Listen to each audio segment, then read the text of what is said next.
Here we are once again. Floating somewhere between Earth and space, just trying to figure it all out. Got a hell of a lot to talk about here tonight, so I guess we better get right to it. As always, don't forget to buckle up those seatbelts, otherwise you might go floating off into that deep dark void, never to be seen again.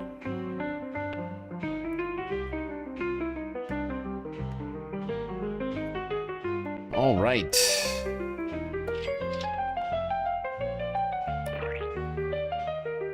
Galactic Stream has started. Sorry for the late beginnings, but it's been a weird couple of weeks.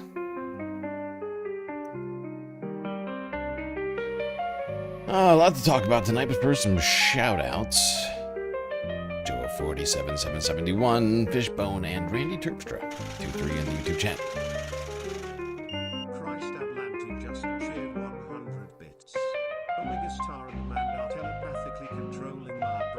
I can't hear it. It's too low. The volume's too low. Thank you for the bits, Chris Tablante. Young Chris, close fourth. Rizla also here. Herman Horologist. Manda the Pivot. Big Jerry.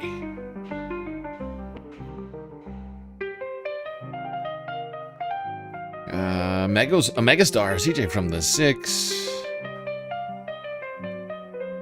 Sudden Apollo, and Christopher Tablante over on Twitch. As I mentioned, a lot to talk about here tonight. And Bondi testifying to Congress, refusing to answer any questions. Get into that, as well as the DOJ investigation into a Trump accuser. Not Trump, the person who accused Trump of the crime. That's who they're investigating.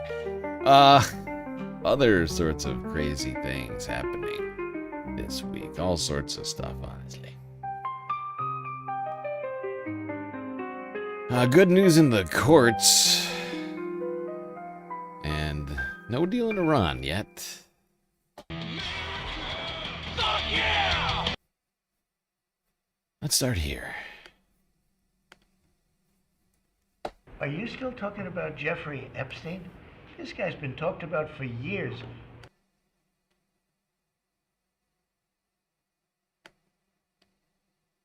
Okay, what's happening here? First, Mr. President, I know you want to move past all this intrigue over the Epstein files, but I do want to ask you to clarify something you said this morning. You said this was all a hoax. Has your attorney general told you this was a hoax? What evidence? No, it's not the attorney general. No, I know it's a hoax. It's started by Democrats.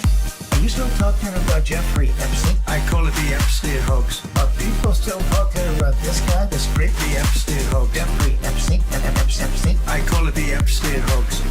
That is unbelievable. I call it the Epstein hoax. Yes, indeed. He calls it the Epstein hoax, or as we like to call it, the very real Epstein cover-up. Yeah, Donald Trump, he's confused why we want to talk about the Epstein files. I think most of us find this to be a horrible chapter in human history that is clearly being covered up by the U.S. government. There's a lot of reasons to want to talk about it when you get down to it. But Pam did not want to do any such thing in her congressional testimony. This guy's been talked about for years. Okay, what in the fuck is going on? Hold on, I'm sorry, I gotta close. My browser is doing something stupid. I gotta like reopen it or something. It's being very weird. That's really weird.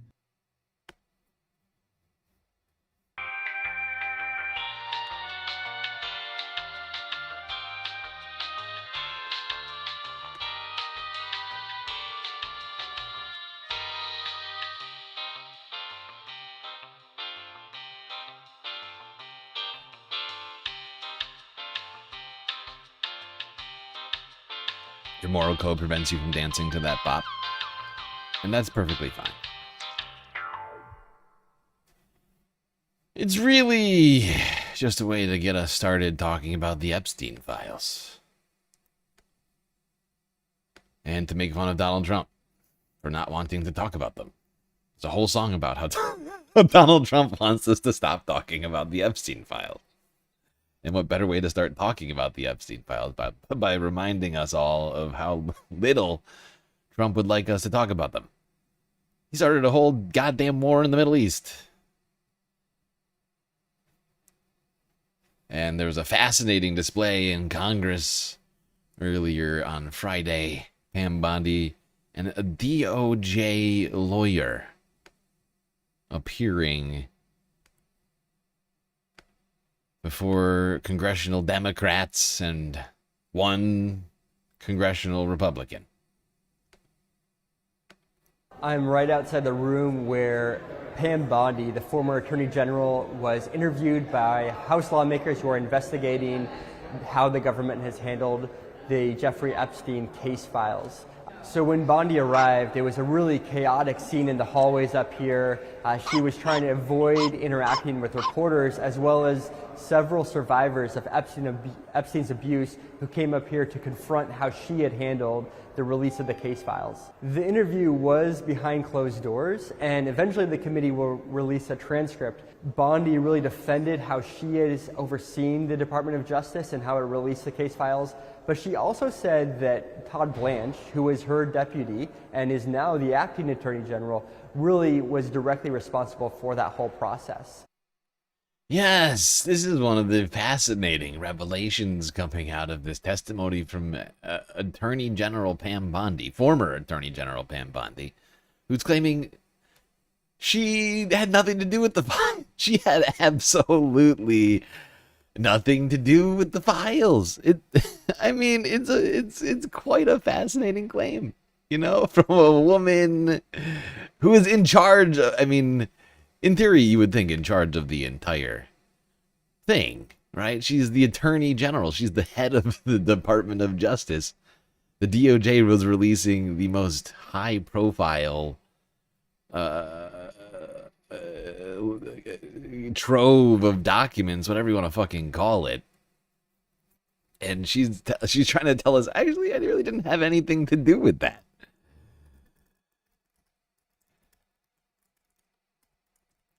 But honestly, what I can't get past, we can't, before we move past this, we have the DOJ may be releasing the list of Jeffrey Epstein's clients. Will that really happen? It's sitting on my desk right now to review. That's been a directive by President Trump. I'm reviewing that. I'm reviewing JFK files, MLK files. That's all in the process of being reviewed because that. So I just want to play that again. The directive of the president from all of these. The DOJ may be releasing the list of Jeffrey Epstein's clients. Will that really happen? It's sitting on my desk right now to review. It's sitting on her desk right now to review, said Pam Bondi. So we went from the files are on her desk to review. This was like, God, this is like a year ago. This is like a year ago now. To here in May, end of May, and Pam is all of a sudden like, files? I didn't have anything to do with the files. I didn't even see the files. What files? Jeffrey who? Are you still talking about Jeffrey Epstein? It's incredible. The 180 on this is just fucking wild.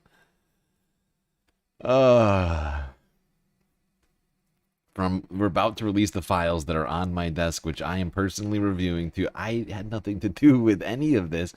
Why are you asking me about this? It's a little weird. No. All right, let's go here to congressional Democrats. We're holding this hearing during break. I think they come back for a couple more days. I can't remember, but they basically had like I think they had like a week or something like that. A vacation time. So right now, the only people who are present are Democrats, because Republicans couldn't be bothered to show up for this hearing. You know, to ask the former Attorney General questions. Nor did they subpoena her. she was here upon request and therefore not obligated to answer any questions or to testify truthfully because she's not under oath. Great, thank you. I'm Ranking Member Robert Garcia, Oversight Democrats. I'm going to have some remarks, and then I'm going to have a few folks are also going to give some remarks, and then I'll answer any questions. We are on a break right now from the interview, and so I want to make sure that we answer some questions. Let me just start by sharing with the American public where we're actually right now in this transcribed interview. To repeat what we've continued to say, it is a shame and a disservice to the American people that this interview is not being recorded, videotaped, and then released to the American public, and that she was not brought in under oath. We continue to say that this should be recorded by video and released to the American public, and we're also asking that Chairman Comer immediately release the transcripts that right now are being done throughout today. I want to also say just a few other things. It is clear in just this part of the interview that she continues to push all of the investigation and the blame on acting AG. All of the investigation and the blame on acting AG Todd Blanche. She said, and I quote, "Acting AG Blanche was managing the entire investigation," end quote. And what you're going to hear in that interview, and what she's saying here in her words and remarks, is that it was. How could Todd Blanche have been completely in charge of the investigation if she was reviewing files on her desk? It's a very weird scenario, right? No, like, think about it. It's like, I know that the file review, we got a lot of problems with how that went down. But the point is that how could it be possible Todd Blanche was the only one to blame for the handling of the files when she literally had them on her desk? She said it herself on Fox News. End quote. And what you're going to hear in that interview, and what she's saying here in her words and remarks, is that it was Todd Blanche, the current acting AG, that was leading the Epstein investigation, and quite frankly, all of the mistakes that we saw, the redactions, not protecting survivors, she continues to push that back onto the acting AG, Todd Blanche, who, by the way, was Donald Trump's former personal lawyer. I also personally asked the former AG 5 times and 5 different questions about her conversations with President Trump, whether he directed her at any given time on the Epstein files, what he knew, what he asked her to redact or not, and she refused to answer any questions about President Trump. In fact, she said that she would not speak or respond to any questions that had anything to do with. Now, I just want to point out, because I want to make sure I get this right, so I just looked it back up again. And the fact is this, I mean, Pam Bondi is almost a former Trump lawyer. Like, as close to being a former Trump lawyer without legally being one as you could possibly be. Right? Like, it's not just Todd Blanche. It's both of them who are basically Trump. I mean, to be clear, I'm not saying that she was, in fact, a lawyer to Trump, but she was basically like a PR person for the Stop the Steal legal effort, right? Like, when they were trying to win these cases in court, like, she was out there, like, like stumping for Trump. She might not have been legally representing him in court, but she was doing it in the court of public opinion quite heavily.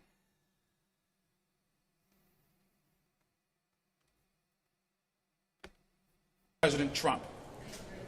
It's also interesting that sitting next to her is DOJ counsel, somebody that currently works for the Department of Justice, who on multiple occasions stepped in and told the former Attorney General that she was not going to answer those questions, and especially when we ask questions of what the president directed her to do. And so the DOJ is in there right now stopping questions about President Trump and about what happened in the release of these files and why so many survivors were doxxed and their information, of course, released to the public. And let me also just say, finally, before I turn this over to Liz, to Ms. Stein here, we asked questions about Ghislaine Maxwell and the transfer. And again, she referred those questions to Todd Blanche in the Bureau of Prisons. So let's be clear, we have many questions for Mr. Blanche and for the Bureau of Prisons that yet Republicans are refusing to ask. Why was she transferred to a less secure facility? Yes, that's a great question. It's a great question. And Pam, wait, does he finish this? I think he says more on this. And Miss Bondi claims to have no knowledge of the actual transfer. How? No knowledge that it was a less secure prison. How? And didn't know about it until she found out after the fact. How? And then will refuse to answer additional questions. How is that possible? She's the Attorney General of the United States. She's the head of the Department of Justice. And this very unusual transfer of a prisoner is happening under her nose. And somehow it goes just by the wayside? How is that possible? How does she only find out about that after the fact? I mean, we've heard suggestions, well, not even suggestions, claims that this sort of unusual transfer of a convicted sex offender from a maximum security to a minimum security day camp, basically, it would probably require the approval of someone quite high up. So I find it fascinating. And she's making this claim that she had nothing yet. What? Who? Ghislaine who? I've never heard of her. Transferred where? Like, she's just playing dumb because she can, because she's not under oath. She's not being investigated. She showed up just because she knew that she didn't have to answer any questions.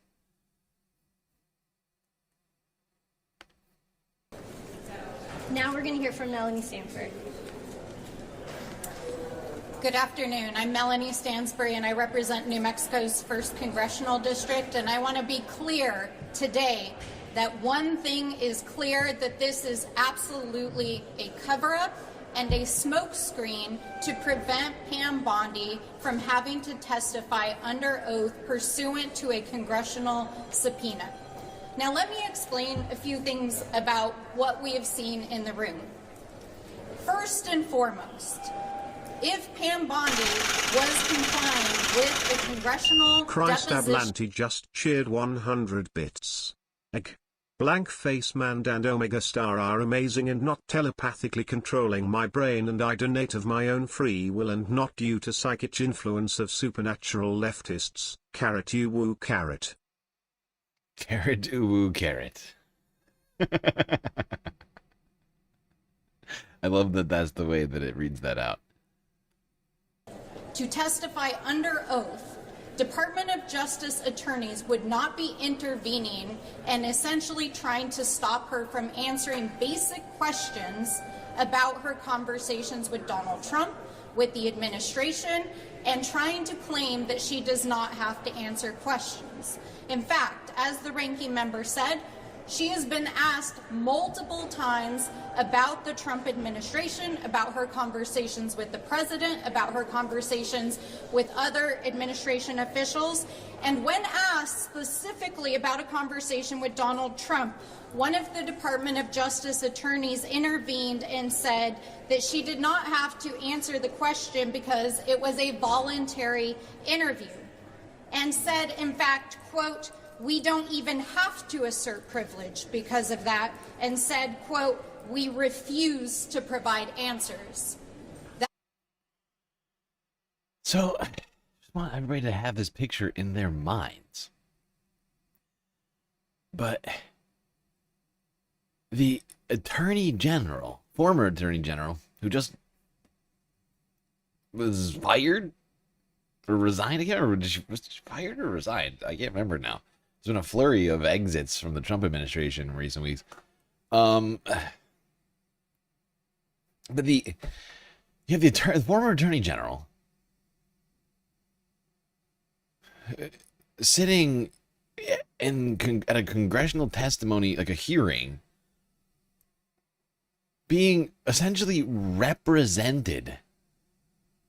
And what's so perverse about it is that, first off, the DOJ is not supposed to be a Trump agent. It's not supposed to be like a wing of the White House, right? It's supposed to be its own independent agency. It's clearly not that. But to see a DOJ lawyer basically on behalf of the president acting as legal representation for Pam Bondi in a hearing about one of the most blatant government cover-ups in history is just fucking insane. They make Nixon and Watergate look like a traipse through the park. It's incredible, the level of corruption that we're seeing here. It's truly wild. It's beyond me. Right? Merrick Garland under the Biden DOJ didn't do almost fucking anything. Right? Nobody really saw any, especially people who were actually, for Jan 6, nobody who was powerful, like Donald Trump, saw any real consequences for it. He didn't see, technically, he was convicted, right? 34 times, but he's seen no consequences of that conviction. He's president of the United States now, right? And this guy is just running around, just acting with impunity in the country like a fucking mob boss. The thing that I thought of when I heard this is, I assume most people have seen Breaking Bad. If you haven't, spoiler alert. But main character, right, Walter White, when one of the lower drug dealers, Badger, gets arrested and is then questioned by the DEA, he goes to Saul Goodman, and aka Jimmy McGill, and asks him to represent Badger, but not so that Badger could help the DEA, right? Does everybody remember this scene? Where basically, Walter White has to be look, we need you to not do the most obvious thing, legally speaking, for the client, and work with the government, because I'm the guy that they're going after. How much money is it going to take for you to do that? And that's what we have here, essentially, right? Except DOJ is just controlled by Donald Trump. And so they're just here on behalf of him, making sure the Pam doesn't say anything that the president might not like. And it's fucking insane. It's just so blatantly corrupt. The thing that I think of first is the most well-known fucking crime drama of I don't know, the 21st century. Jesus Christ. It's it's almost verbatim. It's just a slightly different situation, because instead of being a drug dealer, it's the president of the United States.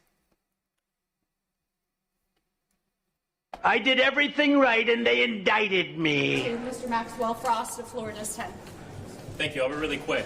Every single one of our questions got one of three responses. One, not to my recollection, or I don't know. Number two, talk with Todd Blanche. I don't know anything about it. And number three, I am not talking about Donald Trump.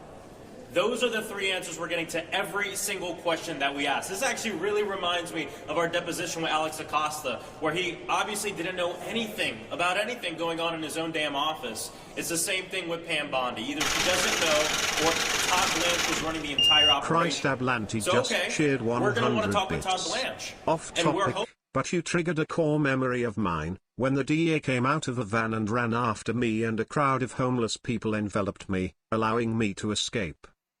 Wow. That's quite a story. Is the homeless smokescreen.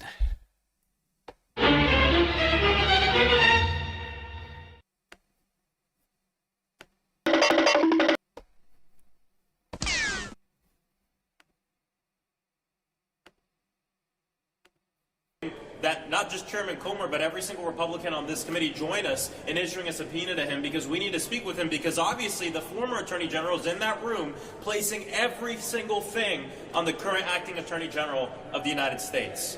And the fact that you won't answer any questions relating to Donald Trump is disgusting and shows just how much of a cover-up this is. First, Disgusting it started and off with her probably saying, illegal. I'm not going to talk about any private conversations I've had with the president. Okay. Then we ask questions about the president generally. And she says, I'm not answering any questions having to do with the president at all. Anytime we ask for any information relating to this administration, somebody from the Department of Justice sitting right next to her puts their hand over the mic and tells her, do not answer that question. It's disgusting. This is ridiculous. It's a cover-up in broad daylight. And what they're hoping will happen is we'll walk out of here and we'll stop, but we're not going to stop. We are committed to this. We're not going to let this story die. We're not going to allow the survivors to just go off, right, and people forget about this. We're going to keep fighting for justice. We're going to talk with Todd Blanche. We're going to talk with people, and we're going to get the answers here. We're not going to let this story die. Yeah, I mean, let's be real. Democrats need to take control of Congress so that they can actually subpoena Pam. Get her, force her to testify under oath. Same thing for Todd. Not just asking him questions, you know, like, you need to interrogate the man. You can't really interrogate him if he has no obligation. If any of these people have zero obligation to answer the questions or to testify truthfully, well, we're basically in the same spot we are still. We can get Todd Blanche to come in and lie all day. Still going to require Republicans to oust him from his job, right? Like, he's not going to get impeached or something, right? Like, come on.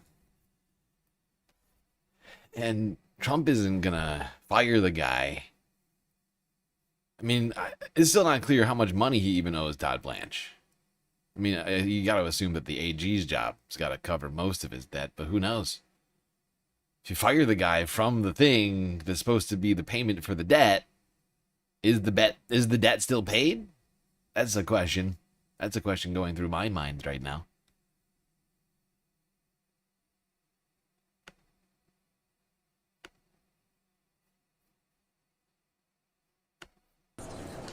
I got it. Thank you all so much for being here. I'm Summer Lee, representing Pennsylvania's 12th Congressional District. And listen, my colleagues have really laid it out. But what we've been seeing has been a consistent theme, not just since last August, when our ranking member Garcia and I were able to help to secure the initial subpoena to actually bring in the DOJ to release all of the files to our committee. But it has been an ongoing theme here. What we just witnessed from Pam Bondi, what she demonstrated was the fact that they believe and that they are an unaccountable DOJ that's running cover for and protecting an unaccountable president and administration.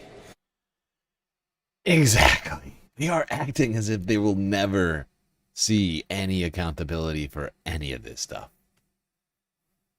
I mean, the last actual, I mean, it wasn't even under oath, but I mean, the last time we actually saw Pam Bondi, I wonder what the testimony was like. I assume it was similar to this one. The Dow right now is over. The Dow is over 50. Remember that? She was just yelling a lot at Congress when they were asking her questions. I mean, honestly, it probably wasn't as animated since there was no, there's no, like, public record of it, right? There's no cameras, there's no audio recording.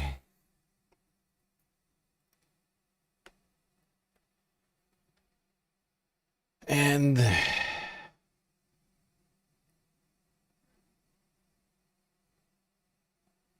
it's basically, you know, to some degree an exercise in futility.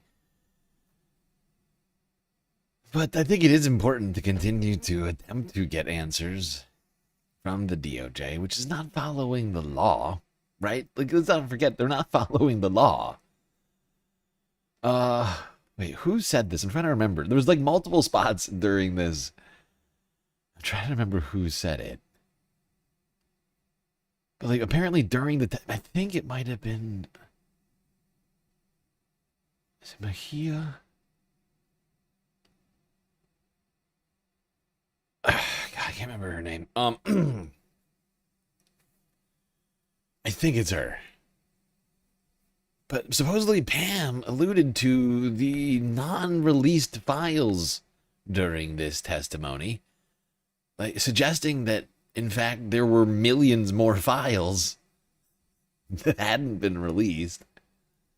Which is interesting because she said she had nothing to do with it, but then she knows details like this. It's somewhat contradictory, really. I'm going to hand it over to Yasmin Ansari. Thank you. Today's ridiculous charade has made astonishingly clear that the United States Department of Justice has been weaponized by Donald Trump to ensure that the most massive cover-up in American history is carried out. And this is being enabled by Republicans in Congress, led by Republican Chairman James Comer and Speaker of the House Mike Johnson. This entire Epstein investigation led by Chairman Comer has been absurd. We have 2 legal subpoenas against former Attorney General Pam Bondi. She is supposed to be here under oath today on video, answering questions for the American people about her role and the direct hand that she had in this cover-up. Instead, she is deflecting, she is refusing to answer questions, and she continues to refuse to answer specific questions about the President of the United States. It is so clear that whether it be Pam Bondi, whether it be Chairman Comer, whether it be Mike Johnson, the entire party is terrified of Donald Trump and his retaliation as it pertains to the cover-up of the Epstein files. It's unacceptable. It is notable that she continues to blame Todd Blanche and Kash Patel. We, of course, want to speak to them, but I think what I want to make clear to the American public and to everybody, and to the survivors especially, is that we are not going to give up on this. I think Republicans believe that they just kind of carry out these nonsense transcribed interviews and don't show up here today, that we will forget about this. We are just getting started as it pertains to accountability and justice for the survivors of Jeffrey Epstein, Ghislaine Maxwell, and any other rich and powerful person in this country who perpetrated these crimes. I'm going to hand it over to Congressman Mitt. Thank you very much. Congressman Dave Min out of California 47. And yes, I have an election in 40. It's a very important one. Robert Garcia and I have our primary elections on Tuesday of next week. But I'm here rather than in my district because this is important. We looked the survivors in the eye last year and made a promise to them that we would try to find justice, find transparency. Republicans also looked these women in the eye and did not follow through. It's a shame that James Comer is the only Republican here because this is the biggest cover-up in history. This should not be a partisan issue. And by the way, the only reason James Comer's here and not on vacation is because Democrats called for this hearing. Right? And he's the chair of the committee. Right? Sort of a double-edged sword. He's got a little more responsibility and power than everybody else. Right? But it also means he's got to show up for these things when the rest of his Republican colleagues get to go hang out at wherever, the shore or something. I don't know. Where do Republicans go for vacation?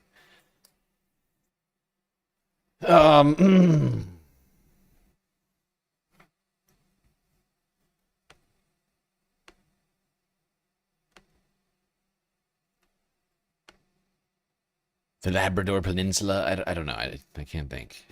I can't think. The point is, poor James Comer. James Comer, he's stuck here in the old Congress. While the rest of his buddies get to have fun, water skiing, and not doing their jobs. As a former law professor, as a lawyer, I just want to note a couple things that struck out to me. One, the fact that she is appearing as a voluntary witness today, voluntary interviews in court, Disneyland? because she's claiming that Disneyland she's is Republicans' not government complying with the case. Okay. subpoena. She's claiming the subpoena doesn't apply to her because she's no longer with the Department of Justice. But at the same time, as has been noted, you have 2 DOJ attorneys in there. If it's a personal interview voluntarily done, why is the DOJ so heavily involved? It doesn't make any sense unless you think about it as a cover-up. The second point I want to make, we got a pretty important insight today into the flimsy basis on which they're not turning over 3 million documents right now. They claimed earlier that Pam Bondi claimed that documents that were related to any decisions to prosecute or not prosecute were being withheld. That is all the witness interviews, it's all the evidence gathered by the FBI. There's a reason we don't have the smoking guns, we don't have the video evidence, we don't have the witness interviews, because they're claiming that's all privileged. And that is a bunch of bullshit, pardon my language. Oh my God. Any lawyer will tell you that our subpoena, whether it's the oversight subpoena or the Epstein Files Transparency Act, specifically applies to these types of documents. We don't have the real information here because they're claiming it's all privileged. And that is something that we need to get to the bottom of. There you go. That's Representative Min of California. Blowing the lid off of this cover-up here. According to him, Pam Bondi, saying that all of the actual evidence that was used to determine whether or not to investigate all of these alleged co-conspirators, perpetrators, and whoever else is in these files, all privileged. And that all of that stuff, all of the somehow, I mean, what is crazy about this claim is that somehow, if true, all of the worst shit, all of the most condemnable and like directly what's the word? Fuck. Oh, there's a fucking word in the in the like justice system. I can't think of the fucking word right now, but like,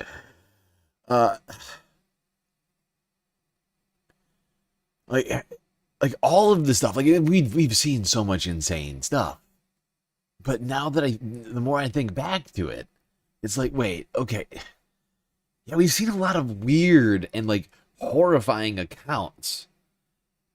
They've all been lacking to some degree, like for instance, names. Of course, a lot of those names have been redacted, right? But now it sounds like all of the things that directly tie the co-conspirators, alleged co-conspirators to these crimes in the files are being withheld. It's like all of the acts that they may have perpetrated, of which there may be just troves of evidence of. Like you said, video, photo evidence, and who knows what else. It's all being withheld as privileged.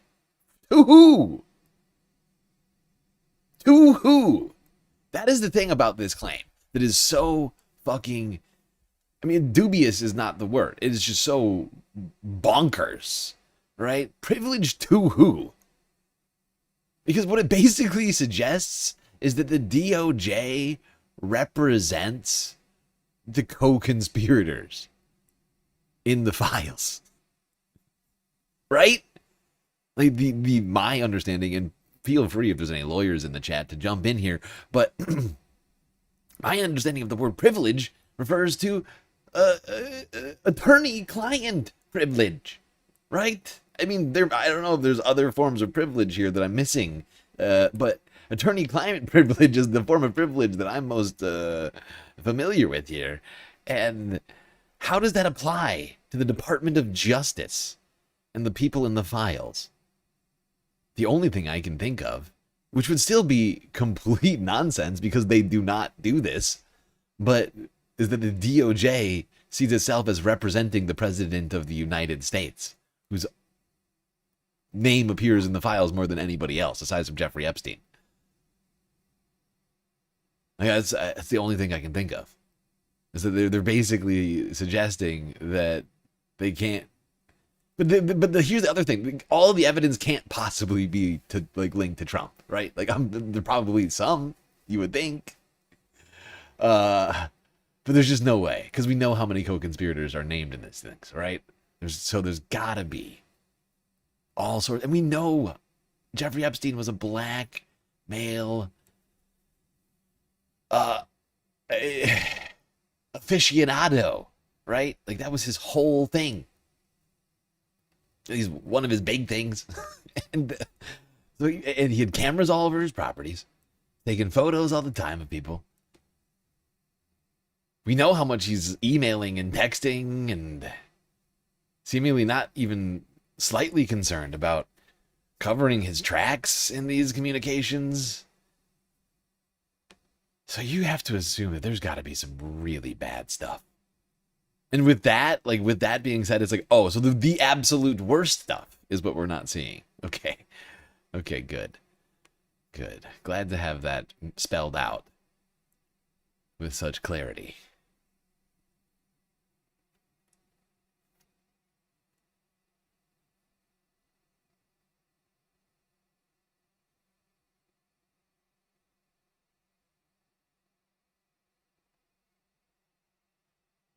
All right. One more clip on this Bondi interview, whatever we're calling this thing. CNN, 5 hours ago. Former Attorney General Pam Bondi has just wrapped up a closed-door interview with the House Oversight Committee, where she forcefully defended the Justice Department's handling of the Jeffrey Epstein files. What did you ask her? What did she say? Well, first of all, on a human level, I wished her well in her recovery from cancer. What we wanted here was just answers to help the survivors. And what she told us is that Todd Blanche was really managing the whole thing. So we need to ask Todd Blanche questions. She also told us, surprisingly, that the FBI it scrubbed a lot of the documents or held a lot of the documents before they got to the Justice Department. That means that we need to ask Kash Patel, why were those documents redacted or what documents were missing? And then finally, when pressed on whether some of the individuals should be prosecuted, whether they should be investigated, she deferred to Jay Clayton, who's the U.S. Attorney in the Southern District of New York. And so we need to ask him, what is going to happen to the people who raped or abused or trafficked the victims? Did she have anything to say about what kinds of documents, what sort of information the FBI withheld from DOJ? She did not. But what was very surprising is she said that some of the documents were withheld by the FBI. As you know, Casey, because you've been covering this for a long time, in March of 2025, the FBI first scrubbed those documents. And the law that Thomas Massie and I passed, the Epstein Transparency Act, required all of the documents to be released, particularly the survivors' statements to the FBI in 302 forms where they name names. It turns out that when the Justice Department got those documents from the FBI, a lot of had already been redacted or missing. And so some of the answers that we need are with the FBI director. So does it stand to reason, or is it your understanding then that the FBI withheld interviews with survivors where they talked about the people who abused them and named their names? That's part of what the FBI withheld? They either withheld them, there's some documents that were missing, or they redacted them so that by the time the Justice Department got them, they were already all redacted. Now, the Justice Department did additional redactions, and they showed members of Congress unredacted versions of what the Justice Department had redacted. But even members of Congress were seeing documents fully blanked out, which the FBI had done. Why? Yeah, but I don't know if Rocano was there for the whole thing, but I mean, there were other people just saying to us that Pam also suggested that there was millions of documents that weren't just redacted, they were just not released, that they are claiming are privileged information.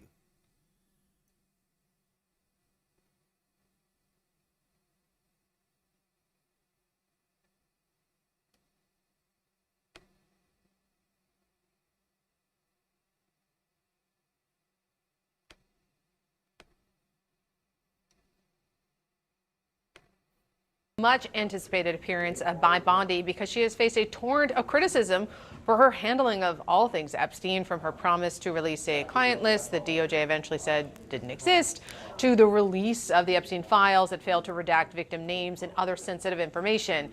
Now, Democrats say behind closed doors, she tried to place a lot of the blame for these mistakes on the now acting Attorney General Todd Blanche. Let's take a listen.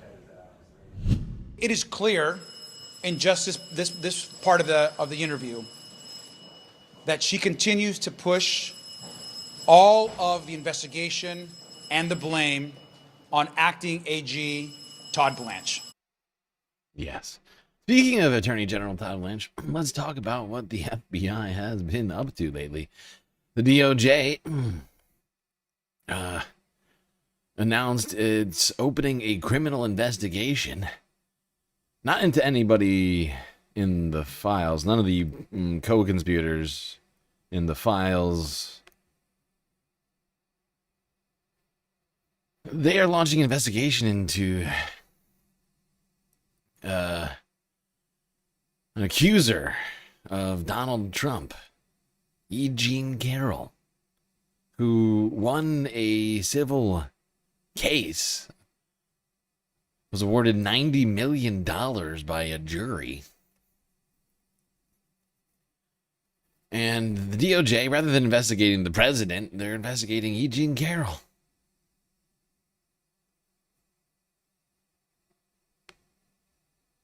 Oh, wait, hold on. I gotta set this up. Hold on. I don't think they start this off with this story. Where do they actually start? Here. Okay.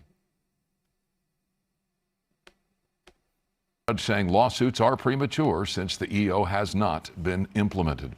And the DOJ has opened a criminal probe related to writer E. Jean Carroll's lawsuits against President Trump. Sources say the probe is focused on a trust founded by billionaire LinkedIn co-founder Reid Hoffman.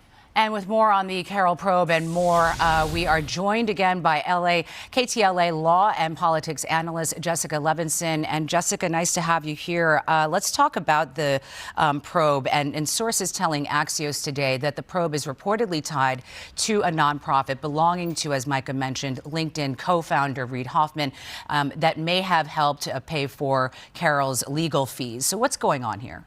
So I think what's going on here, frankly, is pretty consistent with what we've previously seen, which is the Department of Justice looking into President Trump's perceived political enemies.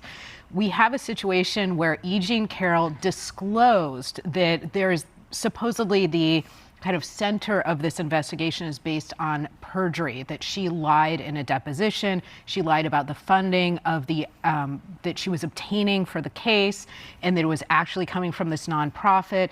I will say it is extremely rare to have the Department of Justice look into this type of situation. Yeah, no, I mean, this is fully insane. People have their legal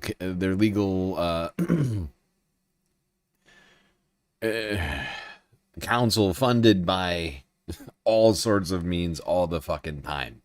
Like, this is insanity, right? And in fact, there's like even laws like on the books, I think technically, that like prevent lawyers from like having to give back like money, even if it was like obtained like illegally, as long as they don't have knowledge of the whereabouts of that money is like coming from. Otherwise, nobody would ever be able to like represent anybody. And like, but I'm very vague on the actual specifics of that, but I'm fairly certain there is some sort of laws around that. But it's just it's fucking insane. Of course, people get their legal defense funded and all. I mean, Luigi Mangione, right? There's so many cases of people like putting up GoFundMe's for legal defenses, right? And literally anybody can donate to that, and there's nothing illegal about it. This is literally just, once again, the weaponization of the Justice Department against Trump's enemies. You know, like people who've accused him of assault. Oh, God, it's disturbing how the Justice Department is being turned on its head. Rather than protecting victims, it's putting them in jeopardy, targeting them with unjustified investigations. And meanwhile, I mean, Donald Trump has been claiming that he's been the target of political weaponization of the justice system. But we've watched him for the last year and a half use the justice system like his personal prosecutorial office. It's fucking wild. It is fucking wild that this is even allowed to stand. And to be perfectly honest, the longer it stands, the more that this becomes a genuine dictatorship and not a democracy, right? The king isn't supposed to be able to do this, right? I'm already like he behaves as the king, right? The president is supposed to be able to act like a king, but he's acting like a king, right? Anybody he doesn't like, he owes this woman $90 million, and by the way, he hasn't paid her a single cent of that. Rather than this billionaire oligarch who's been found liable for his conduct as it relates to E. Jean Carroll here, to the tunes of tens of millions of dollars, is now using the Department of Justice to go after this woman, rather than just doing what is right and just pay her what he owes her.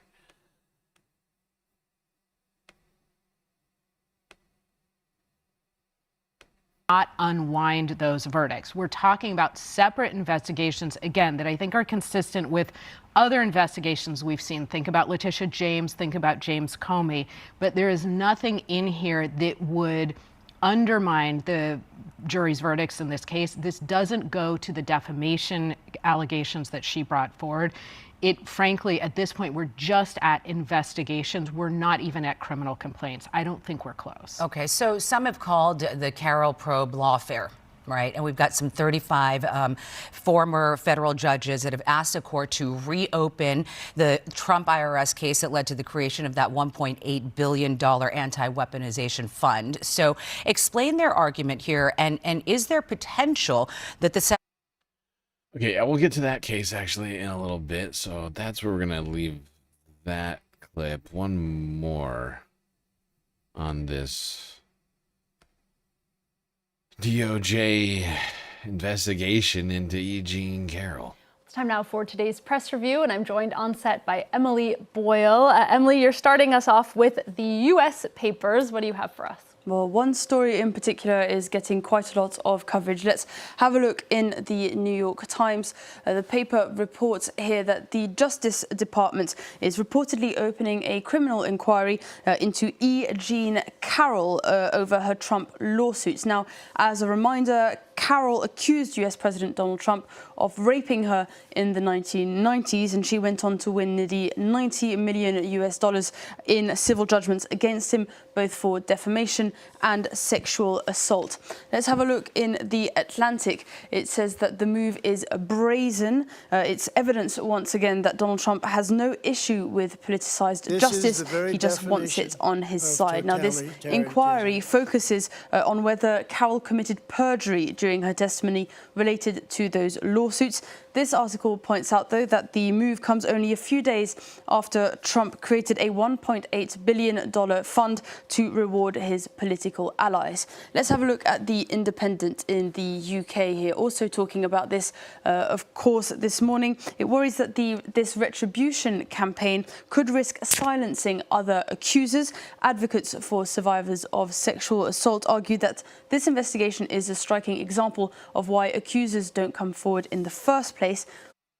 Yeah, I mean, this is as much an epitome of that as it could possibly be.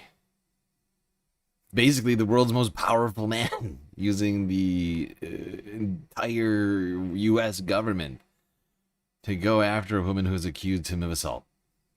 It's wild. It's wild and disturbing.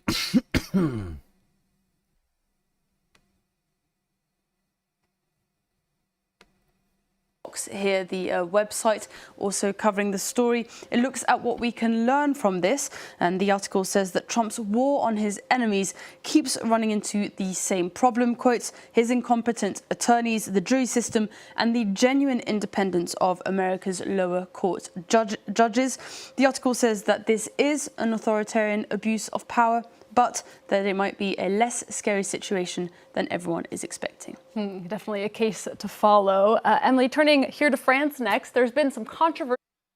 Yeah, I guess it's a hard case to make that it's less scary than everybody thinks. But, like, I understand where they're coming from on this. And we have seen just how incompetent Trump's attacks on his enemies have gone. I mean, effectively every single one of them has fallen apart.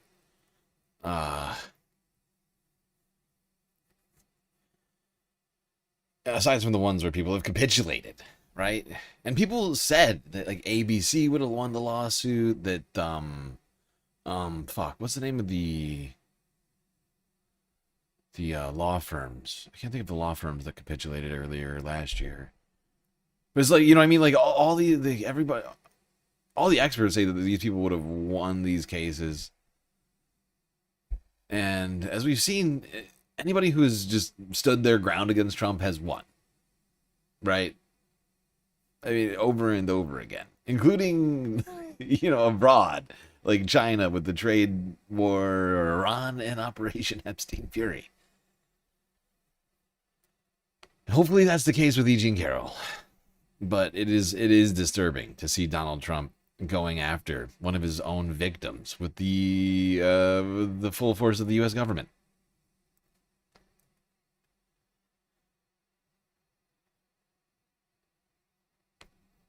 That's authoritarianism.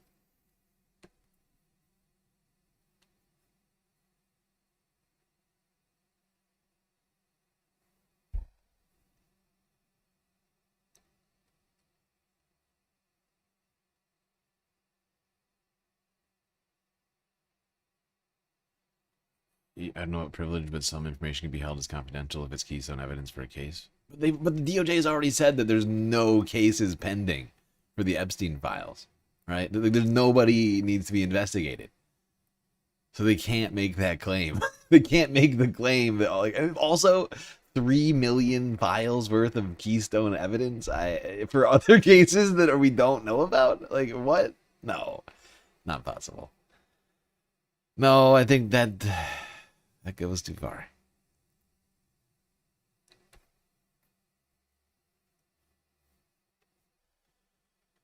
All right.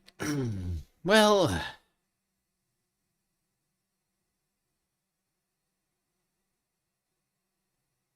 since we're talking about the women, we should check in with the women of the right. Megyn Kelly had some interesting things to say this week. Kyle Kulinski on that story 3 days ago. All right, so, it's been kind of interesting watching the rats fleeing the sinking ship. And make no mistake about it, that's what all these MAGA idiots who are now running away, that's what it is. I mean, it is no longer tenable, especially if you're like an online personality, it's no longer tenable to even play footsie with MAGA anymore because Trump is washed. He's like literally rotting physically and mentally in front of us. The economy is in the shitter. It's about to get even worse. He's waging a new war every other week. The corruption is just right in front of our fucking faces, the likes of which we've never seen before. And so if you're an online commentator, like, okay, you're like Dave Rubin or Benny Johnson, well, they're irrelevant for a reason. They're irrelevant because they're still coddling Trump's nutsack at a time when everybody sees that this is a failed experiment and this asshole's at a 32% approval rating and, like, nobody likes him. Life's getting better for nobody except the Epstein class. I mean, go ahead. You want to go down with the sinking ship? Be my guest. Go right ahead. Well, one of the people who's one of the rats fleeing the ship is, of course, Megyn Kelly. She sort of hitched her wagon to more like Tucker and Candace and Fuentes. She's with them more than she's with the Mark Levins and the Ben Shapiros. She went on the Hodge Twins podcast. Now, the Hodge Twins also, I guess, I didn't realize this until this clip here, but the Hodge Twins were also, they were big-time MAGA people, and they fled the sinking ship as I've well. literally never heard of these guys. And listen to this. So Megyn Kelly, I feel like every time I see her, same with Alex Jones, every time I see her, she starts saying more and more true things, right? And isn't it interesting? When the right-wingers wake up, in order to make sense, they have to start sounding more and more like us, right? What does that tell you? That we're the ultimate arbiter of truth, and what we say is eternal and correct. And when they start sounding more and more righteous, they have to come more and more towards us. I think that speaks for itself. Anyway, listen to what she says here. Here we go. I have to be honest, I didn't expect the corruption to be quite as, widespread as it's been, and like the self-dealing and the lining of his and his family's pockets. I didn't expect the corruption to be quite as widespread. Oh, interesting. So in other words, you expected some degree of corruption, but just not them making it this obvious and this blatant. Yeah, exactly. That's quite an admission, isn't it? Because you were riding hard for them when self-admittedly, you expected some corruption, which you'd be cool with, of course. And the lining of his and his family's pockets, like that's been a little shocking. Talking and I billions just of didn't dollars. expect Trump to be so disrespectful of his base. Right. Well, you know what, Megan? I got to push back a little bit because Trump didn't take a salary while he's president. So I don't know what you're talking about. Right. I mean, you look at like across the board of the Trump family. I've never seen a family get so rich off of a presidency. Right. And it happened at the same time as we now have a Supreme Court ruling that basically says any official act he takes while in the White House is protected. I love how they say that, he doesn't take a salary, and as if like, hey, look, this is a dumb argument, but this is what they say. Like, I know these guys are twins, but why are they so fucking homogenous? Like, why are Republicans so fucking homogenous? It's like they wear a fucking uniform. It's always like wear a hat with a flag, a cross, or something gun-related. Remington, preferably. Like black shirt, black hat. Both the shirt, this guy on the left, he's both got a flag hat and a flag shirt. His brother's just got the flag shirt. You can see the flag is clearly on the right. Like, why do you need us to know that you love America so much just by looking at you? In a way, it feels like you're compensating. Like maybe you don't love America, right? Like if you need to wear flags everywhere you go, maybe you're compensating. Maybe you don't love America enough, or you don't love it in the right way. Like, the flag itself is just a symbol, right? And you don't need flag boxers, flag hats, flag shirts, flag chairs, flag wrap for your car. Just have a flag, put it in your yard, wherever it might be. And that should be good enough. That's your patriotism. And then move on. And stop buying this shit. So I don't know what you're talking about. Right. I mean, you look at like across the board of the Trump family. I've never seen a family get so rich off of a presidency. Right. And it happened at the same time as we now have a Supreme Court ruling that basically says any official act he takes while in the White House is protected. I love how they say that, he doesn't take a salary. Dude, Megan, this is fucking wild. Like, they are trying to backtrack themselves so fucking hard. It's intense. Like we cannot forget. Megyn Kelly supported Trump going into this presidency. And the Supreme Court ruled the thing that she's referring to, the Supreme Court ruling regarding Trump's prosecutability, happened in 24. Happened during 24. Right? The Trump Supreme Court under Biden ruled during in the middle of the primary election, or not the primary. It was actually, I think it was. Was it technically? Was there a primary still technically going on in the Republican Party at that point? No, right? What was it? May, June of 24. I can't remember exactly the timing of it. Point is like we knew that he was going into this presidency with unmitigated power granted by the fucking Supreme Court. Like, how can she be just now finding out about that? Like, what? She wasn't complaining about this, like, for the last year and a half, and all of a sudden she's like, did you hear about the Supreme Court? It's like, bitch, what? What? This is old news. We've been talking about this for 2 years. As if like, hey, look, this is a dumb argument, but this is what they say. Yeah, you idiots were making that argument like 17 minutes ago. What are you talking about? You know the number of times I've seen he doesn't take a salary, he's fighting for America. And it's like, you asshole, he's made billions since being in the White House. He made at least $160 million, I believe, in the first term from foreign governments.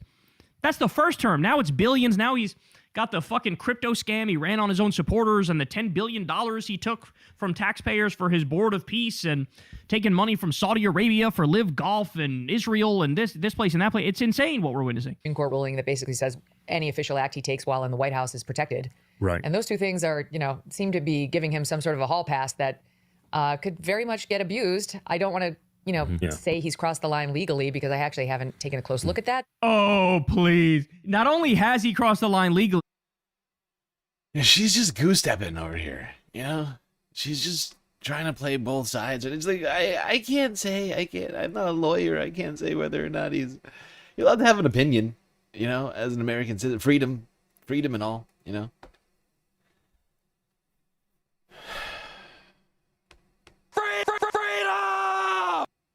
Like this, here's my opinion. I think Trump has crossed the line. As a non-lawyer, I think Trump has crossed the line, and he has committed crimes. All right, I'm just going to skip ahead to this, because, it's just fascinating. Like, here I am. I'm trying to hold Megyn accountable for the things she says, but there's a montage. But beyond that, here's why we can't take these people seriously, bro. Because here's Megyn Kelly over the years talking about this exact same issue. But I am fascinated by the protection of women and understanding what we're getting in the Oval Office. Another woman who has alleged groping, unwanted groping, by Donald Trump is with us back now with 3 of the 16-plus women who have accused President Trump of sexual misconduct. Trump is on record as saying he did this. And you are all familiar by this point with the Access Hollywood tape. I don't think Donald Trump is a rapist or a sexual assaulter. I do think he's taken inappropriate liberties with women and gotten handsy with them in a way he's owned himself. And it is what it is. That's the past. I don't give a shit about Trump getting... Oh, God, what a fascinating phrase. Inappropriate liberties. Freedom! Otherwise known as... disgusting and probably illegal. He was somebody 20 years ago. Ivana, his first wife, accused him of raping her. That she alleged in her first book that he was so angry over the hair transplant he got that she made him get. It was so painful that he raped her. Bro. Come on, bro. That's why you can't take these people seriously, right? You can't take them seriously. However, take it for what it's worth, man. As long as they're beating up on Trump, as long as they're beating up on MAGA, I'm here to fucking echo that shit and do a little divide and conquer. Yeah, it's a weird vibe, though, over there. Not gonna lie. All the backtracking. So disingenuous. I'd much prefer them at least just admit that they've been wrong. That's the thing for me. It's like, have some goddamn self-respect. And have respect for everyone else, for that matter. Right? And just admit that you've been wrong. I do it all the time in the middle of fucking shows. Right? Like, I stop shows to be like, wait a second, I got this fact wrong. Because I'm constantly fact-checking myself. When I feel even the slightest bit unsure about a number, I often double-check it while I'm talking. And yet people over there refuse to just admit where they were last week while talking about this stuff. As if, like, it's just there's like a word for this, but like an unwillingness to be wrong. It's like obstinate to a point of hubris. I just can't, there's like a word for this, and I just can't think of the exact. But the point is like, it's like, dude, just like, please, for the love of God and all of our sakes, just admit, just admit that you've been wrong over and over. If you're gonna come out here now and like actually admit what you've been saying up to this point, actually, like don't try to play us. Like, the internet exists, right? Like, it took 2 seconds for someone to come up with a compilation and for Kyle to find it. Why insult our intelligence? Christ Ablanti just cheered 100 bits. Oh spirits of leftism, Kyle, Streamlord, lowercase and rogue gerb. Where is my vape? Windows shatters and strawberry vape hits me in the face. Thank you, so great phasmophobia of nicotine. Sorry, I can't help you with that. I'm very sorry. Very sorry, I can't help you with that serious life issue that you're experiencing right now. All right. We're not done talking about the ladies yet. On next to the crazy shit that's been going on the internet surrounding Erica Kirk. Yes, indeed. Erica is spiraling after rumors of an illicit affair online started spreading. Who better to talk about this than the I've Had It podcast? Devout Christian and family values warrior and champion, grieving widow, Erica Kirk has been accused of some rather untoward things. Please pop this up. Wow. I have now confirmed through 2 separate sources that Erica Kirk has already moved on and fast. A trusted eyewitness who knows the Beverly Hills hotel scene personally saw Erica Kirk on Thursday evening, May 14th, at the ultra exclusive invite-only bar 1912, getting very intimate with Blake Wynn. They were hugging, kissing, and the witness says he had his hands on her ass. She goes on to say Erica was also heavily intoxicated. This is from the same woman who claims to be a devout trad Christian who doesn't drink. So if I'm reading this correctly, in summary, Erica Kirk is getting all liquored up at the Beverly Hills Hotel playing grab ass with somebody. And I would first think, okay, this is some random post on Elon Musk's free speech website. Nobody can believe this.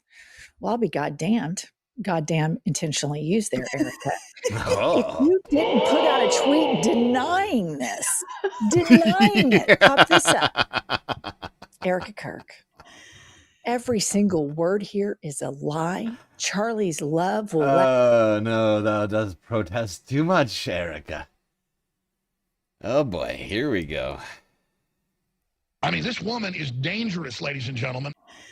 Every single word here is a lie. Charlie's love will last me a lifetime. The Lord is the only one who can ever feel that. The Lord. Why can't I shut up about Jesus? On May 14th, I was home in Arizona celebrating my son's 2nd birthday. Blake, who is about to be engaged to his longtime girlfriend, was a dear friend of my husband's, and I'm grateful for his continued support, just like hundreds of others. Your deranged obsession with me and blatant disregard for any form of truth whatsoever is deeply disturbing, and I am praying you get help you so clearly need. Brush off the Dorito dust and go touch grass. The Dorito dust. That's an interesting It's a very thing. Let me get this. I'm going to get all of your take. It's a very specific burn. It's a very specific burn. Brush off the Dorito dust and go touch grass. You're kind of like a snotty faced bitch. She's very upset. That's interesting. I mean, for her to respond to one of these things. I mean, there's a lot of these sort of claims about Erica filtering around. I wonder why she found it necessary to respond to this particular one. That's an interesting thing. Let me get this. I'm going to get all of your take on this. And then a few hours after that, Erica pops this up. The wicked plots against the righteous and gnashes his teeth at him. But the Lord laughs at the wicked, for he... Oh, you know it's bad. You know it's bad when you have to do a second tweet of a fucking Bible verse. That can't be good. That's in the Bible. it can't possibly be a good sign for Erica's mental health. You know what? That first tweet where I said brush off the Dorito dust, that wasn't enough. We need more Jesus in this situation. Let me post Psalm 37, 12, 15. That his day is coming. The wicked draw the sword and bend their bows to bring down the poor and needy, to slay those way is upright. Their sword shall enter their own heart, and their bows shall be broken. Psalm 37, 12 through 15. God's justice is certain. This is some hellfire damnation Christianity. I love to see it. And I just want to talk about the first tweet about God filling her up for the rest of her life. Put up this image right here.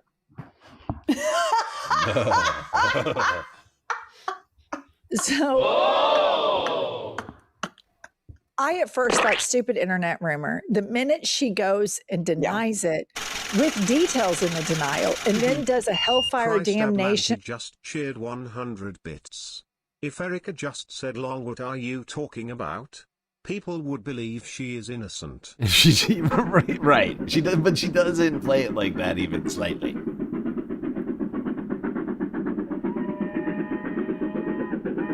Hype train. Hype train started on Twitch. Fascinating. Where did that come from? I've never seen a hype train started by one person, but you did it.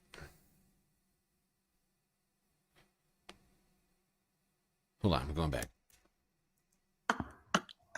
I at first thought stupid internet rumor. The minute she goes and denies it with details in the denial and then does a hellfire damnation, the Lord is, all of his justice, I immediately know she was playing grab ass with what's his face at the Beverly Hills Hotel. Exactly. It's one of those things where, starts off with, you are protesting too much right now, Erica. Maybe stop with the Streisand effect. And then she starts posting Bible verses, and you're like, yeah, forget it. And it's fine. No, you do what you're doing, Erica. No big deal.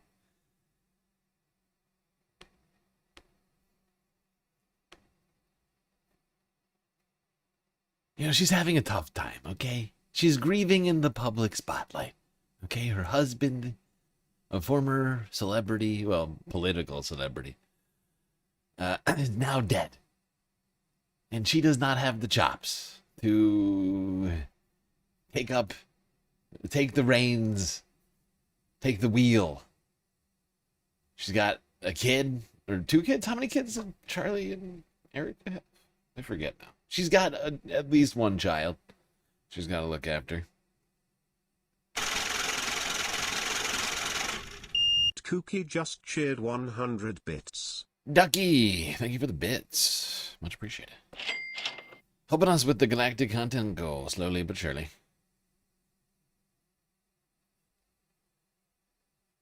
But she's like you said, Christopher. The fact is if she had just ignored all of this and not responded to it, we wouldn't be talking about it right now. But her having responded to this situation is the story. It's like, why is she talking about this one particular allegation? Right? Because there's people on Twitter making all sorts of claims about her. I mean, Candace has an entire video series about her and all this other shit. Right? Like, there's so many unfounded allegations just sort of floating around the internet on Erica. Why is she getting so worked up about this one? And it makes it feel like there's more there.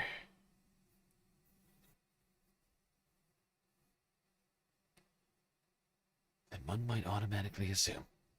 The Lord fills me up is still really horny. That's so true, though. That's so true. That is a really horny sentence. It's one of those, like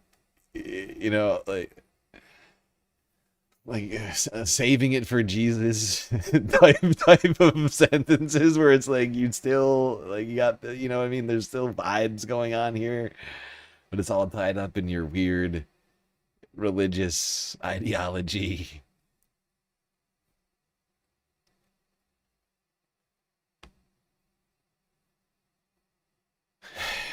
Well, if you think we're done talking about the women of the right, you are very silly. We've got one more. Humanist Report. Let's check in with the Millers. Stephen and Katie, of course. The White House Chief of Staff, Nosferatu, and his demon wife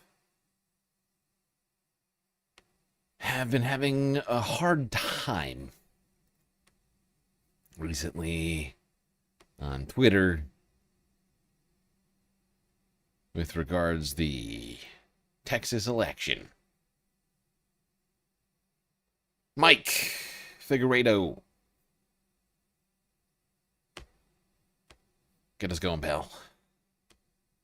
Tofu Tallarico. He looks prepubescent. Low T Tallarico. Believes in 6 genders. Some people call him 6-gender Jimmy. They nominated someone more effeminate than Beto. He takes hits at Jesus Christ. He looks like the guy that leaves an apple on the teacher's desk. James Tallafrico. Tallafrico. He's wearing a mask 6 months ago. Where's a guy? Anybody wearing a mask 6 months ago doesn't get it.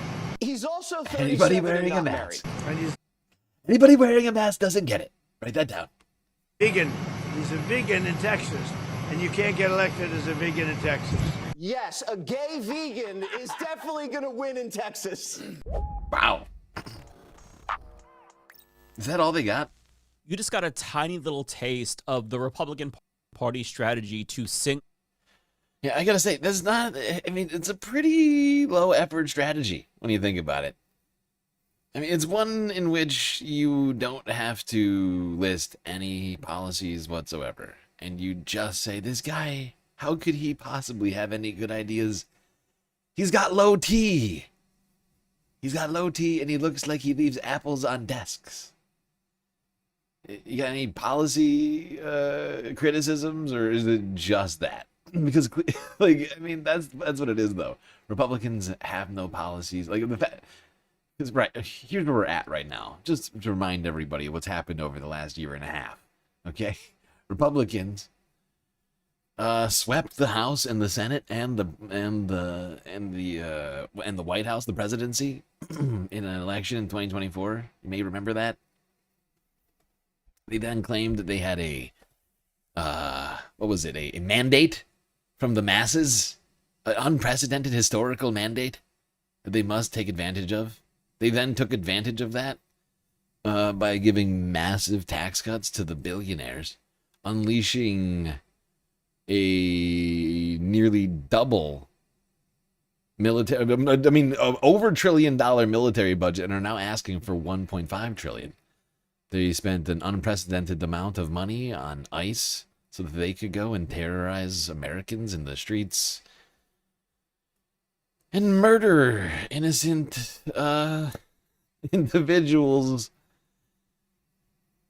Just, you know, and like everything else, right? Like they started a war in Iran, captured the president of Venezuela, threatened 1 in 13, or threatened and/or attacked 1 in 13 countries on the fucking planet, waged a trade war that raised prices, right? And so Republicans can't really, like, they can't back up any of the things they've done with any sort of like real world evidence, right? Everything's worse. Like, they were given a historical mandate. According to them, I'm just repeating their words. They then use that mandate to do everything they ever wanted, right? And I mean, really, they got handed a fucking, like, multiple gifts coming into the Trump administration by the Supreme Court. They said Trump was a king, homeless people were illegal, and that abortion was now a state issue, right? Like, among other things. But those are the top 3 in my mind. Right? And then they come to office and do all this other shit. and the country is worse off. So how do you go against a guy who has actual policy ideas? Well, you talk about literally anything else.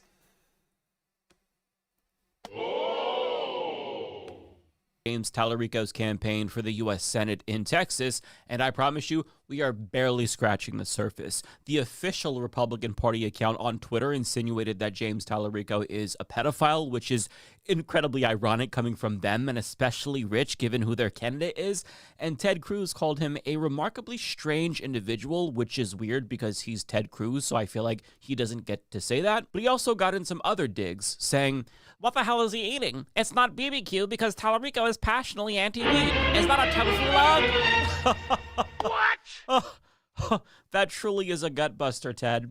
Now, Paratrooper Brady, a prominent MAGA account on Twitter, actually took the time to generate a photo of James Tallarico biting down on a thick, veiny penis. So fucking dumb. These people have nothing. Oh my god. The Republican Party has been reduced to memes. It's literally where it's at right now. Okay, I'm gonna skip ahead to the Millers. This is ridiculous. The situation with the fucking Millers over here. When did Steven get involved? Here he is.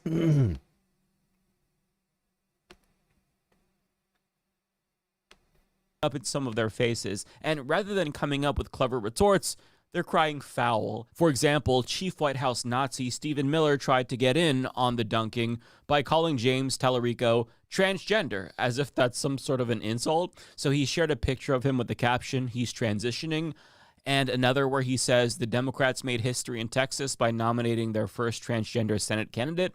Okay. Now, the official Democratic Party account of all accounts hit back with one of the most brutal ratios of all time, simply saying, "Shut up, you ugly fuck." Now, I just want to pause and point out that if you are so repulsive and unlikable that you're susceptible to getting roasted by the official Democratic Party Twitter account, that really says something about you. So true. But do you want to take a guess how Republicans responded after getting a small little taste of their own medicine? Well, of course, they clutched their pearls and puckered their assholes like the snowflakes that they are. Libs of TikTok responded saying, "This is the official Democratic Party." Like, girl, Aww. this is what you do all the time. Riley Gaines implied that they're hypocrites since they're... I would just like to point out, like, wow, I love how they're trying to do woke. This has happened multiple By calling James... Sorry. This has happened multiple times now. Like recently, where they're trying to do the woke thing. Like, they tried to go after... Who was it? Fucking hell. Was it Plattner? I can't remember now, but like, they keep trying to do woke all of a sudden. And it's like, dude, what do you're upset that the Democrats said fuck? The President of the United States said referred to, I believe, both Joe Biden and Barack Obama as the R word to a bunch of children on Easter. And you're upset? You're upset the Democrats said fuck? Oh God. Oh, that must be so difficult. Oh God. Libs of TikTok, whose literal job is to pester and harass people on the internet, are upset that the Democrats are taking their job but doing it in a different way. Like, I mean, it's such a weak ass snowflake fucking response from Chaya Right here. It's like, dude, you've been joyous about the president that has been the most apologetic for his behavior, his words, and actions, and now you're upset that the Democrats said the word fuck. Oh God. Not fuck. No! Oh God, my virgin eyes have never seen the word fuck. Democratic Party. Like, girl, this is what you do all the time. Riley Gaines implied that they're hypocrites since they're supposed to be the party of love and kindness. Isn't that supposed to be your party since you're the ones who purport to be Christian? Closeted homosexual also joined in, pointing out how this is the party that spent years lecturing America about civility, unity, and healing. Yeah, and this is the climate that you dickheads cultivated. But my favorite comes from Katie Miller, who rushed in to defend her husband, sharing a picture of the staffer who posted that comment to Stephen Miller, writing, Paula Mangubat is who runs the Democrats account. She's 30, unmarried with no kids. Put your name on it next time. This is what a sad, unhappy female liberal looks like. It's why Pew reports that 50% of them have been diagnosed with a mental condition. Oh, so Republicans believe in polls again? Okay, interesting. Noted. Now, first of all, I just want to point out how brave it is for Katie Miller to post a picture of a woman that could easily fucking mug her. Second of all, I find it weird. You're assuming she's unhappy because she's unmarried because you literally married Stephen Miller. You had sexual intercourse with Stephen fucking Miller, a fate worse than death to 99.99% of the female population. If that's happiness to you, I sincerely don't want to know what the fuck misery looks like. And people were quick to point this out in response. One person said, saying she's unmarried with no kids as if you're somehow superior for fucking that gremlin you call a husband and rocketing his progeny out of your box is pathetic, you raggedy bitch. And that's like one of many comments just like that. I won't share more. Jesus Christ. That was the sentiment. Goddamn.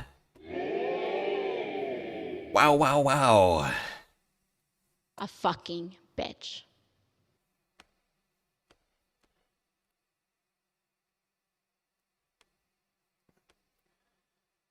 Yep. Stephen and his wife have been very upset over all this, but after getting obliterated on Twitter, what better way to defend yourself in a place where you can't possibly get ratioed in the comments? Help! Help! I'm being repressed! Fox News, of course. Listen. This is the same violent political rhetoric that is leading people to shooting up, whether it be the White House Correspondents' Dinner or President Trump and Butler. But what it remains to be seen is this is an anonymous account, and it is run actually by a sad liberal woman named Paulina, which is why. Is political violence? I'm sorry, I'm almost forgetting the tweet now.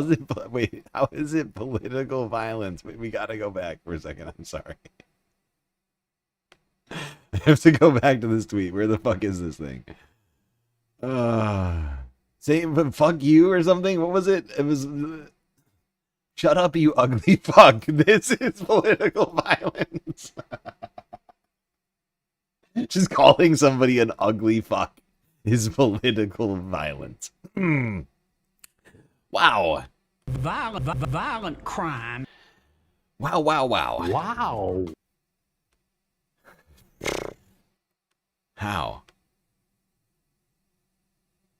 How?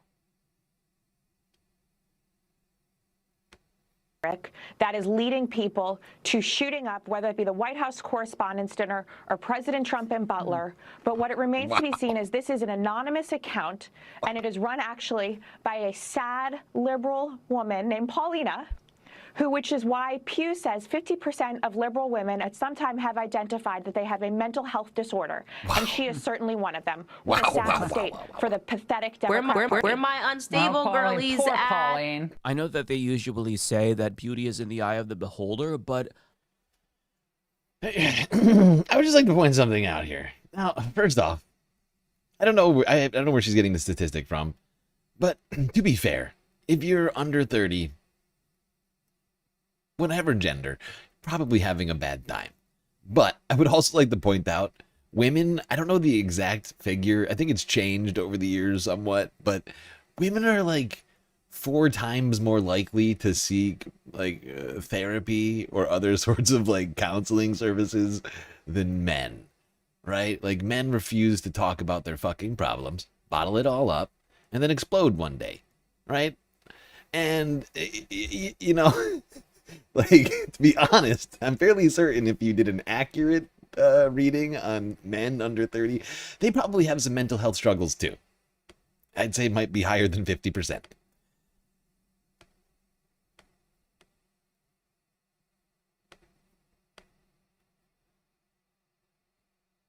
I did not feel like that was as effective as she was hoping it was going to be. But it is what it is. She does run a podcast that, you know, is literally getting promoted by the White House itself. That barely does better numbers than this fucking podcast. She's gotta find her. She's gotta find her avenues to get her message out there. Now, of course, the Millers, well, Stephen is, to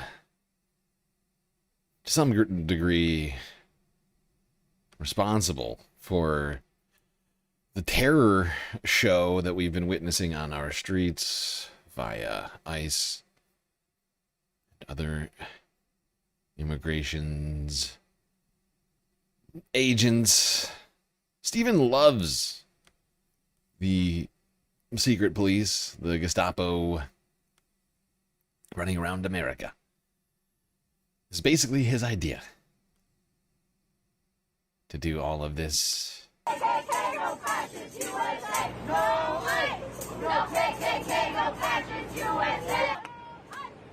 ICE's own data, the individuals inside do not have criminal records, right? Many are married to U.S. citizens. So many have U.S. citizen children. Why are we holding our neighbors, our community members in this privately run detention center that can't do anything right?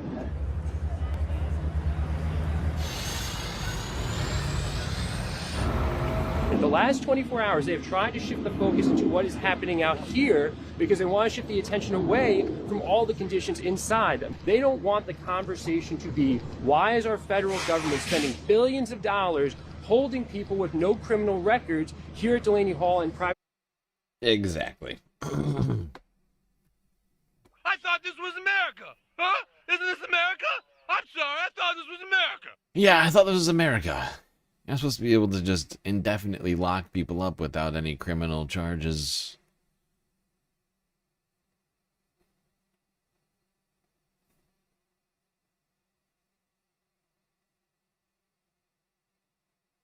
CBS Radio is gone. That's true, Tamara. We talked about that last week. It's the final. I think today, I think it was the final show, wasn't it?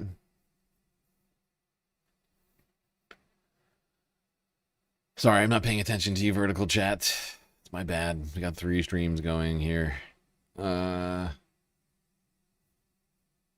yeah, people have been continuing to protest outside of this detention center in New Jersey. But it's not just there, of course. As we keep trying to remind everybody of, is that ICE is still operating all over the place. You have local officials still continuing to cooperate with them, even in places where they should not.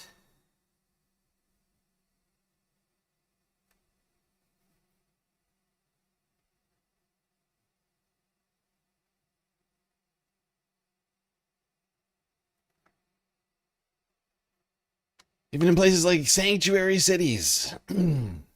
Rochester, New York, for example. Here's News 8 WROC from 22 hours ago. Meantime, organizations and community members continue to protest plans to build ICE detention cells inside the Keaton Federal Building downtown. Advocacy groups like the New York Immigration Coalition and not taking into consideration the impact on other people around here, the fact that it's going to be 24 hours a day. They haven't made provisions or discussions about how they're going to provide medical care or even food for the people who are detained. It's a completely different application, and the process is just wrong. And according to Congressman Joe Morelli, the project would include multiple detention holding areas, secure detainee transfer zones, and expanded perimeter fencing. Awful, awful, awful. Yep. As you can see, people are here as well protesting. People don't want these detention centers in their fucking cities.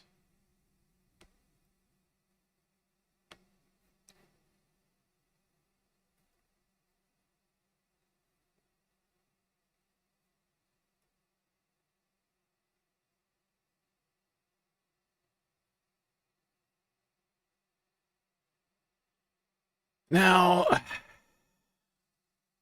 the cartoonish cruelty of the Trump administration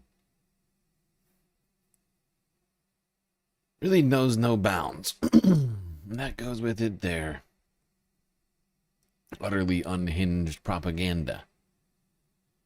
The White House launched a new immigration website,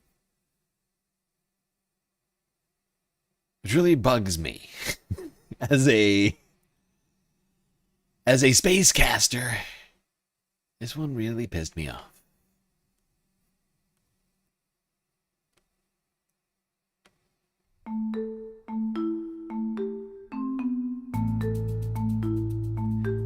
The White House rolled out its new immigration site on Friday, comparing undocumented immigrants to extraterrestrials.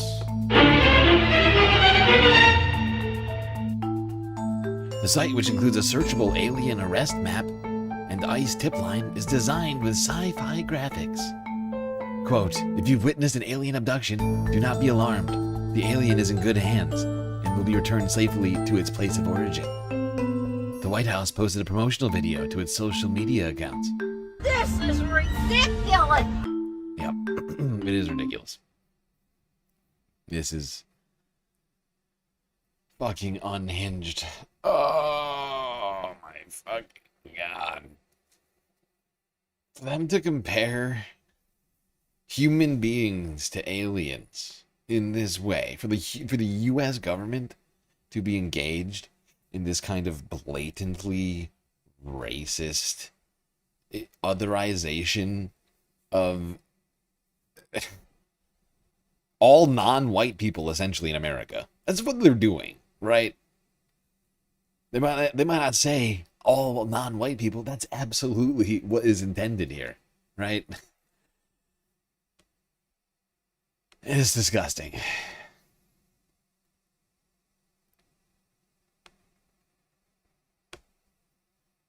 Both as a human and a part-time resident of space, I'm highly offended.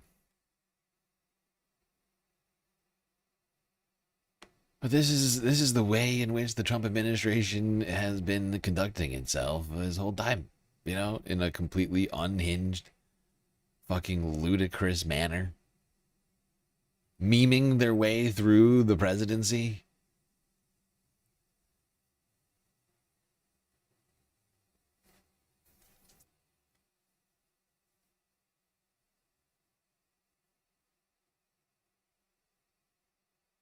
Ay, ay, ay. All right.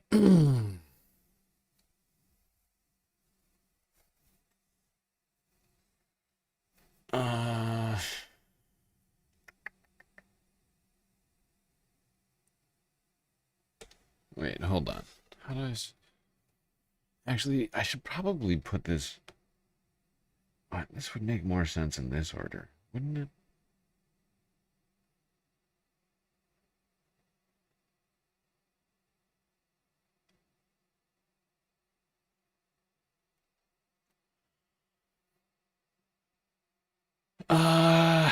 Yeah. Let's do it this way.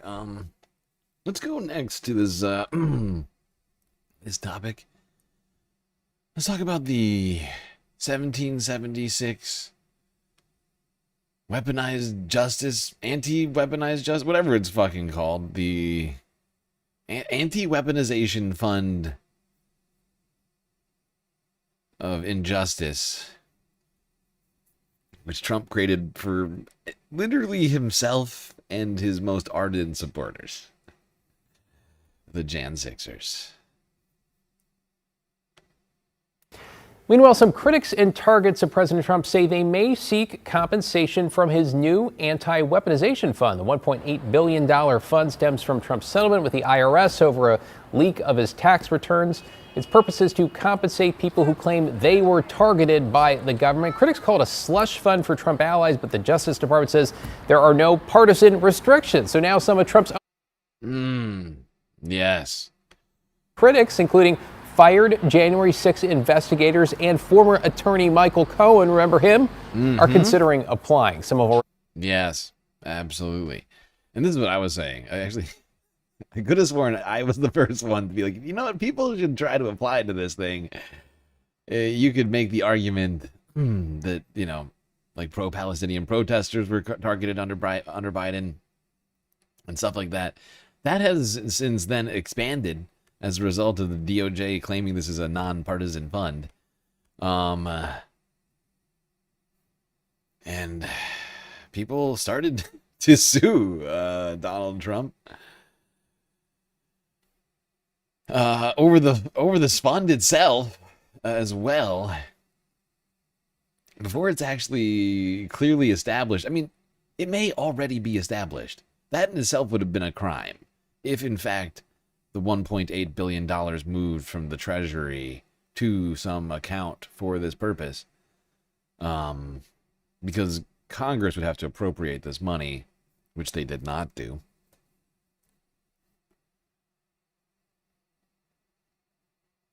But Capitol police officers decided to sue Donald Trump over this slush fund.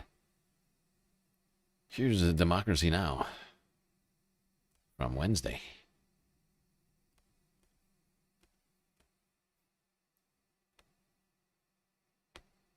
This is Democracy Now!, democracynow.org. I'm Amy Goodman. Two officers who defended the Capitol January 6, 2021 have filed a lawsuit in federal court to block the creation of the nearly $1.8 billion so-called anti-weaponization fund. Some are calling it a thug fund.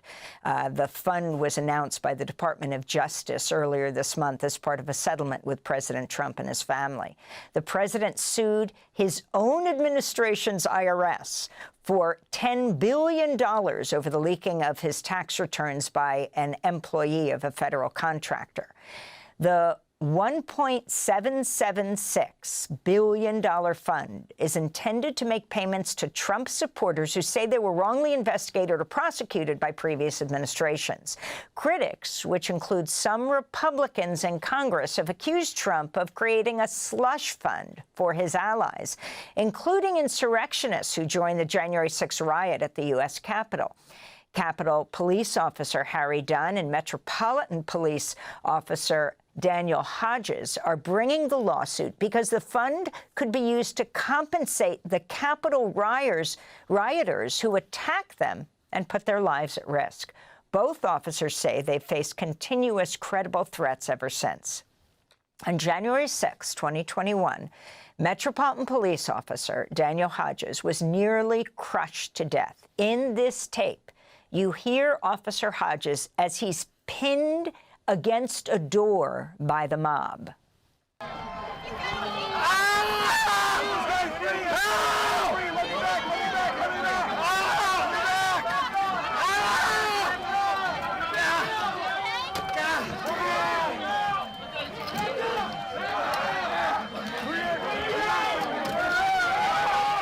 The so-called anti-weaponization fund would be overseen by 5 commissioners.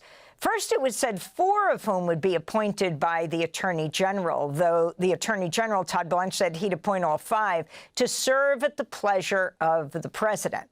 For more, we're joined by Brendan Ballou, CEO of the Public Integrity Project, representing officers Harry Dunn and Daniel Hodges, the police officers suing the Trump administration over the $1.8 billion fund to compensate Trump's allies. Brendan Ballou is a former federal prosecutor who himself spent 2 years prosecuting January 6 Capitol rioters. His new book is titled When Companies Run the Courts: How Forced Arbitration Became America's Secret Justice System. Welcome to Democracy Now, Brendan. Start off, I mean, that chilling moment where Hodges is being crushed in a door as he shouts, screams, moans. Talk about what this suit is. Yeah, so let's talk about Officers Dunn and Hodges specifically. You know, you talk about that specific moment where Officer Hodges was being crushed in the door in the tunnel connecting the Capitol to the inaugural stage. He could have died there. Later, he almost had his eyes gouged out by another rioter. Officer Dunn was at one point surrounded by rioters who were hurling racial epithets at them. Both of them could have died that day. And the scary thing is that the threat to these officers doesn't end on January 6, 2021. By the mere fact that they're continuing to speak out about January 6th to make sure that the history of that day is not forgotten or erased, they continue to receive threats, credible threats of violence, credible death threats. And the real concern that we have with this slush fund that Donald Trump is creating is that this is going to be a way to funnel $1.8 billion to supporters of the president who have previously enacted violence in his name and who may be the very ones threatening our clients. So in a very real way, this slush fund is about more than just corruption. This is about the personal safety of these officers who defended the Capitol on January 6th.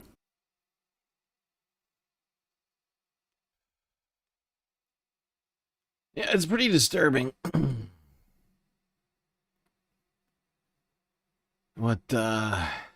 Just how corrupt the Trump administration is and has exhibited, and how much Republicans have allowed that to happen. Zero pushback from Congress, and of course Republicans are the reason for this. You can't blame anyone else, really, at least in this current moment, in terms of accountability for any of this, or sort of checking and balancing of the powers that exist. Really their responsibility. Remember that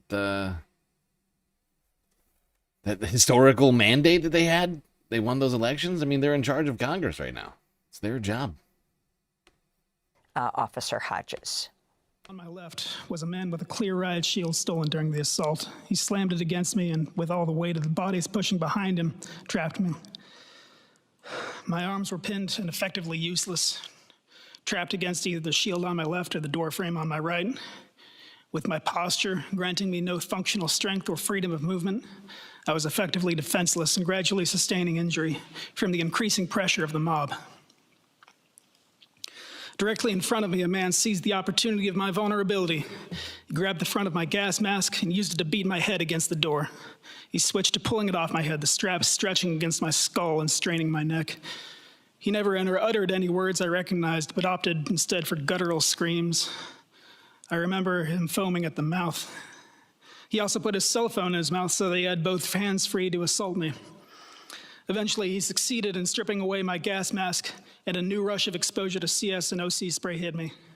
The mob of terrorists were coordinating their efforts now, shouting, "Heave! Ho!" as they synchronized, pushing their weight forward, crushing me further against the metal door frame. The man in front of me grabbed my baton that I still held in my hands, and in my current state, I was unable to retain my weapon. He bashed me in the head and face with it, rupturing my lip and adding additional injury to my skull. So that was Metropolitan Police Officer Daniel Hodges. So we just heard from Hodges and Dunn, Brendan Ballou, the two men that you represent. If you can talk about Todd Blanche, President Trump's former personal attorney, now the Attorney General, when he himself was questioned by Senator Van Hollen and others, refused to say that they would even rule out those insurrectionists who attacked police. Talk about why you believe this fund is illegal. President Trump calls it an anti-weaponization fund. Others call it a thug fund. Yeah, absolutely. So let's start with what purportedly created this fund in the first place, which is the lawsuit that you mentioned by Donald Trump against his own IRS. Now, to have an actual lawsuit in federal court, you need what lawyers call a case or controversy. The two sides actually need to be opposed to each other, and that just wasn't the case here. Donald Trump was on one side, and his own IRS, which he controls, was on the other. And that led to a sham settlement over this potential $10 billion lawsuit. So this isn't really even the kind of case that the Department of Justice could settle. But even if it could, the settlement that it purported to reach, this creation of this weaponization, this slush, this thug fund, whatever you want to call it, is not authorized by statute. And what I mean by that is, it is functionally the creation of a new department or agency. And, you can't use the fiction of a settlement to create a new government agency. Republicans would be pretty mad, for instance, if Barack Obama used the fiction of a lawsuit to create the Consumer Financial Protection Bureau, for instance. It's the same thing here. This is the creation of a new agency that the president functionally controls, that he will get to decide how the money is spent and who the money goes to. Now, and it could go. And it could go to literally anyone, including Trump. In my opinion, it could literally go to Trump himself and to Todd Blanche and any other lawyers who Trump owes money to, right? Or Rudy Giuliani, Mike Lindell, any of the other fucking lunatics who were involved in the steal. Or the Stop the Steal. Whatever it is, the Stop the Steal, the efforts, the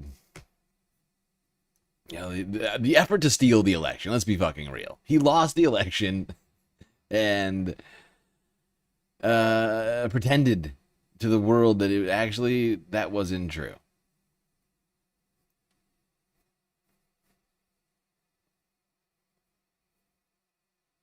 He tried to get people to just change votes in Georgia. I just need 18,300 votes. Perfect phone call. Now, unfortunately for Trump and all the Jan 6ers, earlier on Friday, a court ruled that this fund could not just be created out of thin air.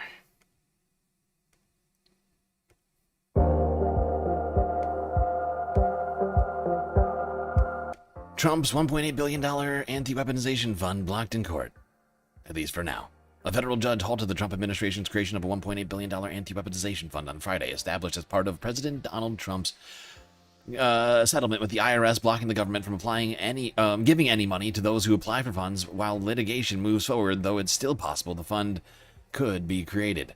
Judge Leonie M. Brinkema temporarily blocked the $1.7 billion fund from moving forward while briefing takes place in a lawsuit against it, keeping the fund on pause.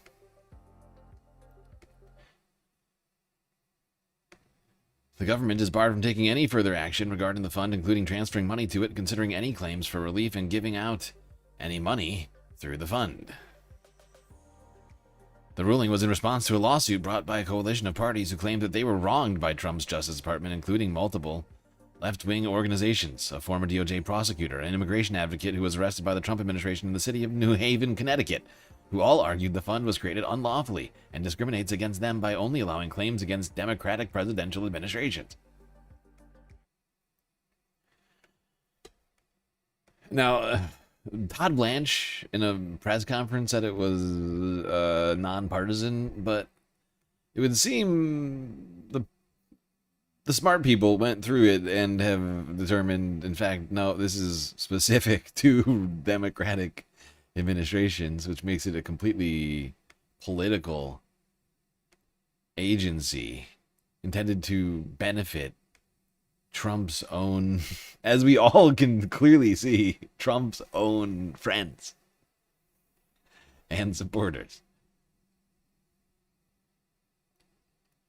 However, it wasn't just the blocking of the $1.8 billion slush fund Nope, Trump lost in 3 different rulings here at the end of the week. Going into the weekend, he must be fuming. Because not only is the $1,776 million fund for the Jan 6ers getting blocked, a judge is saying that Trump's name must be removed from the Kennedy Center, as it was put there illegally. Illegal. What? I did everything right and they indicted me. A federal judge has ruled that President Donald Trump's name was added to the Kennedy Center illegally. He's also blocked the administration from closing the National Cultural Wait. U.S. Wait, I just realized we have no sound. No. Illegal. I did everything right and they indicted me. Take 2. A federal judge has ruled that President Donald Trump's name was added to the Kennedy Center illegally. He's also blocked the administration from closing the National Cultural and Arts Center for major renovations. U.S. District Judge Christopher Cooper said the Kennedy Center board, quote, overstepped its statutory bounds by unilaterally adding Trump's name to the center. Congress gave the Kennedy Center its name, and only Congress can change it, he said. The judge also ruled the Kennedy Center's board violated the law in March by deciding to close the facility, calling the decision, quote, ill-informed and seemingly preordained. The administration had announced that work would begin in July and last approximately 2 years, but the ruling halts those plans for now. The judge, who was nominated to the bench by Democratic President Barack Obama, ordered the defendants to remove Trump's name from the institution's facade and any official materials, such as digital or physical signs, within 2 weeks. Last year, Trump installed a hand-picked board for the Kennedy Center that named him as chairman. Well, Chairman Trump is going to have his name removed from the Kennedy Center, it would seem. Next couple weeks, he's going to have to come off the building, off of the signs, off of the website, and any sort of literature or other material. I wonder how, I mean, knowing Trump, they've got his name on everything already, right? Like, this is going to take a minute. This is going to take some effort to get it all off. God, what a difficult end to the week. Honestly, this is, to some degree, like, this aspect of it really made me feel like somehow this is a break. It's like the first time where I was like, you know what? We ended a week pretty good. Like, for the last year and a half, I was like, wait a second. We did okay this week. Kinda. Partially kinda okay. That's not bad. I can live with that.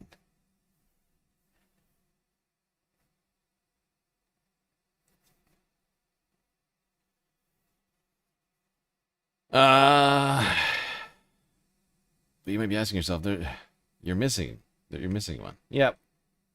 Let's go here. Microsoft Now. Sorry, MSNBC. For more on this horrible, no good, very bad day for Donald Trump. Good evening from New York. I'm Chris Hayes. Donald Trump's 80th birthday is coming up in just 2 weeks, and as is his style, he's been corruptly lavishing himself with presents all year in preparation. But today, 3 separate federal judges started raining on his parade, a quick succession of court decisions over the course of just a few hours rebuking Trump on some of his seemingly highest priorities in office. I mean, these are the things that keep him up at night. These are the things he thinks about, that he plots about, that he talks about to the press and anyone who's listening. There is clear evidence of the growing backlash to his profiteering off of his petition. Like when he unilaterally put his name above John F. Kennedy's on the Kennedy Center. Not, profit per se, but let's just say self-aggrandizement. A federal judge today ordered Trump's name permanently removed from the building, saying, quote, and this is true, Congress gave the Kennedy Center its name and only Congress can change it. That was just the beginning of Trump's very bad day. The next shoe to drop was over his planned $1.8 billion slush fund to pay the people who helped him try to overthrow an election the last time he lost, and we should say, essentially anyone else that he wants to. The plan is now falling apart. A federal judge in Virginia put the brakes on that slush fund today, halting it as multiple lawsuits against Trump's DOJ work through their way through the courts. Remember, Trump's DOJ proposed this fund at a settlement to Trump's $10 billion lawsuit against the IRS that Donald Trump controls. And today, the federal judge in Florida, who heard the lawsuit, right, when Trump filed the lawsuit against the IRS, she said she is reopening that lawsuit to investigate grievous allegations that the settlement was, quote, premised on deception and made the court the victim of a fraud. That was a response to a motion by 35 former federal judges saying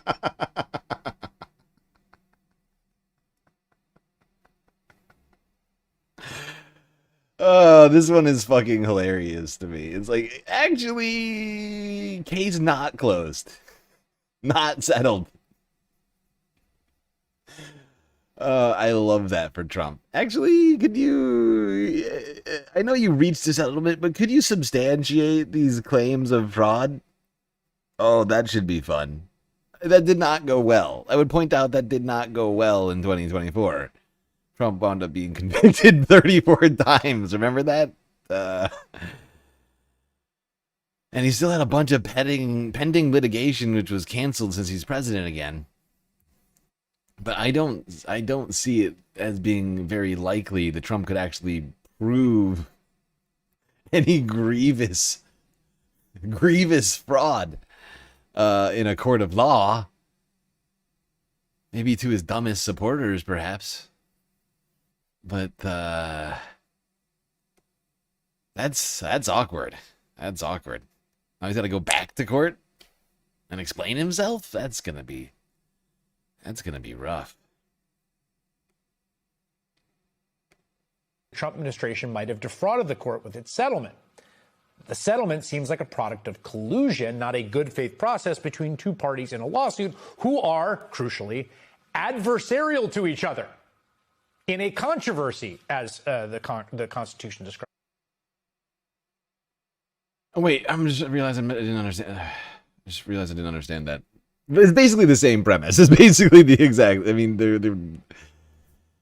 they're forcing Trump to come back to court to substantiate like what was laid out in the settlement here. I think the judge is the one that's actually alleging for grievous fraud here against Trump, which is even funnier. I did not catch that when I was listening to this earlier. I misplaced that slightly. Fascinating. It's a real L for Trump here this week.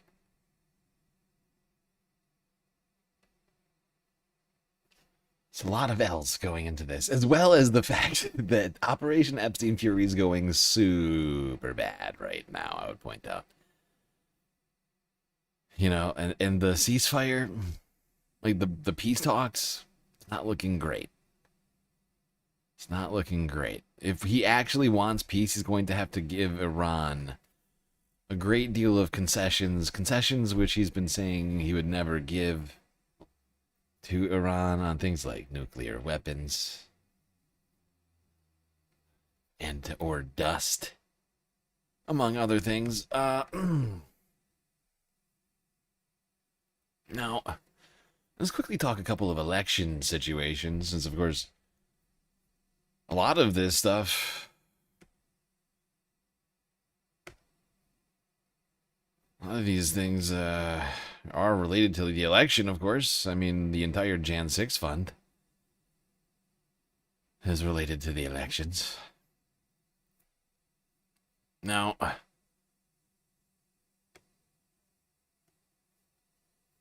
one woman who is all tied up in that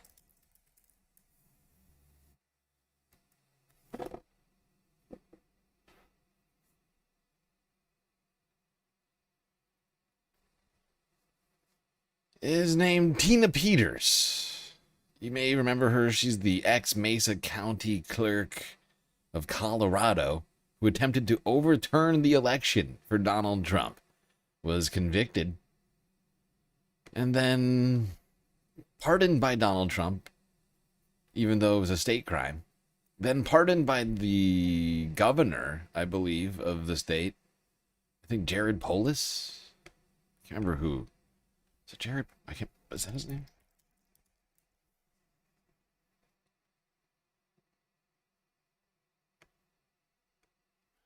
Wait, hold on.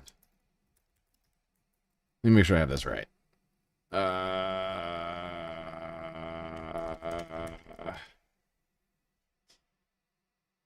Yeah. Well, he communicated her. He commuted her sentence. A Democrat, I would like to point out.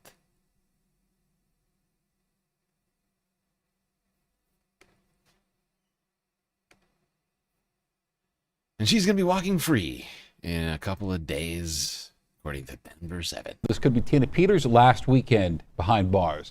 The former Mesa County clerk set to be released from the La Vista Correctional Facility on Monday. It comes about 21 months into her 9-year prison term. Governor Polis granted her clemency earlier this month. She was convicted for her role in a 2021 election security breach as she tried to prove debunked claims of election fraud. We'll have updates Monday, right here on Denver 7. This really is ridiculous. You're right. The Trump administration has already run 67 million voter registrations through a federal... Sorry. Oh, God, that's annoying to me. I hate when it does that. And it just plays the video before I can stop it. Yeah. So, I mean, this woman got a fake pardon from Donald Trump. It had no bearing on the state charges that she was given. Then the Democratic governor of Colorado, Jared Polis, commutes her 9-year prison sentence, reducing it to time served. It's now basically allowed her to be released on parole. It's fucking insane.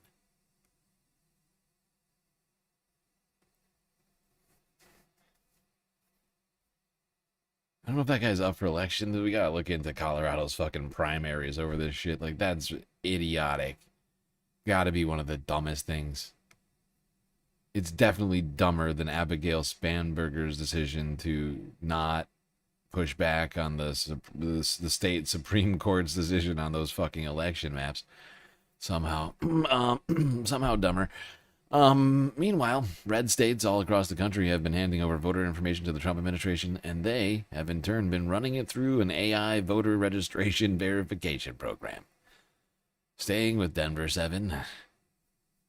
This one's from 3 days ago. The Trump administration has already run 67 million voter registrations through a federal government database to determine who they say can vote and who can't. According to the Associated Press, these registrations are mostly from Republican-led states. So far, thousands of non-citizens and people who have died have been flagged. However, critics say this is a very small percentage of overall voters.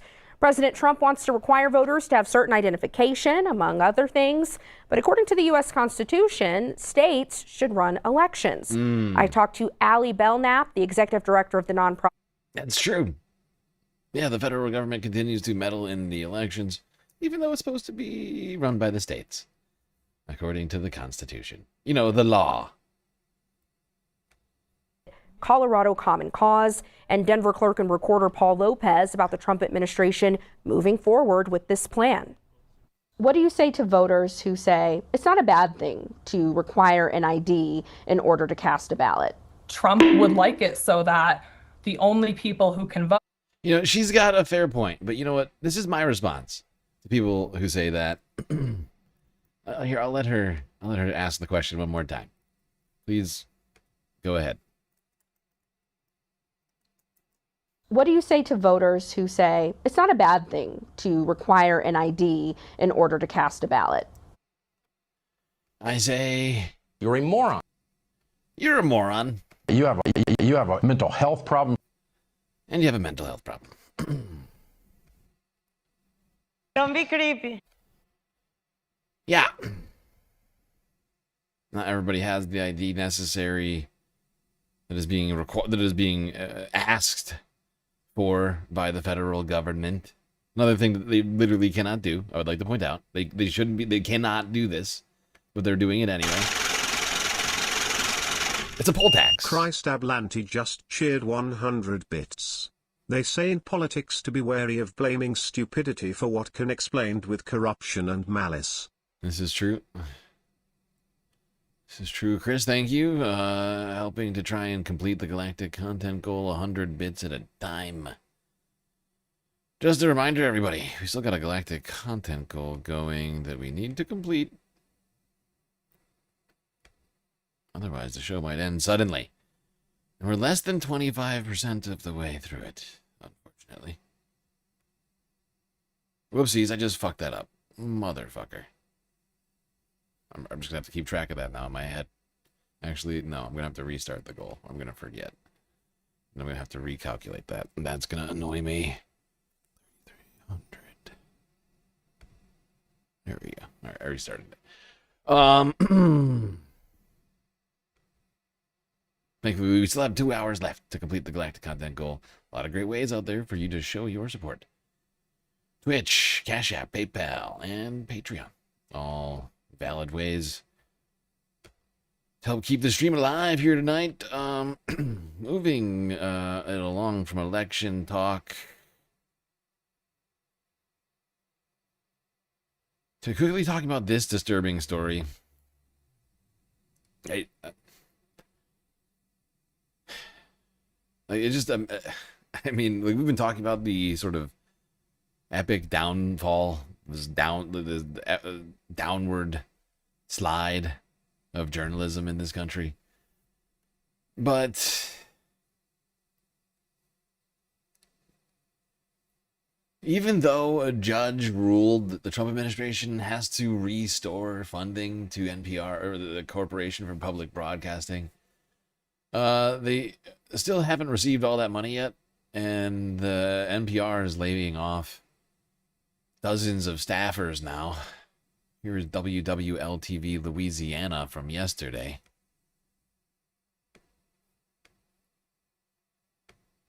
National Public Radio reports its newsroom is shrinking through buyouts and layoffs. NPR has laid off 10 journalists, including some veteran reporters.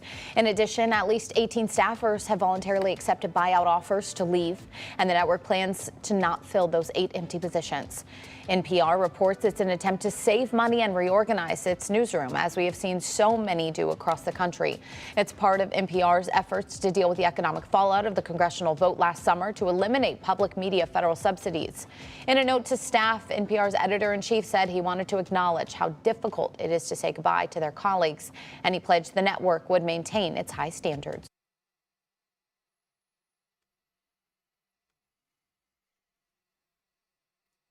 Yep. Public media is being dismantled still in front of our very eyes. It will be a tragedy if we ever get to that point where it's all gone. You know, we utilize public media around here. But it feels like I'm doing that less and less. And it seems like they are not able to cover as many stories as they once were. I'm seeing less and less like videos posted by PBS and NPR. Multiple PBS stations just shut down. Southern, Southwest, I forget what it's called, like the Southwestern one that was operating out of Arizona State. I can't remember what college it was, but I think it was in Arizona. It's like a completely student-run, bare bones, funded by the government, a news program. Like basically one of the only in the entire country, which was accessible to the public, and it just, like, all that stuff is just disappearing. We watched their final broadcast, or like their signing off, like what, earlier this year, I think, or it may have been the end of last year. I can't remember now. So I'll just sort of blurring together.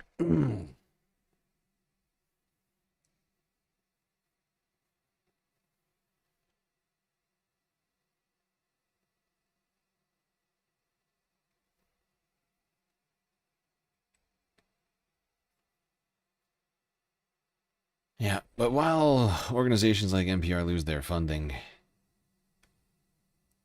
critical agencies around the country say it plainly, there has cease to be able to operate in the way they once did. Billionaires get big tax cuts, and Trump and his family continue to enrich themselves in an unprecedented manner. Here's France 24 English from Tuesday.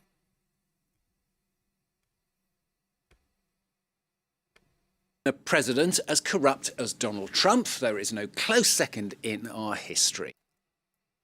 Now, let's say it plainly. There has never been a president as corrupt as Donald Trump. There is no close second in our history. Now, that is a quote from Rolling Stone magazine. But a growing number of Americans seem to be agreeing, flouting ethical rules, hardly new to America's presidency, even if some have been more exemplary than others. But most historians agree that the behaviour of chief executives has grown noticeably worse since the early 1970s and the heyday of Richard Nixon. For Trump, accused of pushing the limits. Of course, let's talk now to our international affairs commentator, Doug Herbert, who joins me here on set. Doug, more and more, critics are calling Trump the most corrupt president ever. Why? Yeah, and I'll give you, because he's perhaps the most corrupt president ever, sort of objectively speaking, look, historians, ethical watchdogs, politicians, including some in his own Republican Party, looking at this presidency, and to pick up Rolling Stone's commentary, which he cited, saying essentially Donald Trump is treating the presidency like his own personal ATM machine, that is a bank cash machine,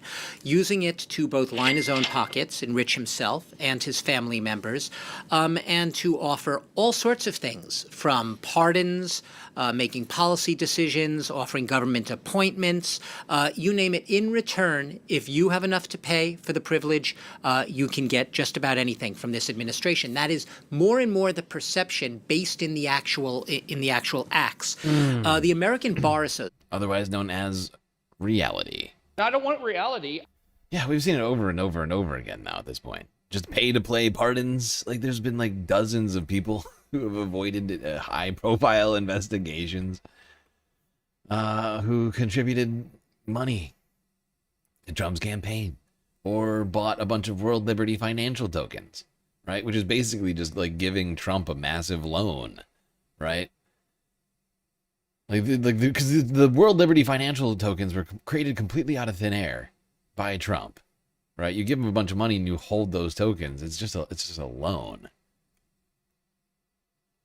Because that's the thing. A lot of these guys are, some of them I've heard about, like them complaining about the ways in which World Liberty Financial is operating, holding those tokens. Christ Ablanti just shared 100 bits.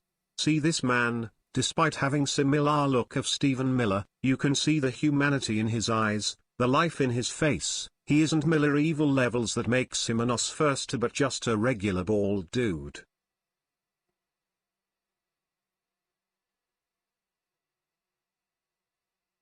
What? Who are you talking about? Oh, this guy? You think this guy looked like Stephen Miller? I guess I see what you're talking about. But yeah, a lot less evil. Slightly, less evil Stephen Miller. which is perhaps America's top sort of attorney membership association. Well, that's just not fair. Stephen's just so unlikable. Like, you know what I mean? Like, he's just so unlikable. It just seems unfair to this guy to compare him to Voldemort. Said that more than any other president in recent history, Trump caters to the wealthiest and most powerful, the billionaires, the CEOs of major corporations, and the extremely well-heeled and well-connected. So as long as they are willing to pay for the privilege, which is essentially what I was just saying.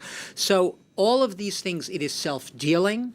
It is seen as creating an unprecedented, and I have to use the word unprecedented because, yeah, sure, we had Richard Nixon and Watergate, but we've seen nothing on the scale and scope of what is essentially a pay-to-play culture.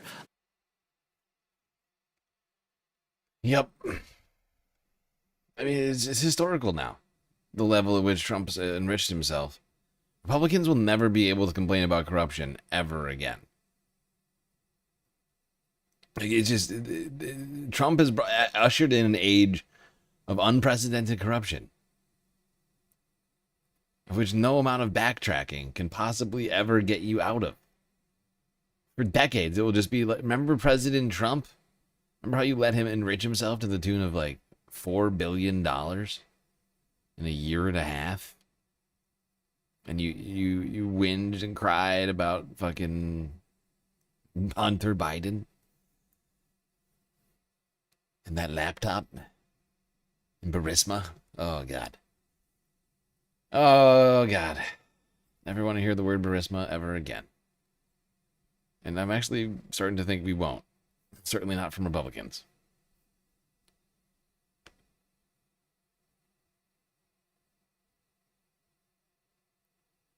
Because the response is basically, would you like to talk about World Liberty Financial, Truth Social, Trump's real estate empire, the meme coins? I mean, where would you like to start?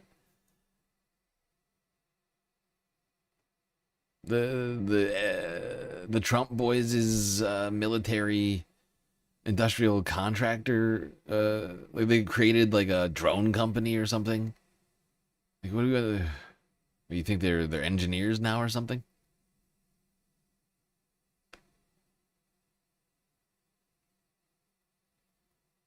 As it turns out, Trump's corruption amidst this terrible economy, it's not doing wonders for his numbers.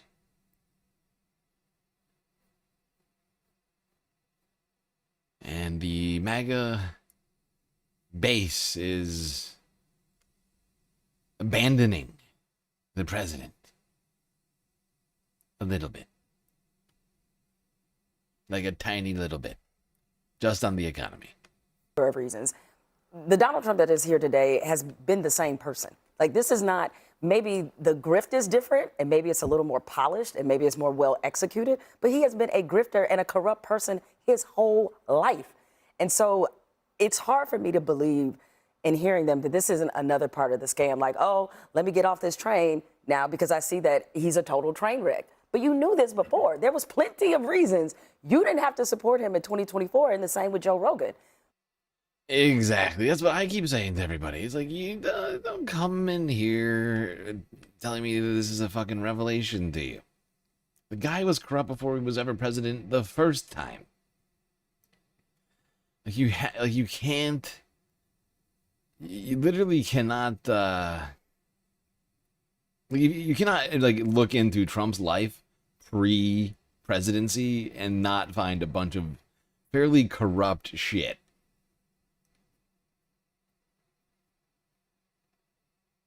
Anybody who's shocked about that is an idiot. A moron.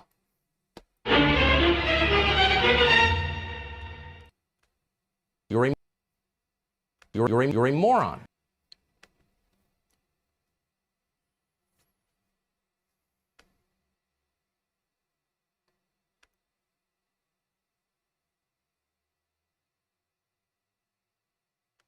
He has had real iron-fisted control over congressional Republicans for many, many years now. What is your sense of if this is starting to be a different scenario? Well, I think he has, you call it control. I think he has influence over Republicans because his poll numbers within the party have held consistently strong, despite the ups and downs of independents and Democrats over the years.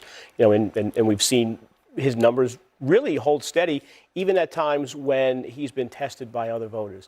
Look, I think the House leadership didn't want to give Democrats more of a theatrical viral video moments like you just saw Jim McGovern get to do. It's a bad issue for them. I think that's part of it. Yeah. The reality is, we can't be governed by people's viral moments on the House floor. We have to be governed by some strategy. I think the strategy has been very clear. It's deny Iran nuclear weapons. It's open the Strait of Hormuz and stop allowing Iran to fund proxies. And how's that going? Well, I think it's going pretty much better than the better. How is that going? Bad. It's going bad. We all know that all three of those things are going super bad. Like as bad as you could possibly go. Like right now in the current situation, it would seem that they're gonna get absolutely everything that they want. Iran, not Donald Trump.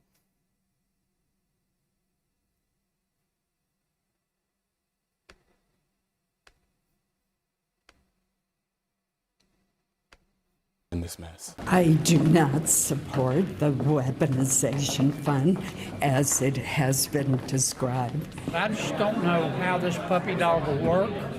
I'm not sure where the dog. money's coming from. I'm not sure who's going to decide. I don't know anything about anything. We need more information on it. I mean, we discussed it yesterday, but that's why it's coming back, is we need more information. These people don't deserve restitution. Many of them deserve to be in prison. But this is, this is just stupid on stilts. Do you think you have colleagues that share the same concerns that you're Yeah, expressing? they do, and they need to speak up. I mean, this is beyond the pale. This is not good for my colleagues. There's no one positive thing that could be spun out of this between now and November.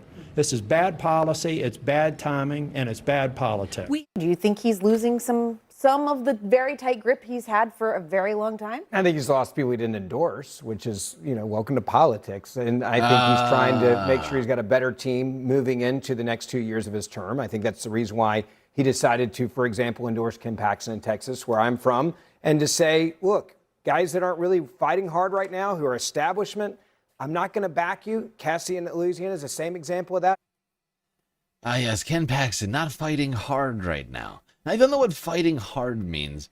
I mean, Ken Paxton has voted along with Donald Trump's whims and wishes, I think 99.7% of the time or something like that. I mean, basically 100% of the time.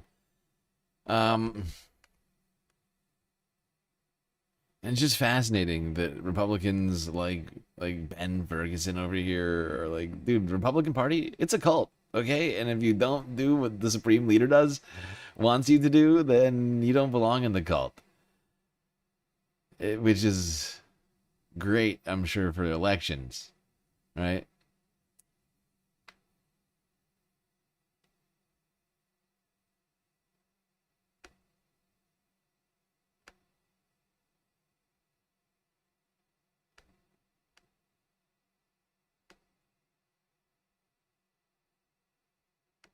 Insane amount of money come in.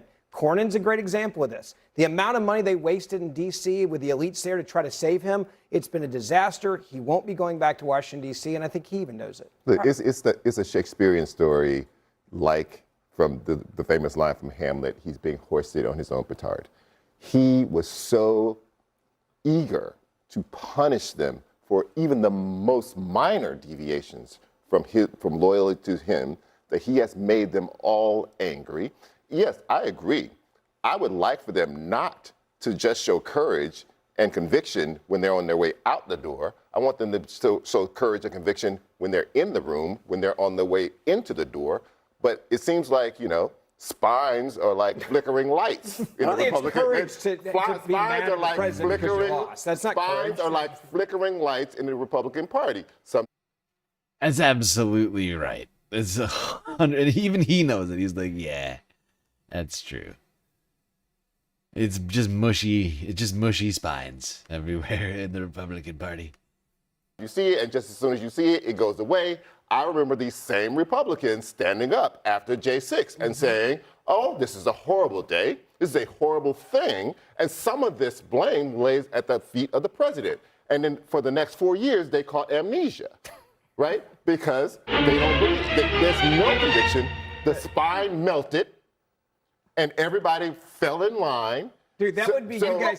Exactly. And like Marjorie Taylor Greene, who criticizes the president and then quits, resigns her term during a midterm election for the fucking sake. Like, I mean, pathetic, right? Like, multiple Republicans have just resigned their posts when Trump has told them that they won't get his endorsement in 26. Like, fucking pathetic. Like, these people are so sad. It is genuinely a cult. Like, there's no other description for this.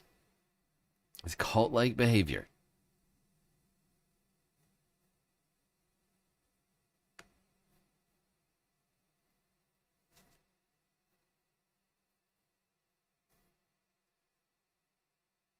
can tell he's a human. Yeah. Right. Okay. I see what you're saying. Trump's administrations will expand criteria theory regarding cults and cult behaviors for decades to come. Yep, probably. Probably. That's a fascinating, a fancy message effect right there. Thank you for the bits, Gerb. You're good. No, I got what you're saying. I get it. That could be a soundbite. Spines flickering like lights. Yeah, that's a pretty good one.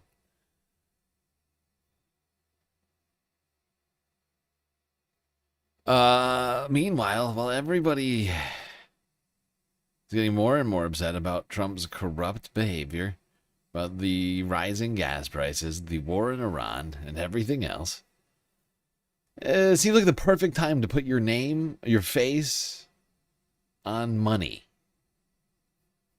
Something which in theory people would carry around with them all the time and be reminded of you.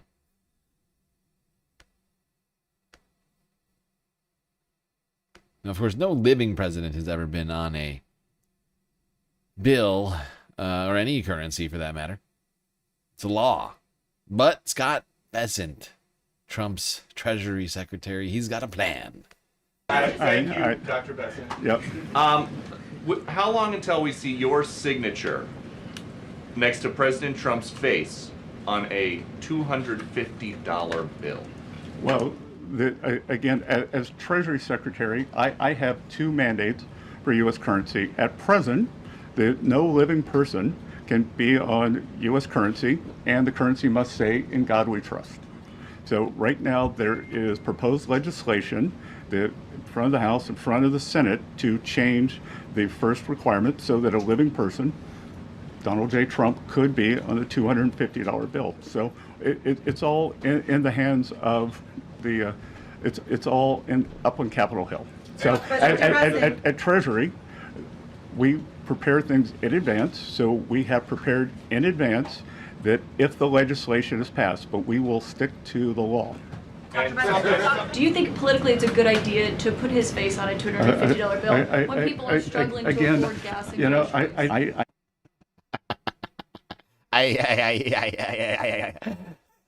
Caitlin, I don't appreciate that line of questioning. Yeah, honestly, though, it's a fantastic question from Caitlin. Thanks, Jeff, for the question. Fantastic question from Caitlin. Is it a good idea to put your face on the 250 on currency when people can't afford gas? When people's gas tanks are now costing as much as the proposed new bill would be?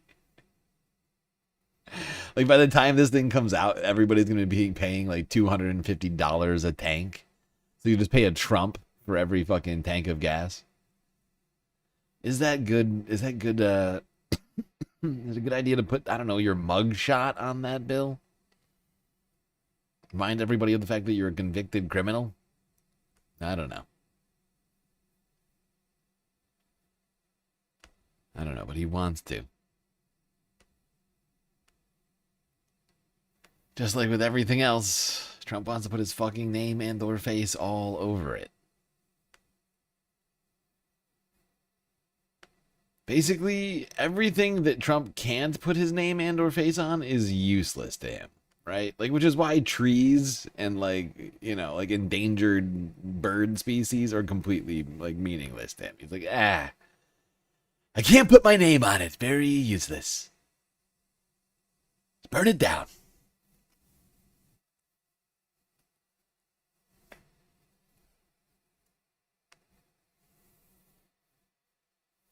And, of course, we started the week off with Memorial Day. Summer kicked off with a bang. And that was the sound of people's bank accounts imploding.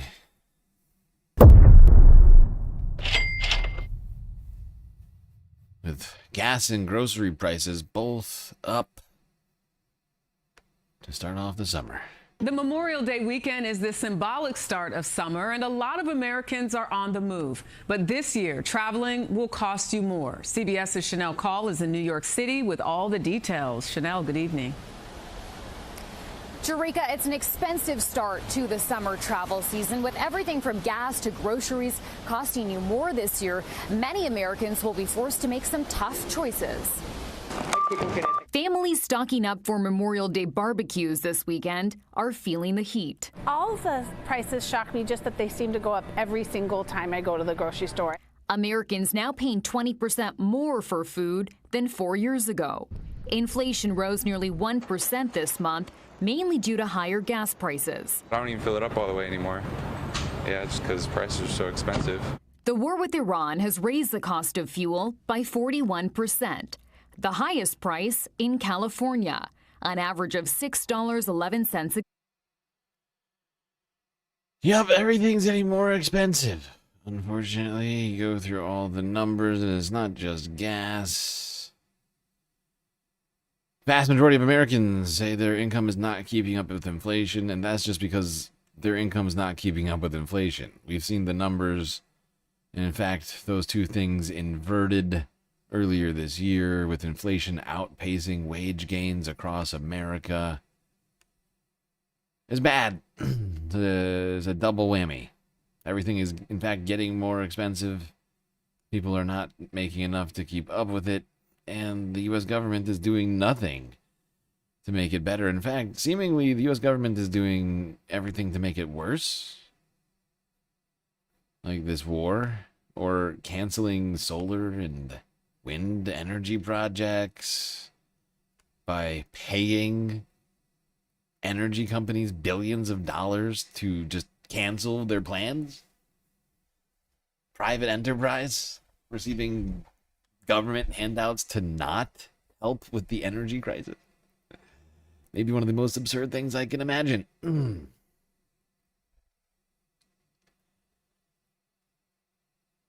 Staying with the numbers, we're going to have to go here next to the CNN with the very best. The great, great Harry Emden.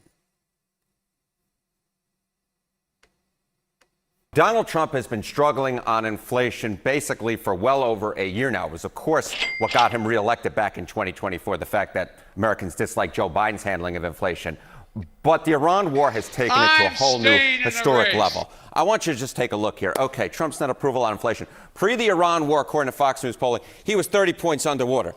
Look at this drop over just 3 months' time. 52 points underwater. I went back through the history books. There's no president before Trump who ever had a net negative inflation rating of at least 50 points underwater. And now Trump is doing it in the Fox News poll, minus 52. And I've seen it in a number of polls as well. And this decline matches. It has taken Trump from low levels to historically low levels in just 3 months' time. You rarely see this type of movement, but the Iran war has hit Americans' wallets, and they are taking out on the President of the United States. That's the part of it that I just think is incredibly unusual. Incredibly unusual, says John Berman, or as the rest of us would probably say, holy Toledo. Holy Toledo. Point drop in 3 months. Just 3 months' time. All right. Among whom? Among whom? This is where it gets even more interesting, because just take a look here. Groups that shifted on inflation. Okay, Trump's net approval on inflation by your 2024 vote. Look at this. Harris voters have stayed pretty constant. They don't like Donald Trump very much at all. They went from minus 92 to minus 94. But look at Trump voters. This is where the decline is coming from. Trump voters have turned on Trump when it comes to inflation. Pre-war, he was at plus 37 points on the net approval rating on inflation. Look at this now. Trump voters, he has a negative net approval rating on inflation among Trump voters. We're talking an over 50-point decline in just a few months. That is the power of the Iran war on the Americans' wallet and Republicans. Goddamn. From pre-war to now, Donald Trump is utterly imploding in the polls, and the economy seems to be the main reason for that massive movement.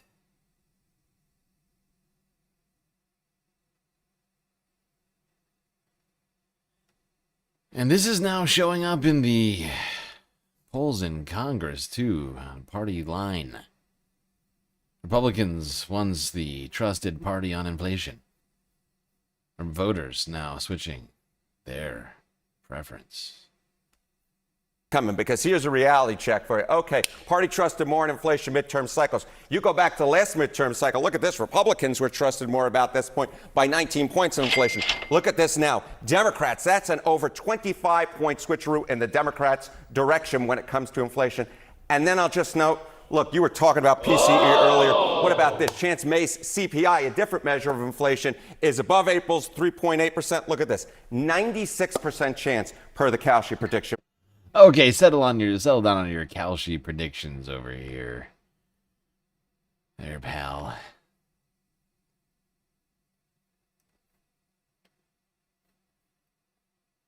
Let's look at Trump's net favorable rating among his own party. Went too far. Leader of the Republican Party. I just want you to look here. I mean, this just tells you everything that you need to know, which is the net favorable rating with the GOP. You have Donald Trump, you have George W. Bush. Before Donald Trump declared back in May of 2015, look at this. George W. Bush's net favorable rating was plus 58 points. Donald Trump was 45 points underwater with Republicans. Look at this. This is over 100-point shift, I do believe.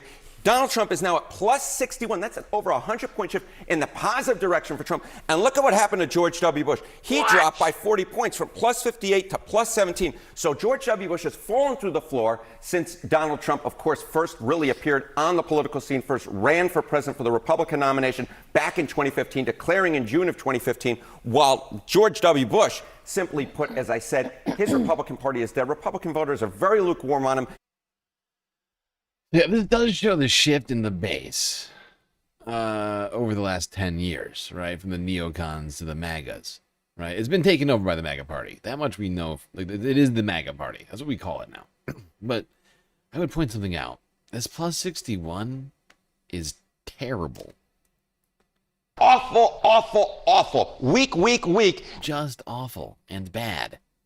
Plus 61 in the GOP? Net favorable? Trump's net favorable rating on the GOP back in this time last year was like 90%. That's a massive drop.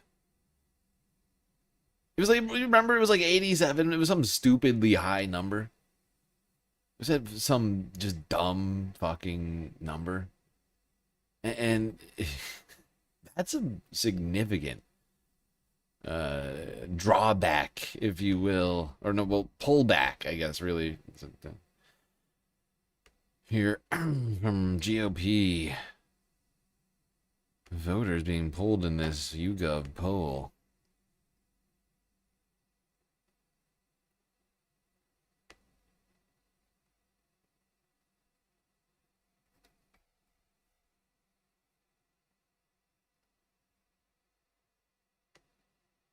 Even you. Maybe you'll run for president one day. I can't. I was born in Hawaii.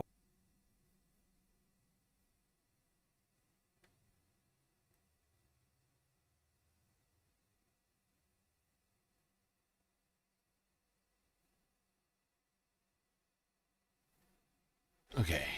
What do I got next on the list?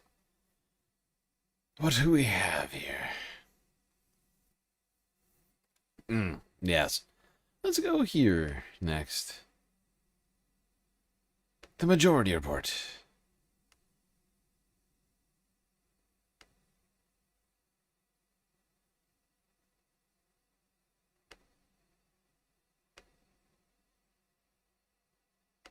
Food prices are about to rise for the second straight month after nearly 4 years of declines. We know what rose prices. The once-in-a-lifetime, hopefully, COVID pandemic caused shutdowns across the globe. It resulted in supply chain bottlenecks. There were workers who were unable to work and process these goods. There was a backlog. There were shortages. And prices went up dramatically. Inflation really hit globally. The U.S. was a little bit more insulated from it, but still the economic pain was immensely significant. And as of last month, the wage gains that people were experiencing have now been outpaced by the inflation that's been once again turbocharged by Trump. But this time, this isn't COVID. These are his actions, particularly as it relates to the war in Iran. So you have these factors here that are in play in terms of why food prices are going to be going up. You've got the Iran war, but you've also got extreme weather due to climate change, which Trump is turbocharging, and high costs for farmers, which are the result of his tariffs and his economic policies. So you can draw a line right back to Trump's decisions, and I hope the Democratic opposition... I would point out a couple of things here. It's not just Trump's economic policies. It's also, of course, Operation Epstein Fury. We can't forget. It's not just the cost of oil, something that farmers use all the time, gasoline, something that farmers use all the time, but also fertilizer, right? And it's not, I mean, of course, the tariffs hurt farmers. And also the destruction of USAID hurt farmers because USAID was a big buyer of grain and other sorts of products from U.S. Agricultural, the sector, if you will. And yeah, none of that's got anything to do with tariffs or China deciding to stop buying soybeans from America and switching to Brazil. Party does so. Again, not holding our breath on that front, but some good Democrats should be doing that. Let's read this part of this really good Bloomberg piece on where we're at with food prices. The U.S. saw its warmest ever start to the year with temperatures running about 6 degrees Fahrenheit above average through the end of April, according to the National Centers for Environmental Information. The early heat... By the way, for anybody, this might be relevant to 3 degrees Celsius above average, which is, you know, bad historically.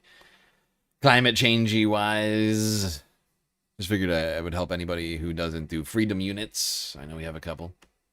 Prompted some domestic crops to begin blossoming weeks ahead of schedule instead of remaining dormant throughout the winter, leaving them exposed to subsequent frosts, according to Brad Rippey, a USDA meteorologist.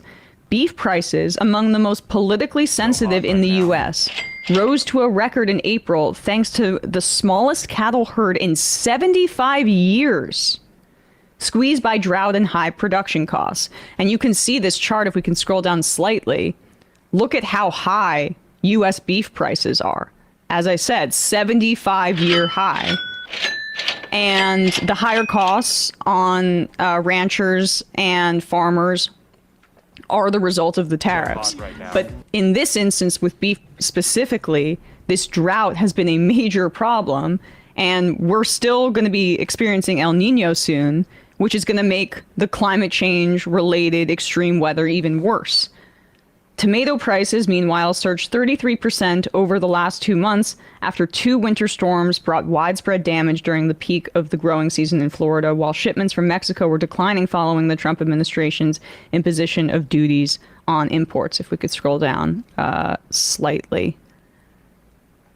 Heat and drought in the western and central U.S. spell more pressures to come. California accounts for almost half of annual U.S. vegetable and 3/4 of fruit and nut cash receipts, and diminished snowpack in the Sierra Nevada this year to just 23% of typical levels as of mid-April has raised concerns about irrigation supplies. Drought has also spread across the nation's breadbasket, where staple wheat crops that are typically used to make all-purpose flour or pasta have withered for lack of rain. As of May 19th, 70% of U.S. winter wheat production was in areas of drought, along with 25% of corn production, according to the National Drought Mitigation Center at the University of Nebraska-Lincoln. And forecasters now say an El Nino weather pattern is likely to emerge by August, with rising odds of an unusually powerful event, I should say, that will persist into 2027 and push global average temperatures higher. So this is the result of climate change. And yep. Well, it's a result of a number of factors, but absolutely, climate change is certainly very involved in all of this. Of course, the Super El Nino is contributing to this, but it is, the Earth is, to some degree, kind of a closed system. I mean, yeah, sure, do things escape out the atmosphere? Yeah. But as we all know, things like greenhouse gases stay around for a long time, contributing to the warming that we are seeing and the extreme weather. And the Super El Nino is going to bring a period of extreme drought and extreme weather, right? And not just drought, extreme heat, extreme drought, but also extreme storms, right? We will be seeing all of these things, right? And that's because the Pacific is going to be much warmer during this storm season than usual. And of course, we have hurricane season already going. Fire season, this is the normal time. I mean, hurricane season starts Monday, I believe.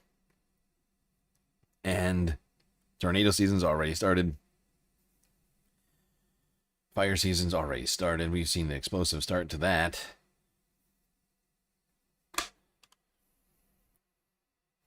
Especially in California, SoCal. Over the weekend, there were multiple multi-thousand acre fires very early in the season for such activity. The number of wildfires still burning in Southern California. The Sandy fire in Ventura County has now burned more than 2,100 acres with 40% containment. It erupted Monday morning in the area of Sandy Avenue before quickly spreading amid gusty winds and burning a home on Trickling Brook Court to the ground. Evacuation orders and warnings remain in effect. In Riverside County, the Bain fire, that's in Jurupa Valley, it has burned nearly 1,500 acres. It is 67% contained tonight. In Paris, the Placentia fire, now 35% contained. 3 homes have been destroyed there. And in Homeland, that is just outside of Hemet, more than 600 acres burned, and it is 57% contained. All of the evacuation zones for the Verona fire now have been dropped. Yeah, but these were only 3 of, I think, dozens of fires in California of varying sizes. The largest, I think, reaching almost 20,000 acres burned on, what is it? I can't remember the name of it. Some, fucking hell, I can't remember. One of the islands off the coast. Some of these fires fairly close to the Palisades and Eaton fires. My understanding is they were eventually put out, but continue to worsen, and droughts continue to get worse. It can be looking at a very, very problematic season, as I've been suggesting literally all year could happen. Like I was just aware of the fact, and that the La Nina was switching to an El Nino sometime around the end of the year. I became aware of that fact, and considering everything else I knew, all the other data, I was just sort of putting it all together. Like, I mean, it's pretty, it's pretty cut and dry, right? You have to be trying to ignore climate change, right? Like, the graphs are fairly clear, right? We are in the hockey stick era, right? Like an exponentially, a period of exponential growth of not just in temperatures, but also in catastrophes that we are witnessing as a result of these sorts of environmental changes. Central Oregon saw a massive wildfire pop up this week. Here's KGW News from Tuesday. Taking a new video now, the Zen fire that's burning in central Oregon. This is about 90 miles northeast of Bend in a rural area near Clarno. Oregon's Department of Emergency Management says the fire has grown to 1,500 acres and is about 3% contained. The fire sparked some 24 hours ago around the borders of Wasco, Wheeler, and Jefferson counties. And I don't even know if this thing got contained. And this, at the making of this video back on Tuesday, it was at 3% contained. It could be much, much larger than this right now. I mean, I might as well just Google it. By the way, terrible name for a fire. Who named it the Zen fire?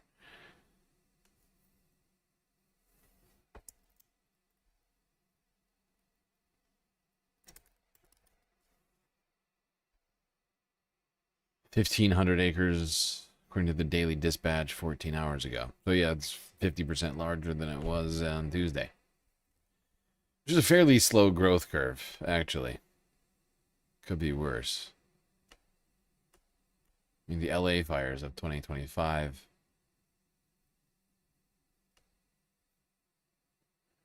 grew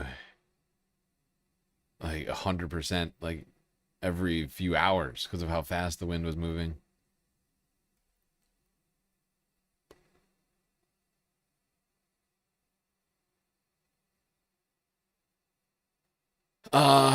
And there are concerning signs in the foothills of Salt Lake County that Utah may very well see a equally bad fire season.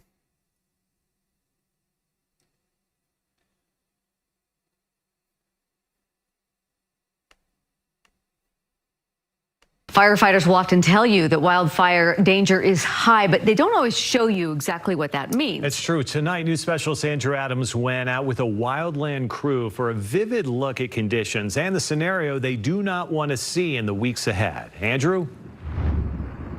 Well, they really do not want to see a fire start small at the base of a hillside and then get carried up, especially with winds like we're experiencing right at this moment. The conditions up high are extremely dry, but even close to the valley floor, they're conditions that firefighters don't usually see until later in the summer.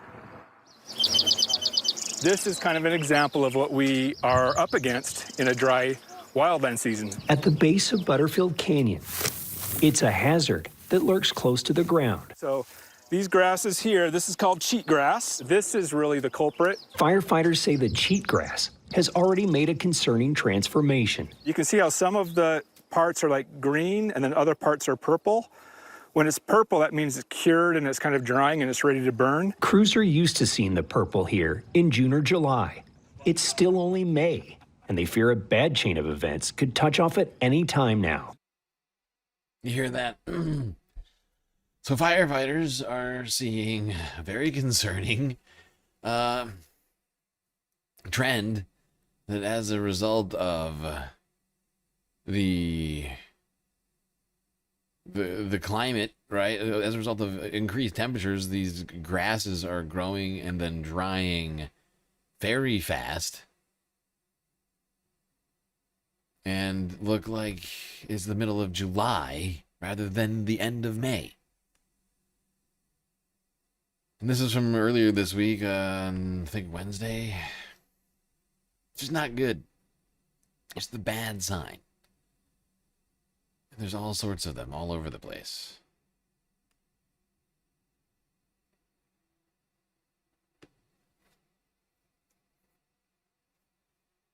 Now,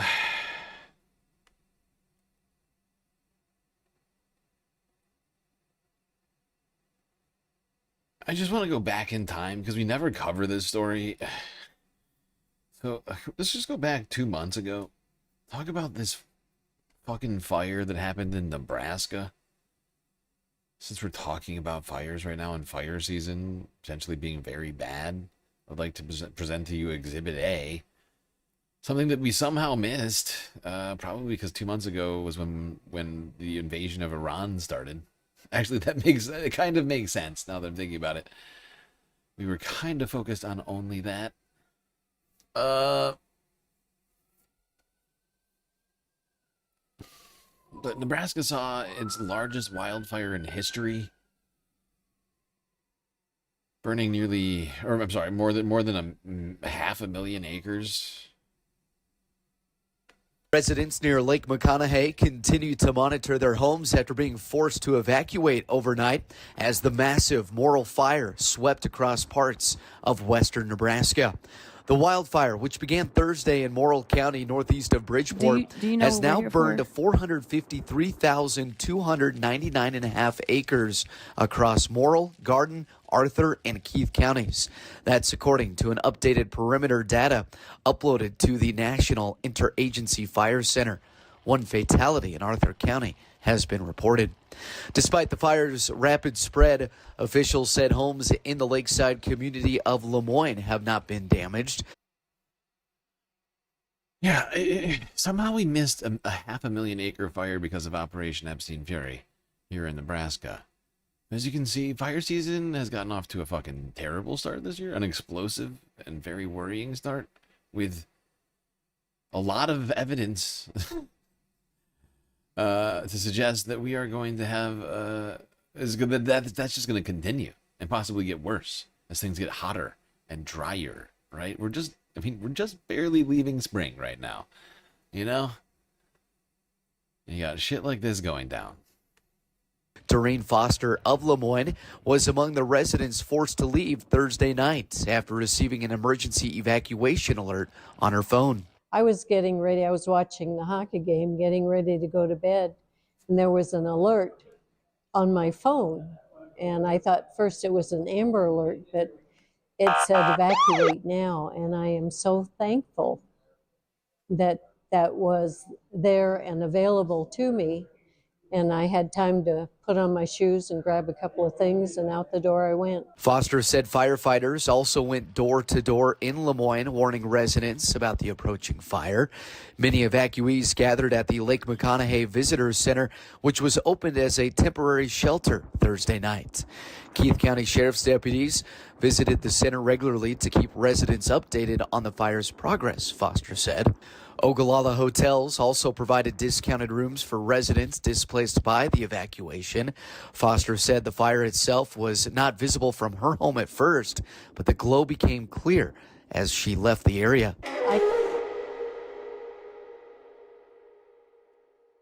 Yeah, that's no good. Pep Talks TV, thank you for the follow and the raid over on Twitch. Welcome in. I hope the stream went good.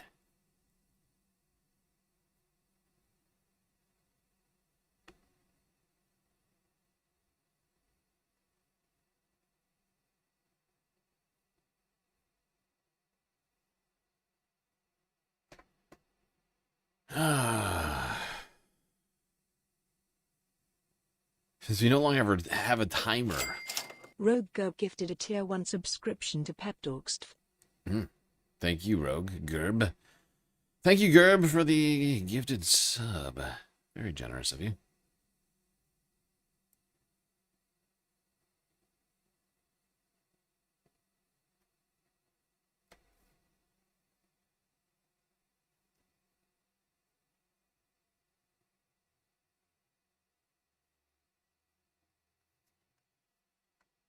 Speaking of which, Galactic content goal.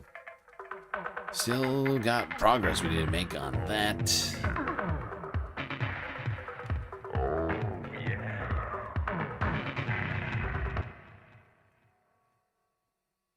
Thank you. Thank you, Green New Deal. But yeah, we are, let me think. We're only like 25, a little over 25% of the way. Maybe 30. I'd call it 30 just to be generous. With the way through the Galactic content goal. Only an hour left to complete it. So we gotta do something about that. A lot of great ways for you to show your support, of course. Twitch, bits, power-up subs, gifted subs, Prime subs, Cash App, PayPal, and of course Patreon. All great, valid ways to help support the stream. And prevent this particular episode, the Galactic Spacecast, from ending suddenly.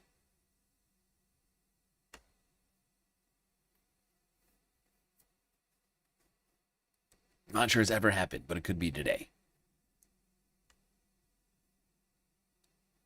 That's not what we want. That's the sort of record you don't want.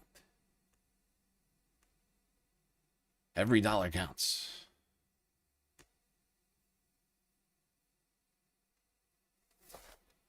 Don't worry that your contributions will be too small. Got an extra 30 cents on your Cash App just hanging over. Just, just think about it. Will you miss that 30 cents? No, probably not.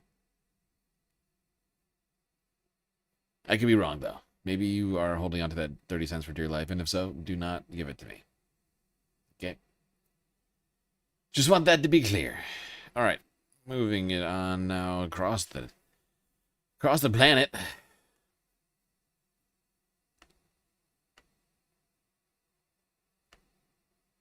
Across the planet. Where Europe and South Asia are getting hammered. Have been getting hammered for like the last week or so. With a massive heat dome. I think it's actually multiple heat domes. 2 different powerful heat domes. Causing a severe heat. Record breaking in some places, like the United Kingdom. This time in May, you don't expect sweltering temperatures like those being seen here. The UK was sweltering in a record-breaking heatwave on Monday, with temperatures forecast to reach 34 degrees Celsius in London, and even rising to 35 degrees in parts of England. The soaring temperatures in many parts of the country make it the hottest day in May on record, as well as the hottest recorded bank holiday Monday. Meteorologists say the high temperatures, which are normally associated with summer months, are caused by a strong area of high pressure from Europe, pushing in warm air to the UK. Yeah, but it wasn't just the UK, Spain, France also getting hammered. Let's go to BBC here from Tuesday next. Temperatures have been soaring across the UK. Monday was one of the hottest May days on record. Last night was classed as a tropical night, with temperatures in South London not falling below 21.3 Celsius. It could get even hotter today. Yeah. Oh, by the way, a donation on PayPal. 10 bones. Oh, yeah.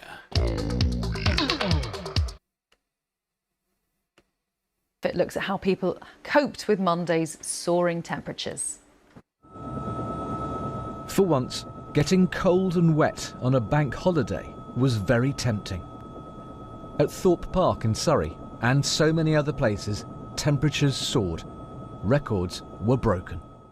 The 34.8 degrees Celsius recorded in Kew Gardens in southwest London made it the hottest day in May ever. At Camber Sands in East Sussex, the crowds came in their thousands.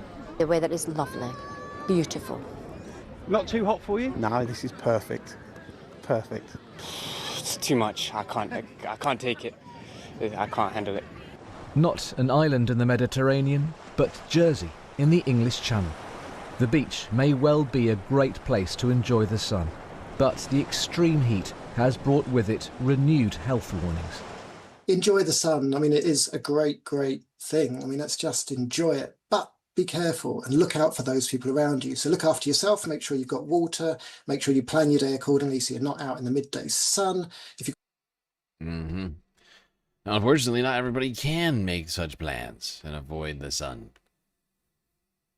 Not everybody in Europe has air conditioning, for instance. France. Not one of the least, I think one of the least air-conditioned countries in Europe.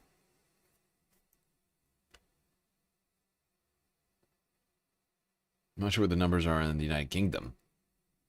But a lot of people were taking to the pools.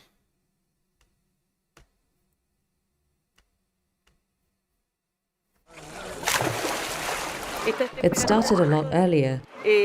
These temperatures don't correspond to this time of the year. It is all due to climate change.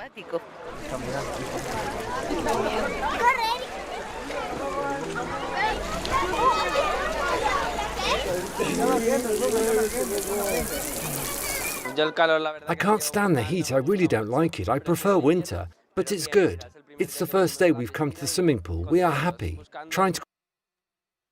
There you go. Residents in Madrid trying to cool off as much as they can. Also in the pools. Everybody's in the pools.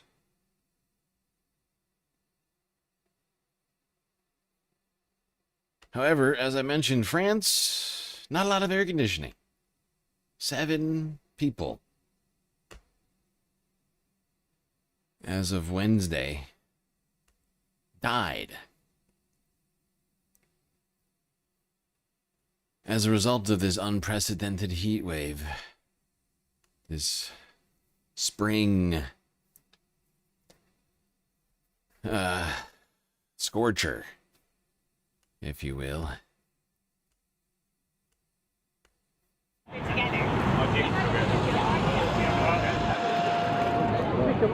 Parts of Europe have been hit with an intense and unprecedented heat wave, with cities sweltering to temperatures in the mid to high 30s. What's particularly notable about the heat records we've seen in recent days is how much we've beaten the record by. So the previous record of 32.8 degrees Celsius was really eclipsed by the 35.1 that we've provisionally reported at Kew Gardens. And normally with these warm temperature extremes, you're looking at beating temperature records by fractions of a degree, but this is more than 2 degrees higher than the previous record, which is really notable in terms of the UK climate record. It's very unusual. This is unprecedented heat in May, and in the past these. And for anybody who needs it, for Freedom Units lovers and users, 32 degrees Celsius is under 90. It's 89.5 degrees Fahrenheit. Whereas 35 degrees Celsius is 95 degrees Fahrenheit. So you're talking about nearly a 6 degrees Fahrenheit increase. Yes. Oh, yeah. Oh, yeah. What was I saying? Oh, right. A 6 degrees increase Fahrenheit wise. God damn it. You're killing me. You're killing me with the sunglasses. I'm already wearing sunglasses, and that much is very, very obvious. What I was saying is, of course, that the 3 degrees change in Celsius is actually is about 6 degrees change. 6.5? Wait, I just forgot it now. Nearly, I think it's 5.5. But it's a fairly large increase. Okay, guys. I'm wearing sunglasses. I'm wearing them.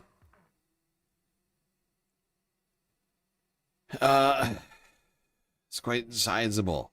It's quite a sizable change, records-wise. You know, like, I'm trying to, like, come up with a adequate comparison. But it's like, I don't know. It's in, like, a short term, like a short length track event or something being eclipsed by multiple seconds, right? Like the record, right? It's big. It's quite large, you know. Even though it maybe doesn't sound like a lot, like it is, in fact, quite a lot. And 95 degrees is almost 100 degrees in fucking May. That's wild. That sounds uncomfortable. To meet these temperature thresholds in excess of 35 degrees, it's really notable, and it's unprecedented in the UK climate, and it's before we've even reached meteorological summer. And there has been some research that shows that the kind of weather patterns associated with heat waves in Europe are maybe becoming more frequent in the last 20 to 30 years. But because the number of occurrences of these events is still quite small, and obviously climate is very variable, our weather is very variable, it's really hard to know if that's actually a trend or if it's climate change driven. We're not really sure what is causing that, or if it's just a statistical anomaly. But what we do know is that whether heat wave events are becoming more frequent or more intense. Yes. As a scientist, she's being very careful with her words. You can't necessarily directly link this one event to climate change, but the overall increase in these extreme heat wave events are absolutely linked to climate change. It's just a matter of certainty on any one event can be difficult to say, you know, but with a 100% guarantee,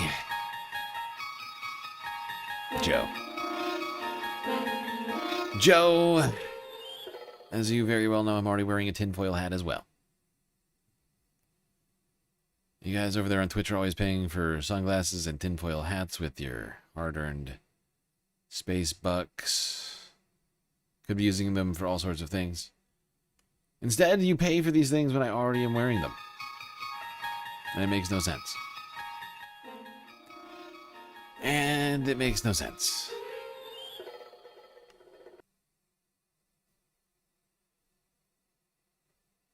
It's weird. That's what I'm trying to say. It's weird. According to the United Nations... Rogue gifted a Tier 1 subscription to lowercase 1388. According to the United Nations, Rogue Gerb just gifted a Tier 1 sub to lowercase. Very generous of you, Gerb. But the UN is also actually saying that, do you think right now it's warm? Do you think this heat wave is bad? Hold on to your britches, because the next 5 years are going to be equally bad, if not worse. Immediately, if not sooner. Here's the AP from yesterday.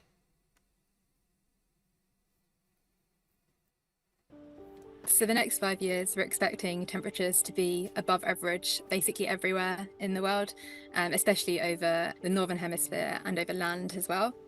It's unprecedented to have such hot temperatures in May before the meteorological summer has even begun. We've got a very high chance of at least 1 year in the next 5 exceeding 1.5 degrees. So there's a 91% chance of this. Nothing will drop off a cliff when we reach 1.5 degrees. And every kind of 0.1 of a degrees has more and more severe impacts. But it is very important to try and limit our warming as much as possible. The Arctic, in particular, is warming 3.5 times faster than the rest of the globe. As the sea ice and snow melts in the Arctic, so you get more solar radiation being absorbed, which means that basically the temperatures are increasing. So you're getting like this positive feedback loop happening. As the temperature warms, more sea ice melts, the worse this makes it. So the science here, the climate is warming. We need to take urgent action to reduce this as much as. Yes, indeed. We've been talking about this now for 2.5 years, and I feel like we've made so little progress. I mean, I know we have, at least some of us, China, for example. China! But as a whole, it feels like humanity still has not achieved what it needs to. It's not just feels like. It is scientifically accurate to say that we have not achieved yet what we need to address climate change. Evidence of that continues to be seen, whether it's heat waves down on planet Earth. Why am I saying it like that? Why am I saying it like that? Down in the cities, in London, in Paris, in Madrid, or up on the mountaintops of Greece, where snowpack has decreased by 50% in just 4 decades. Snowpack, which has been there for like hundreds of thousands of years. You know, maybe it's not the same snow all the time, right? It gets recycled to some degree, but it also is supposed to build on itself. So, in theory, the stuff at the very bottom should be very ancient. Unfortunately, all that's melting in the Greek mountains. We're on Mount Parnassos, long known as a favorite Greek winter playground. Snow's probably not the first thing that comes to mind when you think about Greece, but high above its beaches and islands, snow in the mountains is very important. It acts like a natural water store. As snow slowly melts, it provides water for people, farms, and nature during the long, hot summer months. But a new study shows something worrying. Snow on Greece's mountains has fallen by nearly 60% over the last 40 years. Εμείς στο σχολείο δεν μπορούσαμε να πάμε από το χιόνι. Όταν πήγαμε στο δημοτικό εδώ πέρα, μπορεί να κάνει να θυμάστε και 2 μέρες μέσα στο σπίτι να μπορούσαμε να βγούμε έξω από το χιόνι. Που αυτά τώρα δεν τα βλέπουμε εδώ πέρα. Snowpack is really like a savings account. Snow stays there for all these winter months, ultimately melting at the time that we need it the most. Το μεγαλύτερο πρόβλημα ξεκινάει τέλος Αυγούστου, μέχρι τέλος Σεπτεμβρίου, αρχές Οκτωβρίου. Αυτή είναι η χειρότερη περίοδος γιατί προερχόμαστε από ξηρασία από όλο το καλοκαίρι. Right, so these aren't technically glaciers up here in Greece. All of the snow, at least according to that guy, melts and is fed into the aquifer. Unfortunately, 50% less snow will be melting into the aquifer here in the Greek mountains, which, you know, according to physics, should be drawn down the hills to the people down in the valleys. And that's not going to happen as it should, with 50% less than there should be in snow reserves. Of course, the glaciers are doing very similar problematic things. Talked about that in the past, and we are kind of in a moment of glacial collapse on the planet. Humanity not doing nearly enough that needs to be done to prevent that or reverse that.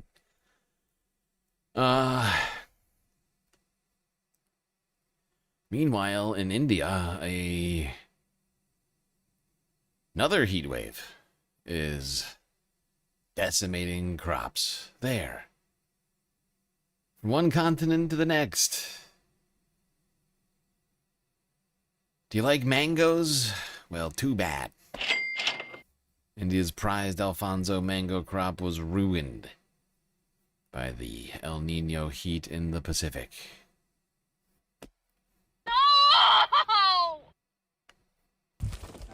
In India's western state of Maharashtra, the coastal town of Devgad is famous for its prized Alfonso mangoes. But officials say volatile weather has ruined this year's crop.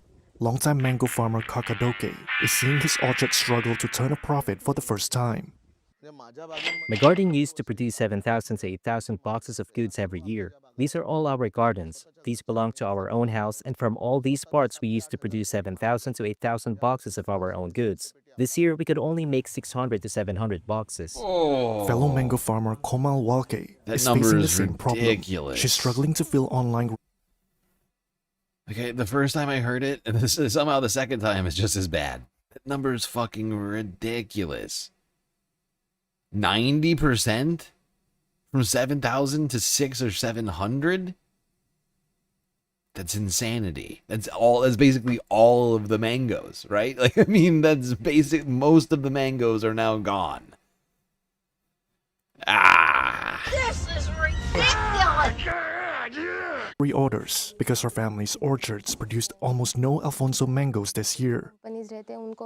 Walke has been forced to buy fruit from other farms to meet orders from customers. India is the world's largest mango producer. According to a research agency, the country produced around 28 million. We've got a perfect storm of fuckery when it comes to the agricultural sector, right? We still technically have these trade barriers, like the minimum trade tariffs that Trump can levy based upon the Supreme Court's ruling earlier this year. You got Operation Epstein Fury, which is raising costs for farmers, reducing access to fertilizer, which in turn is reducing yield. Then you add on climate change induced heat and or other weather events that are also weighing on crops.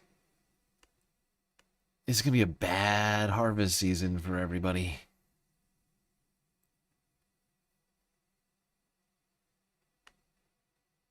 Now, technically, there's two different harvest seasons. One on the northern hemisphere, one on the southern hemisphere of the planet. And I think India is southern hemisphere. Wait, the northern part of, because most of the northern part of India is where I think a lot of the crops are grown. Is that northern or southern hemisphere growing pattern? I can't remember.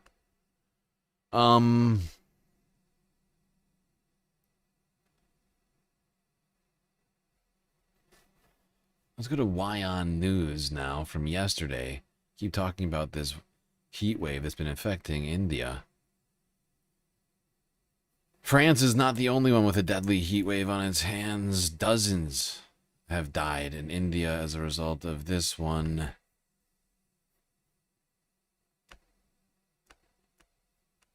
Unfortunately, it's not just the crops. There's no respite from the scorching heat across India, with daytime temperatures consistently above 45 to 46 degrees Celsius in several parts of the country.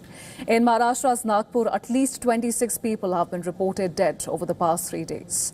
The police suspect extreme heat as the likely cause. Authorities say that of the 26 people who are dead, 4 were found near railway station premises, some on roadsides, beneath flyovers, and others at public places. According to the police, most of the deceased appeared to be homeless, underscoring how the poor remain the most vulnerable to extreme temperatures. According to the IMD, heat wave to severe heat wave conditions along with warm nights, they will persist in several pockets of the Vidarbha region till May 29th. The Weather Department has also issued an orange alert for Nagpur and Gadchiroli. Another tragedy unfolded in Madhya Pradesh, Chhatarpur, where a 6-year-old child lost his life after his condition deteriorated rapidly after he was being taken to the hospital. According to reports, the child's mother suffered a heart attack upon hearing about her child's death. The deaths come on a day when the IMD issued a red alert for severe heat wave conditions in Madhya Pradesh. Now, some respite from the heat is expected by the weekend when a fresh western disturbance is likely to trigger rainfall and thunderstorms. Until then, Madhya Pradesh, Maharashtra, along with several other states in north, northwest and eastern India are expected to sizzle under extreme heat wave.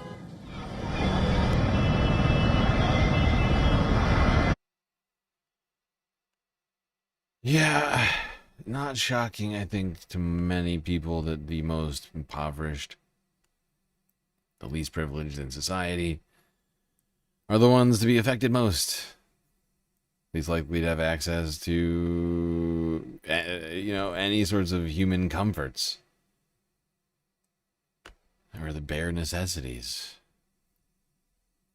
It's a fucking tragedy. And this is, once again, there's still, it feels like it's early in the year, we're already seeing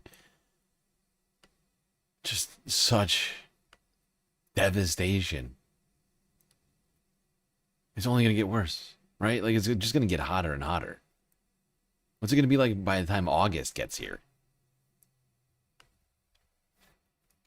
No! I don't even want to think about it. I don't even want to think about it. There is no respite from the scorching heat across India, with daytime temperatures consistently above 45 to 46 degrees Celsius in several parts of the country. In Maharashtra's Nagpur, at least 26 people have been reported dead over the last 3 days itself. The police suspect extreme heat as the likely cause. And authorities are saying of the 26 dead, 4 were found near the railway station premises. Some on the roadside, beneath flyovers and other public places. According to the police, most of the deceased appeared to be homeless, underscoring how the poor remain the most vulnerable to the extreme temperatures. According to the IMD, heat wave to severe heat wave conditions, along with warm nights, will persist in several pockets of the Vidarbha region till May 29. The Weather Department has also issued an orange alert for Nagpur and another tragedy. Ay, ay, ay. Now, it wasn't just... basically, the whole planet. Might as well just say the whole planet. It would be easier. But Japan, too, earlier this week, was seeing extreme temperatures. And I guess just to punish ourselves, let's also contemplate how much hotter it's going to get. NHK World Japan for Monday. Japan has been experiencing severe heat waves in recent years, with temperatures reaching dangerous levels. Many might be wondering what this summer has in store for us before the season gets into full swing.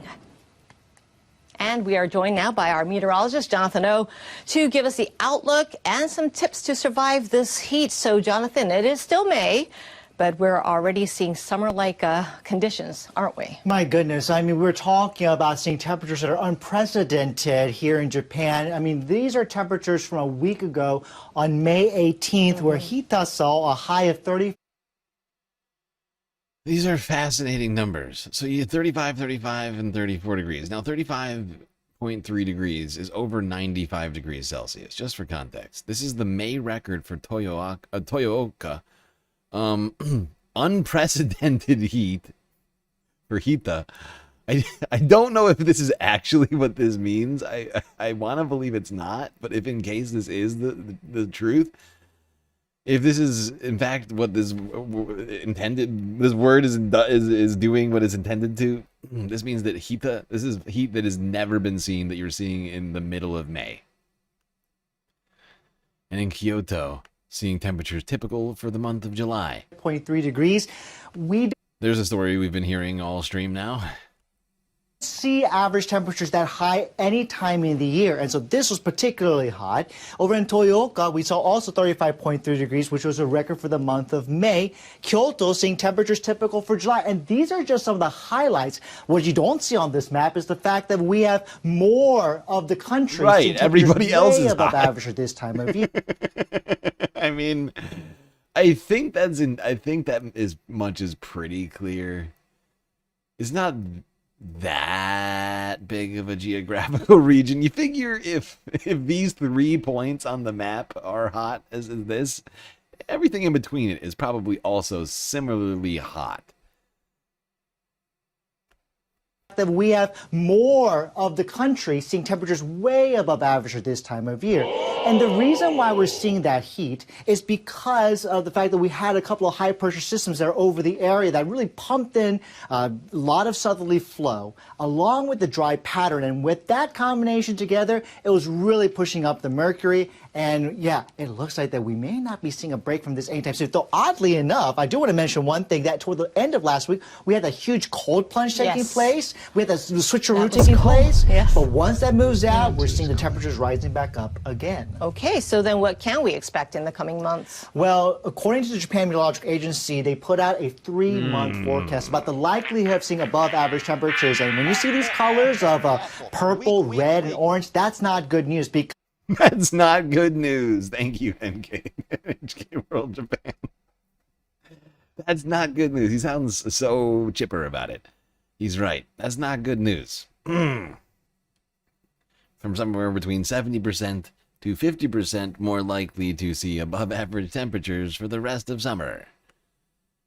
Basically, almost a guarantee. If you're in Japan, it's going to be hot. So hot right now. And that's probably the case for most of the planet going through 2027. As a result of this El Nino event, of course, we'll also be seeing extreme weather, generally speaking, as well. And I'm sure we'll be using this clip multiple times in the near future. This is probably what it is going to feel like for many. We'll bring you on into the temps, and we're all doing okay. Wow, 750 degrees in Gila Bend right now.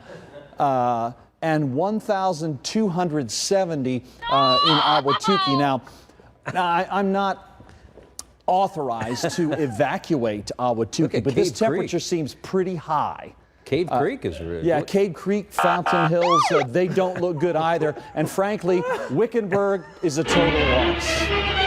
You might as well just get out of anywhere along this 60 here. It's very warm. Surprise is starting to heat up as well at 1,300 degrees. So, again, the safe spots seem to be Chandler and Mesa. Scottsdale is doing okay so far, but, you know, you're sort of surrounded by some pretty intense heat. So, you know, again, I'm not your dad, but I would get out while you still can. I think Immediately, steel if not boils at sooner. about this temperature, so Cave Creek, there's probably nothing left up there.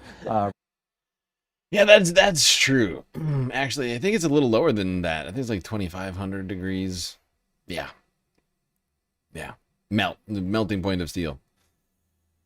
There can't possibly be a single structure left in Cave Creek after that. You are not funny. Okay, settle down. Look, I'm just trying to bring some levity to the horrible heat wave situation that most of the planet's dealing with right now. All right? At least it's not that hot, right? At least it's not literally boiling your skin. At least you haven't been vaporized yet.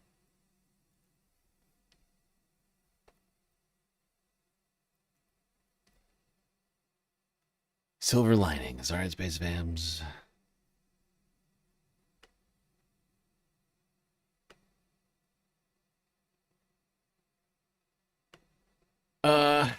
Now to some space news.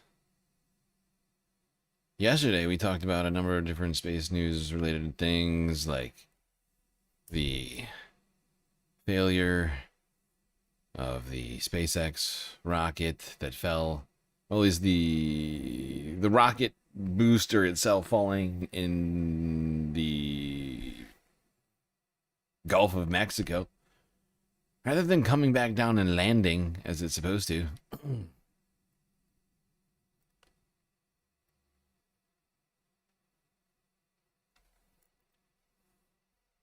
Now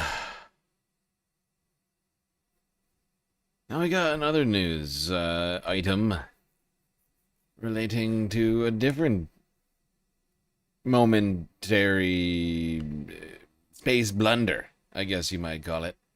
A real kerfuffle.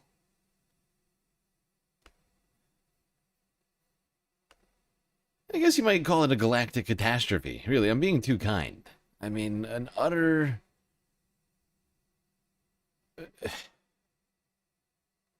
like a fucking hellfire erupted from the Blue Origin launch pad last night. Jeff Bezos' dildo-shaped rocket, intended to bring millionaires and billionaires to space for high ticket prices, just blew up.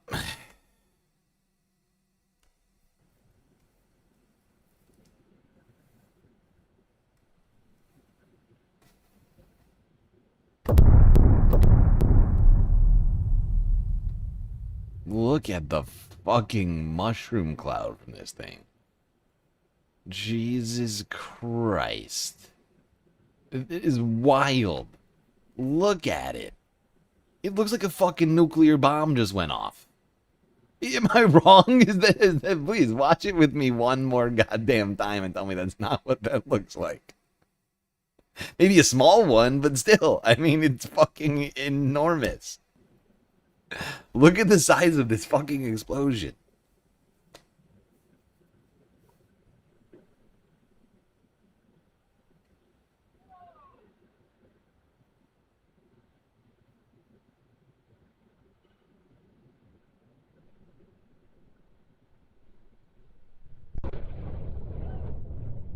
There's the actual explosion, heard way after the fact. These guys must be really far away. Good God, look at the size of that fucking cloud. Well, there you go. We're gonna stay on this topic for a moment. Go to Reuters next. With more... This more uncrewed footage. Blue Origin rocket had just ignited in its launch pad on Thursday when it suddenly exploded, erupting into a massive fireball, sending a towering plume of flames and smoke into the air. Jeff Bezos' space venture said it had experienced an anomaly, a term commonly used to describe a launch failure or explosion. In a post on X, the Amazon billionaire said all personnel were accounted for and that it was, quote, too early to know the root cause of the incident.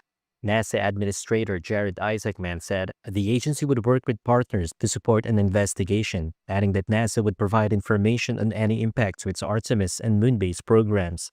The incident is a major setback for Bezos' Blue Origin, as it seeks to narrow the gap with Elon Musk's IPO-bound SpaceX. Both billionaire-run companies have been racing to help return people to the moon by designing lunar landers NASA will use. Now, nobody was aboard this. This was a test launch. Some sort of testing for Blue Origin.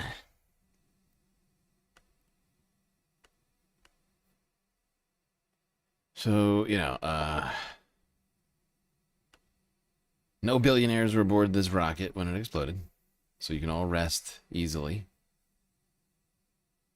But this thing could be seen from and heard, as well as felt, I believe, from miles and miles away, like Rogue Gerb is saying in the Twitch chat. Here's an even further view of this explosion. I mean, we're talking, it's hard to see because of this fucking Forbes news banner across it. But there's an entire lake and I think forest between this person and this explosion, right? You're looking out over what I think is a lake. Right? It just looks like it to me. And then like a forest. Like, you see what I'm saying? Like there's clearly like you see the dock right here? Really hard to see, but that's clearly a dock, right? Like this has got to be miles away. It's got to be like 5 miles away or something stupid. Like if you see this, you're like, oh my God. World War III has started. It looks like a fucking nuclear bomb. Like, holy shit. It's in the clouds. Yeah, it's definitely, you can see it's a lake. Or body of water. It's Cape Canaveral. Oh my freaking God.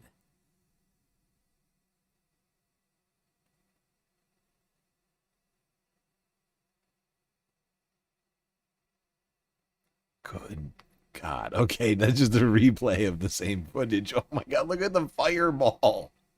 Look at the fucking fireball that goes up. Hold on. Oh my God. It's like replaced the moon with a giant glowing red orb. Looks like Doomsday. What the fuck is this photo that I'm looking at right now? Oh my God. It is a very apocalyptic picture, absolutely. Agreed. That is some wild shit. Billionaires are just doing some of the dumbest fucking things on the planet right now. We've given them the power to do whatever the hell they want, and it's clearly not going well. Right? Can we all just agree that it's just not going well anymore? And it's a failed experiment, allowing this much unchecked wealth and power to just run amok on society. So then, billionaires can just sort of like launch, like just, do like mini nuclear explosions when they screw up their rocket launches. What is that? Oh. That's a puppy treat. Well, at least Leica's gonna get fed. But I might not. Galactic content goal still not completed, although we've made some progress. 65% of the way through it. So that part is good. We've gotten much further than we were like an hour ago. But we're running out of time. We're running out of time. And if you haven't already, you can contribute to the Galactic News Network without giving a single dollar. Following on Twitch, subscribing on YouTube, both of those things, very helpful. I don't mean just one, I mean both, okay? If you're a YouTube watcher, just follow on. What's so hard? Just help us with the numbers, And vice versa. Plus, the Twitch streams just delete themselves. So if you don't subscribe to us on YouTube, you won't be able to find things. Plus, there's other clips and stuff like that.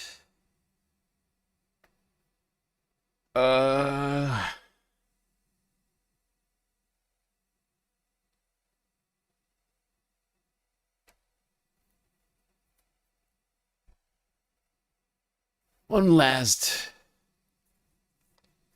clip here. CNN. Talk about this Amazon-funded space debacle. Blue Origin is warning today that debris from this rocket explosion may show up in nearby water for weeks and that people should stay away from it. This powerful blast happened last night at Cape Canaveral in Florida during a ground test. This was a fireball that consumed the New Glenn rocket just before it mushroomed into the sky.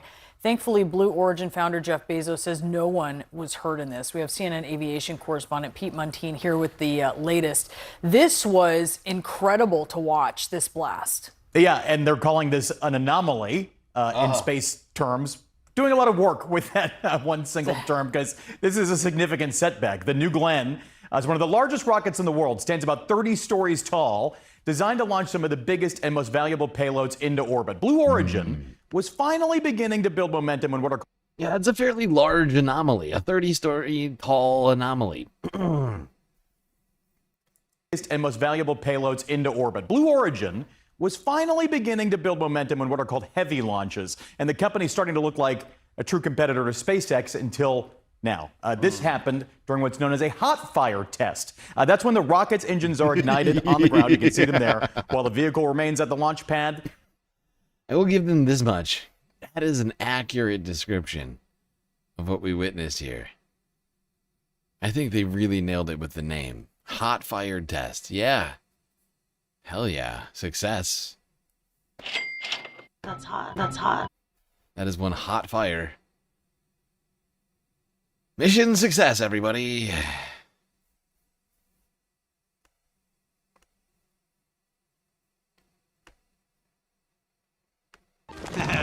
Never give up. Never surrender. Oh, shut up. Then the massive explosion. The biggest headline here is that Jeff Bezos, according to a social media post, says everyone involved is safe. It's important to note, this was not the first test of the New Glenn rocket. The rocket successfully reached orbit on its first flight in January 2025. Blue Origin then completed additional launches, also successfully recovered some of the... So much success. We might as well just forget about this other situation.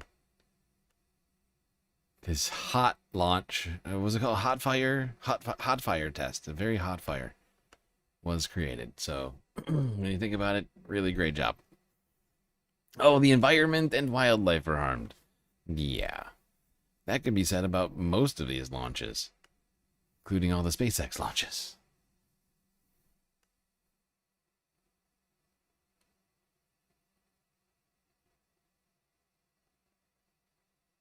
Although I'm pretty sure the explosion's worse. If I had to guess, probably worse. I don't have the data in front of me. Yeah, let's move on from the Blue Origin disaster to geopolitics.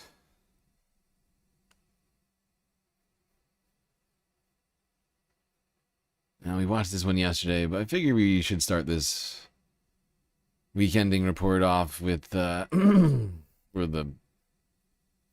whatever you want to call it. It's not really, I'll be honest, I got a little lazy on the back half of the weekending report today. And plus, yesterday, I looked through the videos from yesterday. Yesterday was basically the weekending report. Like, we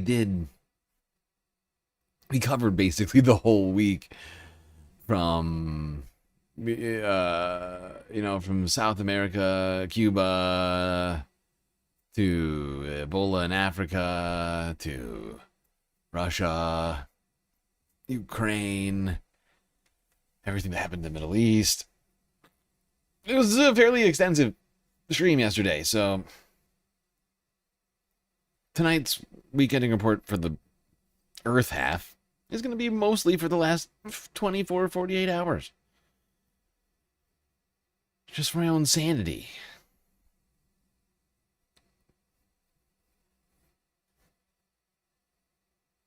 How did I do this?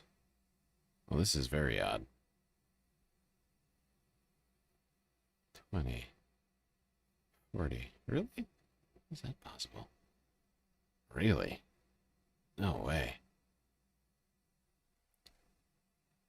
How's that? What?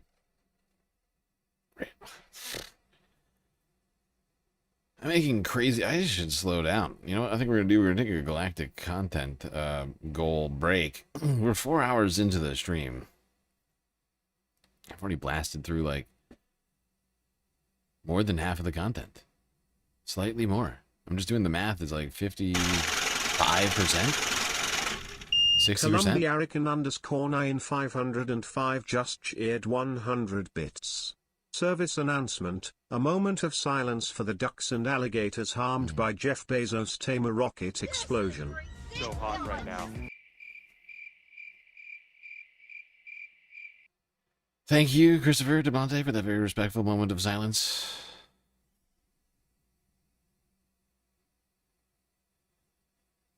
Which I screwed up by hitting the wrong sound shot. I appreciate that. Getting us a little closer to completing the goal. I think like 67% of the way there now. But we are going to go to a galactic intermission. Since I'm making so much progress so quickly tonight, just slow things down. I don't know how. I really don't know how I did that tonight. I felt like I was moving slow at one point. Like a little while back, I don't know when, like a couple hours ago, I think. I was like, damn, I'm moving slow. So I skipped the break. I was like, no, we can't do a break. We gotta blast through this. I got a long list tonight. I almost have 100 clips to get through. And now we're like 55 clips through the stream. And it's not making any sense. I've already gotten through the space news. It's unprecedented speed. The last couple hours.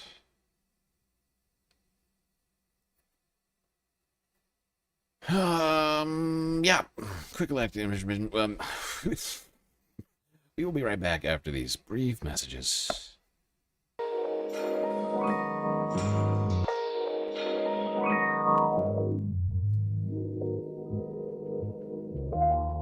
All right, everybody, I hope you've been enjoying the show so far. If you haven't already, hit the follow button on Twitch and the subscribe button on YouTube. And while you're at it, do consider contributing to the Galactic News Network, as we are completely funded by individuals like you.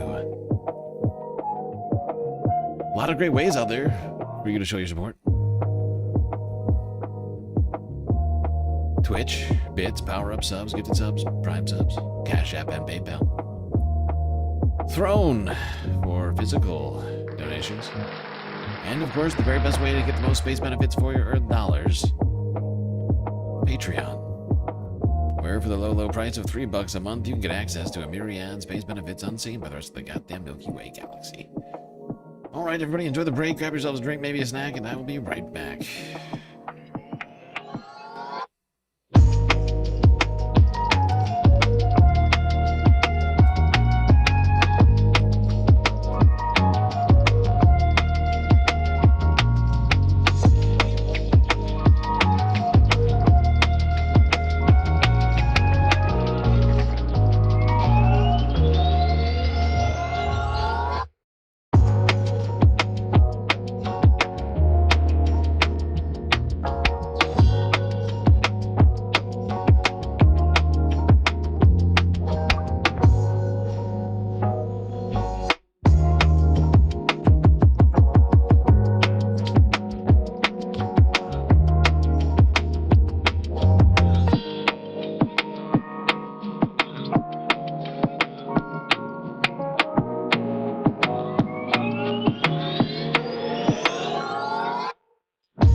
Herb just cheered 1,300 bits.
Right, everybody. The break is over, and the stream is about to get back on the road. So you better get back in those seats, otherwise you're gonna miss it.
Okay.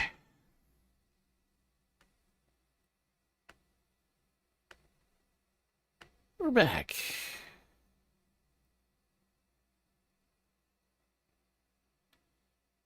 Still got a bunch of stuff left to talk about. I also want to say thank you to Rogerb for the 1,300 incredibly generous bits. Which... Does that do it? I'm trying to do the math right now. Is that the exact? It's a very specific amount of bits, which leads me to think that maybe that's the amount of bits needed to complete the galactic content goal. I actually don't know exactly how many bits are needed. I'll figure that out while we watch this next clip. I'm gonna start it talking about the old rest of the planet here. It's been very busy week.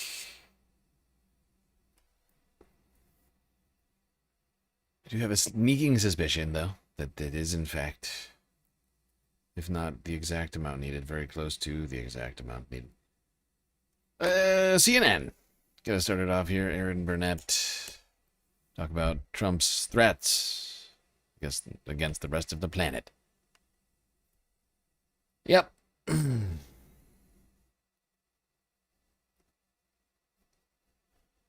As it turns out, statistically speaking, Donald Trump has threatened at least, it's approaching 1/10 of the entire planet, or already attacked them. Blow them up. President Trump tonight threatening to attack a key U.S. ally using those three words as a threat against a totally new country on his target list. The country is Oman. So here's what Trump said to Oman, that U.S. ally along the Strait of Hormuz. Very nasty Oman. We'll watch over it, but nobody's going to control it. That's part of the negotiation that we have. They would like to control it. Nobody's going to control it. It's international waters, and Oman will behave just like everybody else, so we'll have to blow them up. That's the president of the United States, the most powerful man in the country, in the world, saying that. Now, Oman is the country that mediates many American negotiations in the Middle East. Why don't you just say the words, Aaron? He said he was going to blow up Oman. That was the president of the United States saying he was going to blow up a U.S. ally if they retain sovereignty over their international waters. Because we've been talking about this a lot, you know, in the context of like Iran's international waters. But technically, like, somewhere in the middle, Iran's and Oman's international territorial waters meet, right? There is really no international waters that go straight through the Strait of Hormuz.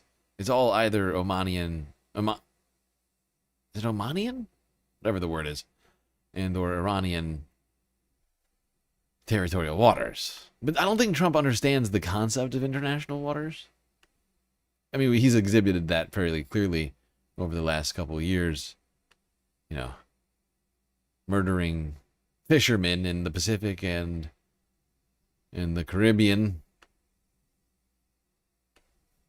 Hostage negotiations, transfers, war and peace, central in the Iran negotiations, and it's a military ally. One of the major Omani ports is used by the U.S. Navy, and Trump is now threatening to, quote, blow it up. That comment surprised even Fox News. Oh. President Trump became the first American president that I know of to ever threaten to take military action against Oman, saying that they have to behave like everyone else or we're going to blow them up. Not quite sure what that was all about. He seems stunned. Honestly, it's funnier the second time. It's funnier the second time hearing him say, I'm not quite sure what that was all about. Why would he? Omani. Thank you. Omani. Thank you. That does sound right. Now that you're saying it, that does sound right. He's such a fucking idiot.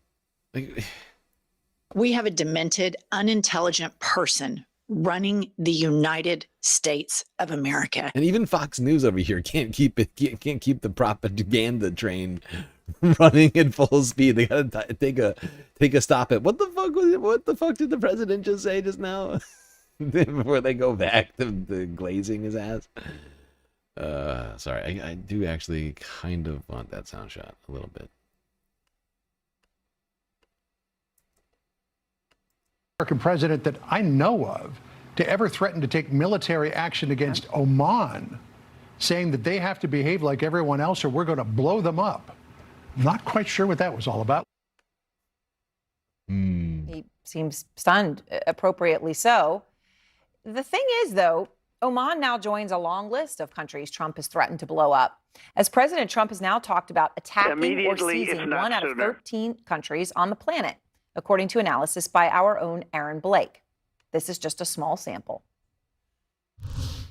Are you ruling out U.S. troops on the ground? No, I don't rule out that. I don't rule out anything. We just have to take care of Venezuela. China's running the Panama Canal. China! It's not given to China. We're going to take it back or something very powerful is going to happen. One way or the other, we're going to have Greenland. Colombia is very sick, too. So there will be an operation by the U.S. and... It sounds good to me. I do like the O Canada, right? It's a beautiful thing. I think we're going to have to keep it for the 51st state. Cuba's a mess. It's a failing country, and they're going to be next. And they're going to be next. And then, of course, there... Hold on, let me just check this sound shot real quick here. Not quite sure what that was all about. Yep, not quite sure what that was all about. That's weird. Not sure. That's what I will name the file. Notsure.wave. That's on my computer now.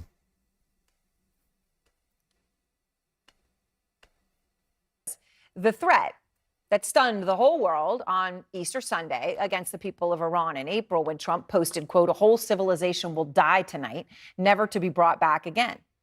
And now Trump is increasingly casting about for any kind of an off-ramp for the war, which now is entering its 4th month. A war he says is being prolonged because Tehran is trying to drag it out until the U.S. midterms. They thought they were going to outweight me. You know, we'll outweight him. He's got the midterms. I don't care about the midterms. I don't care. Doesn't matter to me. You can lose every seat in the House. I don't care. I'm a king. I don't need the government. I am the government. He's a deranged lunatic. I say it a lot. And it's also true. I just want to look at the map really quickly. Once again. Saw it yesterday. I just want to peruse this fancy little infographic CNN made for us here. Here it is. All the countries Trump has attacked or struck or threatened to attack. And I would just point out, really, when you think about it, it should be a lot more countries highlighted here. Because he has hit countries with economic wars all over the goddamn place. Now, let's move on to other discussions. Starting down in South America, it has got nothing to do with Donald Trump. Protests in Bolivia have been seen for the last more than like a couple weeks now, I think. When did we first talk about this? It's been over a week, I think, when we first mentioned these protests that were happening in Bolivia. They continue to grow and demand an end to austerity and the resignation of this president. Here's Democracy Now! From 16 hours ago. This is Democracy Now!, democracynow.org. I'm Amy Goodman with Juan Gonzalez. Mass protests in Bolivia have marked 1 month as thousands continue to take to the streets of La Paz and other cities demanding the resignation of President Rodrigo Paz, a Trump ally who's aligned himself with Latin America's right-wing leaders. Labor and indigenous groups, other protesters, are calling on Paz's government to roll back. Nigeria? Well, you don't remember Nigeria? You don't remember when the United States attacked Nigeria? Struck Nigeria because Boko Haram was supposedly attacking Christians, according to... Wait, who was it? Was it Cardi? Or was it Nikki? I can't remember now.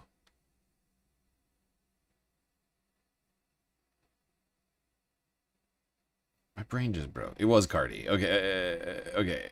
I think it was... Yeah.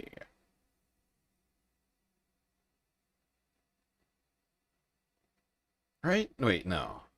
Wait.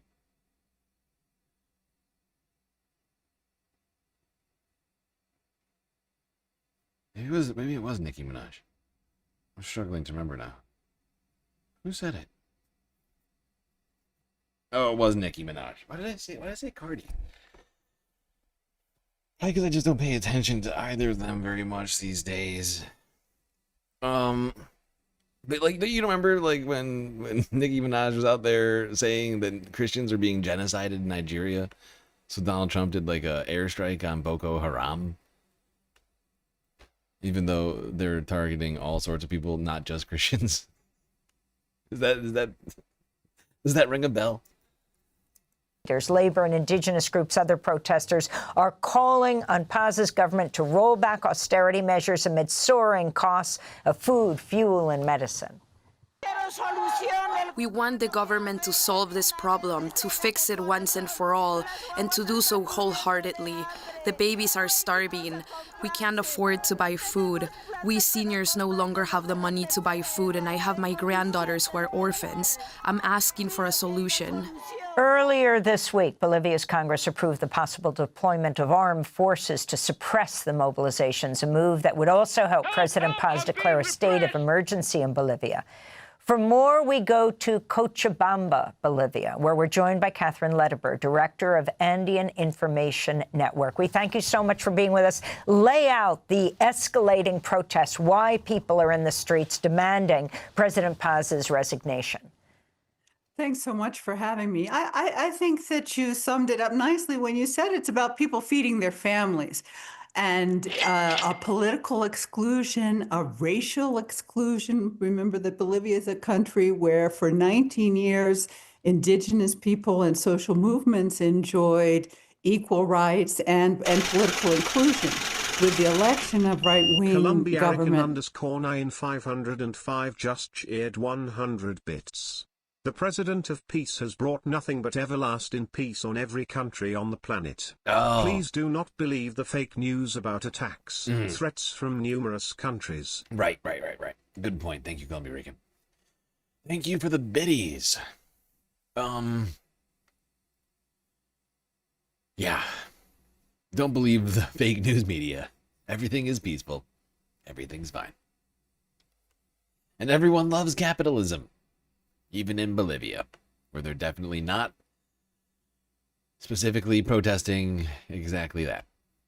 Rodrigo Paz, even though he was elected as a last-ditch alternative by many of the protesting sectors, what we see is a return to the neoliberal policy, to these austerity shock measures, and the removal of fuel subsidies. And it's generated a great deal of poverty, especially for Bolivians working class and subsistence farmers. People are upset. Not shocking at all. Because they had, for like 2 decades, a government that was actually responsive to the people. And then because of...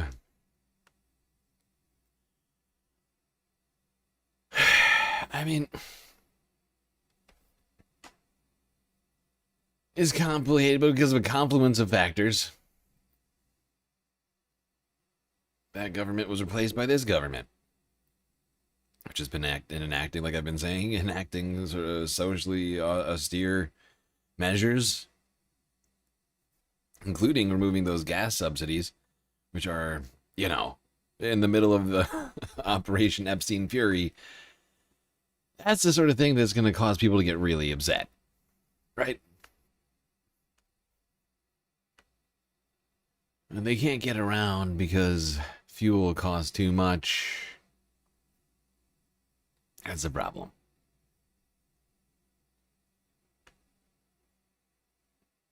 I'm going to skip towards the end here.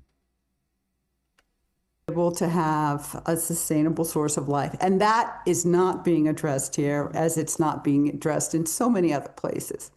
Well, we have only about a minute left, but I wanted to ask you about the Trump administration and the U.S. interest in Bolivia. What does the U.S. want from Bolivia? Well, the U.S. on very different, many levels was very unhappy with the expulsion of the U.S. ambassador, the expulsion of the DEA in 2008, and the end of all U.S. funding in 2013. And their claim was that Bolivia would become a narco state, that things would fall apart. And what we saw is that actually things in Bolivia got better. It's the threat of a good example. And, it's very clear. And when you speak to U.S. diplomats, they highlight that there's a strong desire for revenge on the part of the DEA, on the part of the Trump administration, which criminalizes protests in the United States and elsewhere. And there's an obsessive focus on punishing the left instead of engaging with them or governing responsibly. We're going to leave it there. We're going to do an interview in Spanish, and you can check it out at democracynow.org. Catherine Lederber, Director of Andean Information Network at Cochabamba, Bolivia. And a very happy birthday to Angie Karen. That does it for our show. Well, there you go. Now, the current government of Bolivia is run by a capitalist by the name of Rodrigo Paz. I believe that's his name. He's basically the reason for all of these protests. He declared that he was going to take a half salary earlier this week, which was not met with all that much enthusiasm from the protesters. They were continuing to demand for his stepping down.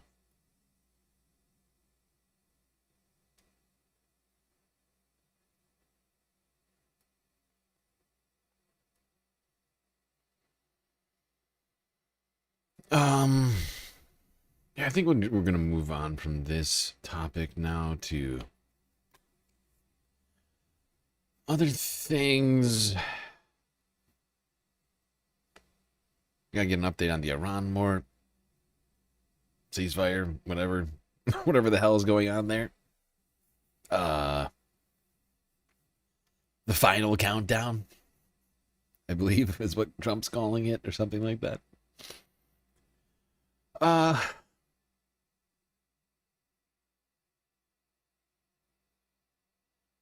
But quickly want to update those of you who missed yesterday's show on what's happened in Ukraine and Russia and surrounding areas this week. Starting with, was it Sunday? Either Sunday, over the weekend, Russia and Ukraine were striking one another. Russia eventually unleashing one of its Oreshnik missiles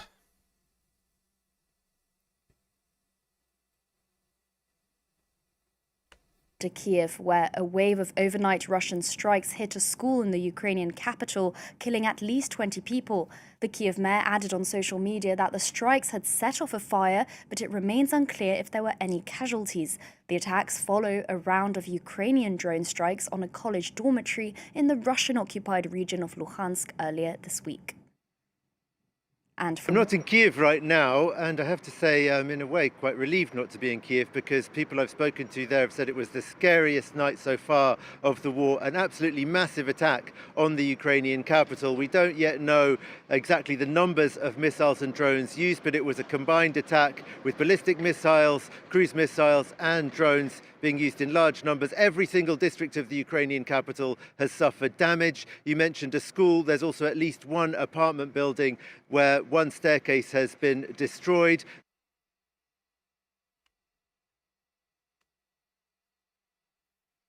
Yeah. Now, last night, and suffice to say, I mean, things have been continuing all throughout the week, but since we covered this yesterday, I don't want to go over too much of this. So we're just going to go right here to this thing that happened last night while the stream was going. Early morning hours in Romania, a Russian drone hit an apartment building, causing a lot of concern from a lot of people since Romania is a NATO member country. European leaders are condemning Russia after a drone crashed into an apartment block in the Romanian city of Galați, close to the border with Ukraine. Fragments of Russian drones have fallen on Romanian territory many times, but this is the first time citizens of the NATO member state have been hurt. 2 people were injured and around 70 people evacuated after the drone blast caused a fire. Bucharest has accused Moscow of a serious and irresponsible escalation and summoned the Russian ambassador. The head of NATO says that Russia's reckless behaviour is a danger to us all and assured absolute solidarity with Romania. Well, let's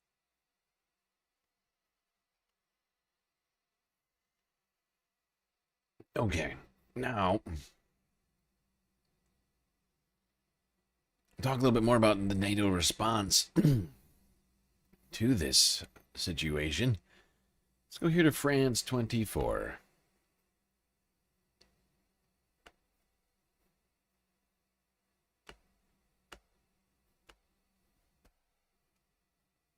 Let's bring in our international affairs commentator, Douglas Herbert. Doug, great to see you. So this incident in Romania, Romania is a NATO member, so it's a reminder that the alliance is being dragged into this. What is Putin trying to do here? Is he testing the solidarity of the alliance or its resolve? Yeah. Well, he is testing the solidarity and the resolve of the alliance. Look, drones in general have redefined the way we see warfare, the way we define war. We've seen more and more of them since Russia's war launched its war against Ukraine in 2022. We have seen more and more routinely and frequently over the last, say, year to 18 months, these intrusions of drones and other types of unmanned aircraft and sometimes even jet fighters into NATO airspace.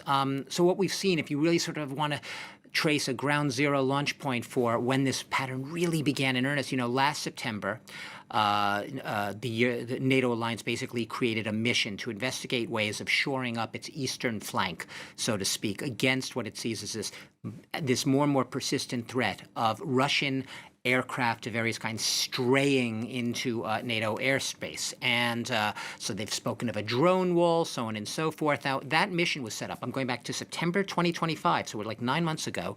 It was set up because 20 Russian drones had strayed into Polish airspace at the time. They were intercepted, you might remember at the time, shot down by NATO jets. But you've also seen drones straying, not just into Poland, but into Romania. There was a previous incident involving a drone in Romania that hit a building. No one had been injured in that incident, just damages. We've also seen, like I said, fighter aircraft straying into NATO air. Straying is a charitable term, Catherine. Fighter aircraft having to escort Russian unmanned aircraft out of, or even manned aircraft. Yeah, we have definitely seen over the last year some escalation of the number of incidents of violations of NATO airspace by Russia. One thing that I wonder to myself, if this is in fact, as is being suggested by France 24, some sort of a test of NATO's resolve vis-a-vis Article 5 or whatever else. Honestly, the thing I wonder about is what is the response of Donald Trump if that happens? In my opinion, I think it's possible Trump takes it personally. Like, I know he's been very hands-off with Russia. And I know we talk about, what Russia might have on him or whatever, P-tapes or whatever else. But I feel like to some degree this would be making too much of a fool even for Trump, that it would make him just lose his shit. Because he said, the war would never start. Never would have started with if I were a president. But if he's president and Russia invades a NATO, like in earnest, like member country, right? Like, and I mean the invasion, not just like having little incidents, right, where planes wander into the wrong airspace.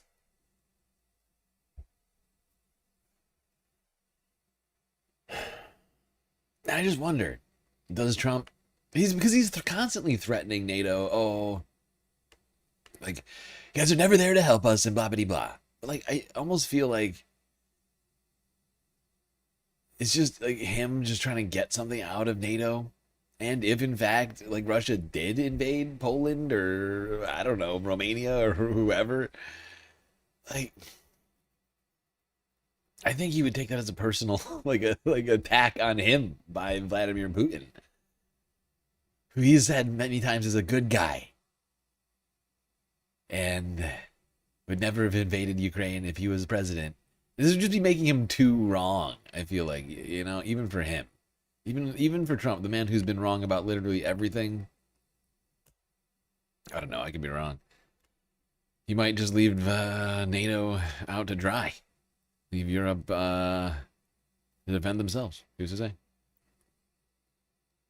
It's hard to get in the mind of a delusional, deranged, sundowning lunatic. We have a demented, unintelligent person running the United States of America.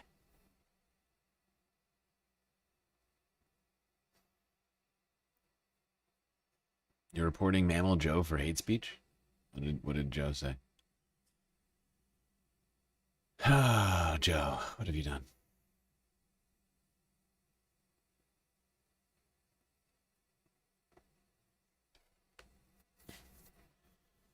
All right, let's go down to Africa. Talk about USAID. And the Ebola outbreak, which health workers on the ground, in lieu of USAID funding, are struggling to contain.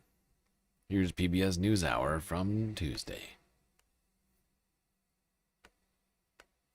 At least 220 people are believed to have died from the Ebola outbreak in Central Africa, with suspected cases now nearing 1,000. The Director General of the World Health Organization warned the outbreak is spreading so quickly that response efforts are struggling to keep pace. The epicenter remains in the Democratic Republic of Congo, where deep mistrust of health authorities is complicating containment efforts. Funerals organized by the Red Cross teams are now taking place under military and police escort after several healthcare facilities were attacked in recent days. Here's how one Red Cross volunteer described the resistance she's encountered. We've come to tell the people of Bibo Kolomani that the disease is here. Unfortunately, we're facing resistance, and some people want to stone us, but we're not going to give up. We're continuing to tell them that the disease is here. Some accept it and others don't. We fear that because the resistance is strong, people will continue to die, but we're not giving up. For more on the outbreak and efforts to contain it, we're joined now by Dr. Celine Gounder, editor-at-large for Public Health at KFF Health News. Thanks for being with us. My pleasure. You were on the ground back in 2014 during the Ebola outbreak in West Africa. As you watch this outbreak unfold, what stands out to you most about the response? You have many of the same conditions that we saw during the 2014 to 2016 West African epidemic. So again, we have no vaccine, no specific treatment, which at the time was the case with that species of Ebola. We're seeing delayed detection in part because of difficulties with contact tracing, a healthcare system that is dysfunctional, cross-border spread in part by migrant workers. On top of that, you have armed conflict. You have these militants backed by the Rwandan government in much of the affected area. You also have refugee camps in southern Sudan. And Kampala, where we've seen some of the cases in Uganda, is a major travel hub. So you have all of the conditions ripe for a huge epidemic.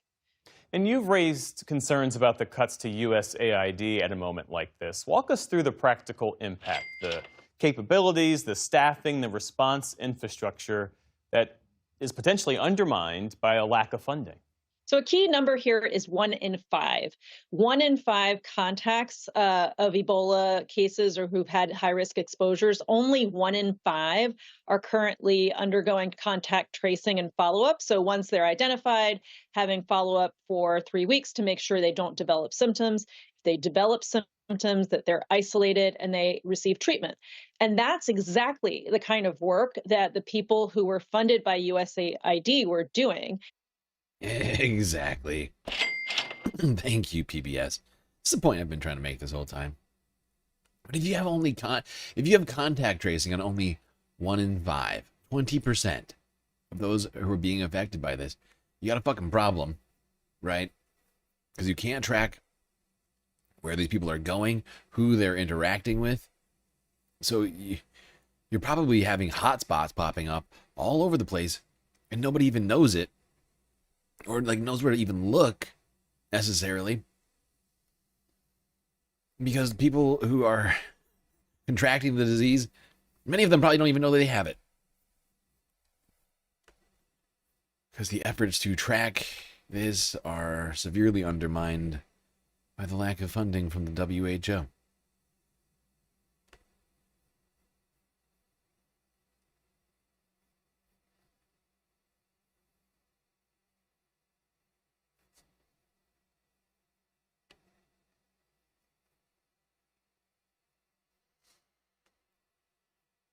Now, this week, the WHO president went to, I think, Uganda or DRC. I can't remember which one it was, but to show that an effort was being made. They appeared. Some amount of aid was brought in. I suspect not nearly enough.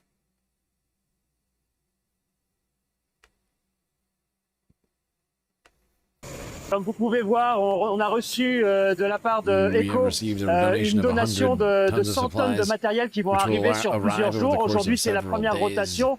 Today marks the first shipment. These are essential supplies for the Ebola response. Inside the boxes are medicines and protective equipment for healthcare workers.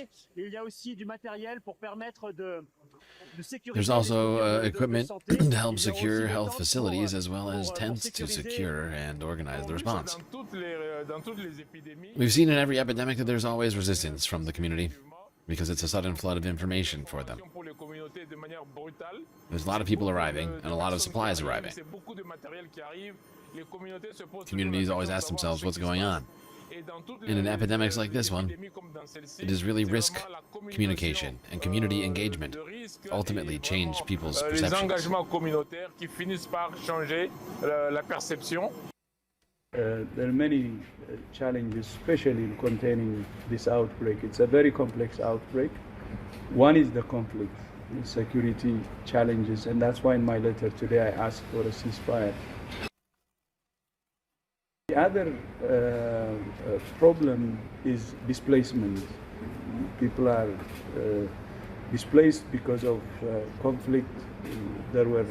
People were displaced, hundreds of thousands, and newly displaced around 100,000, I think, in the past few months. And that makes it very difficult to contain the outbreak. Yep, exactly like they were saying in that Democracy Now! Video, the displacement crisis in Africa, the conflicts that are happening in Congo or Sudan are just affecting this, or creating a worse situation, right? A large community of people for whom spread of disease is more likely due to close confinement and lack of sanitary conditions.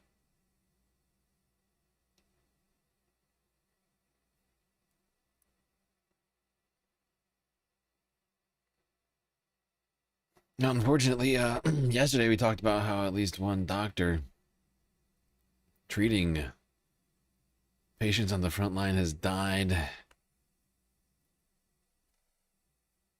And all of these healthcare workers on the front lines are at risk.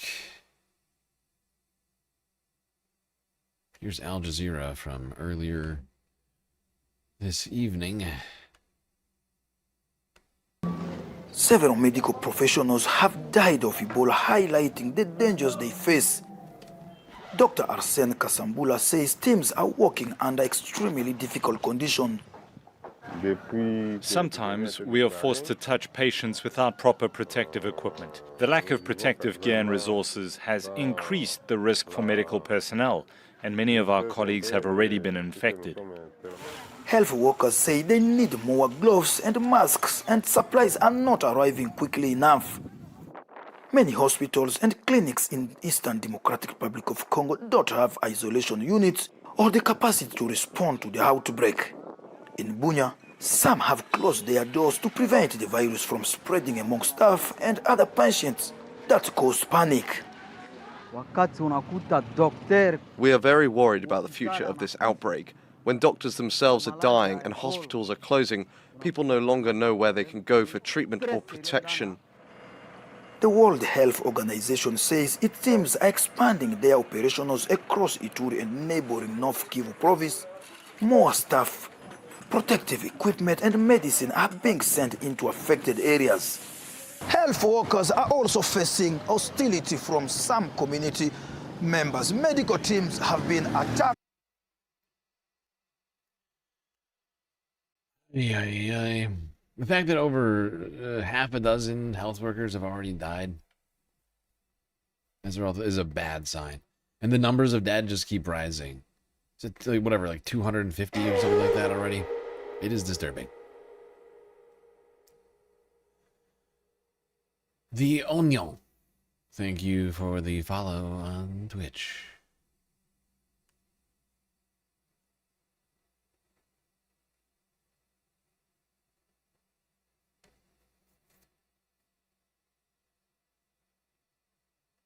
Okay, we're going to move on to the Middle East. Talk about everything that's been going on there over the last week. Starting here in Congress, where Jim McGovern shamed House GOP members for canceling the Iran War Powers vote to go on vacation early.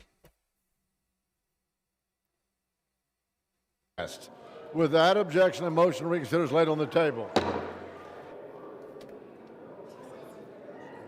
For what purpose does the gentleman from Massachusetts seek recognition? Mr. Speaker, can you explain to the members of the chamber what is happening with the Iran War Powers resolution that was scheduled to be voted on this evening? The gentleman have a parliamentary question. That is my parliamentary inquiry. I just want to know what has happened with the Iran War Powers resolution. The gentleman may consult with your leadership regarding scheduling. Mr. Speaker, further parliamentary inquiry. Are we not voting on it because the American people are sick and tired of this illegal war that is costing tens of billions of dollars? Gas prices are through the roof. Yeah! People can't afford their groceries. Is that why you're pulling it? You guys don't have the guts or the balls. The House will be in order. You guys don't have the guts or the balls to vote on those war powers.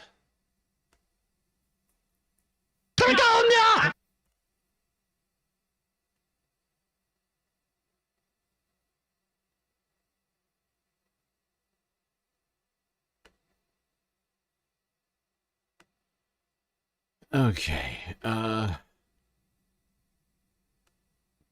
addressing like Colonel Sanders is too much for chat. I mean, honestly, I appreciate it. Visually speaking, I think it's helpful. You know, do I think it's absurd? Absolutely. But I think it's helpful for everyone. Visually, it gears you for the moment we're living in, right? Where the Klan sort of taking over the country.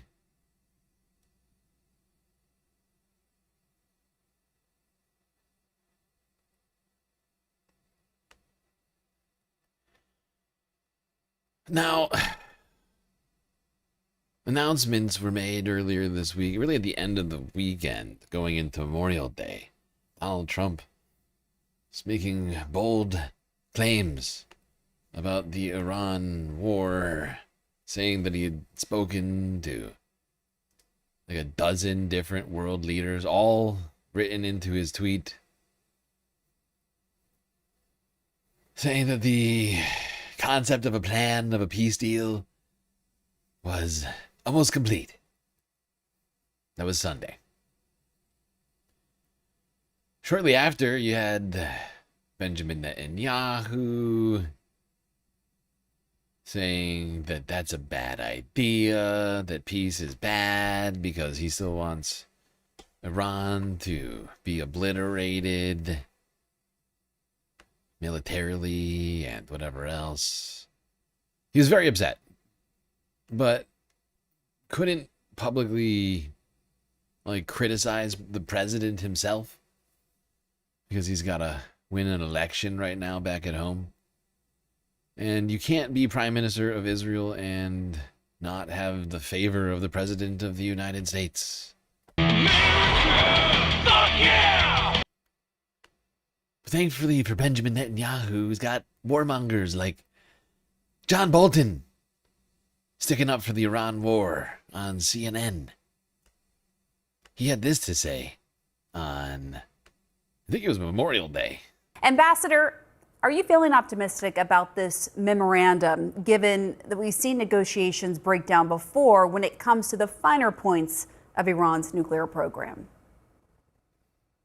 Well, I hope the negotiations break down because every day that goes by is a gift to Iran. It gives them 24 more hours to recover from the pummeling they took during the 6 weeks of U.S.-Israeli attack. It gives them time to try and reconstitute their government, which increasingly looks dysfunctional in decision-making capability. And it postpones the day of reckoning, ultimately, when the threat that they pose to control over the Strait of Hormuz is resolved in a way that they never come back and do it again. There you go. John Bolton, he's very upset. He thinks it's terrible. How dare you have peace? How dare you even have the concept of peace or even a ceasefire? Every second the bomb is not dropping on Iran is a wasted second, says John Bolton on Memorial Day. Like, like, do you see the little why we dream tonight at 8 p.m. Over here? This is literally on Memorial Day, and Bolton's like, not enough bombs, bitch. The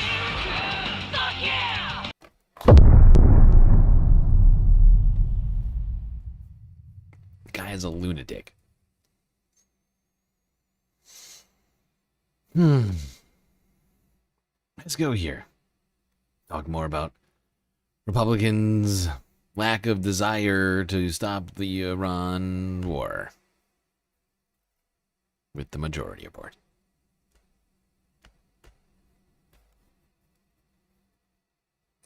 Remember, the Senate voted in favor of a War Powers Act resolution, essentially ordering the president to bring to the Senate a justification for military the war to continue, or he's got to roll it up, and funds are going to be cut off.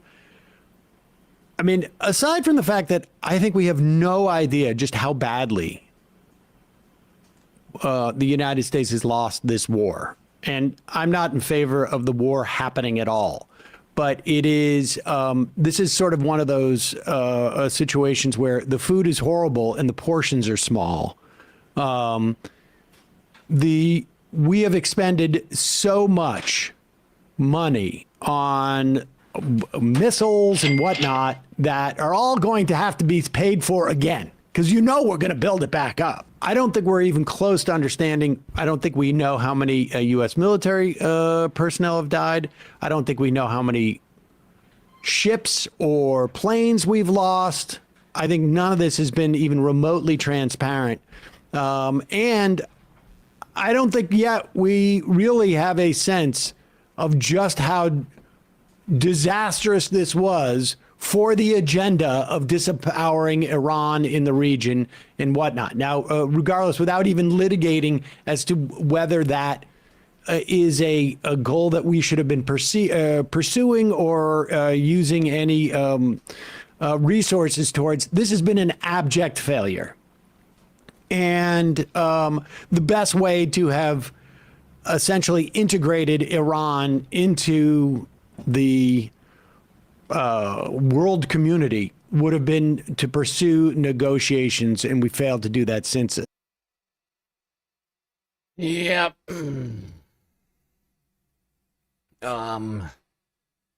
It's a war that nobody wanted that's going really badly. And none of the many, many bold claims of the Trump administration have come to fruition. In fact, basically the opposite of those things have happened.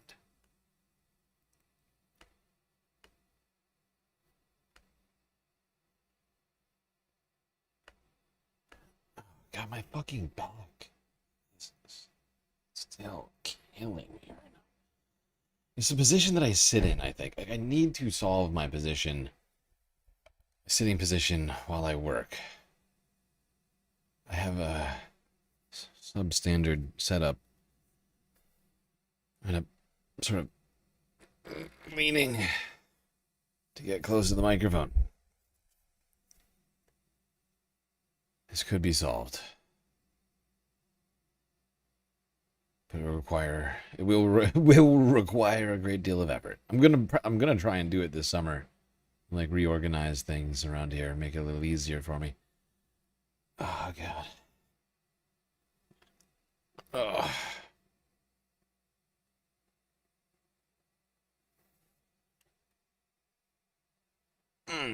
I will say this, though. We did complete the galactic content goal.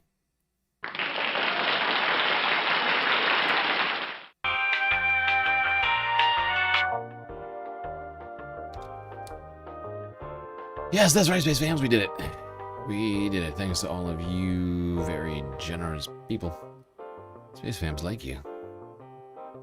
We have succeeded. We've succeeded in ensuring that we all the sweet content that we deserve. I still got a bunch of stuff left to talk about here, so take one last second, bask in the glory of the confetti party, and we're gonna get right back to it.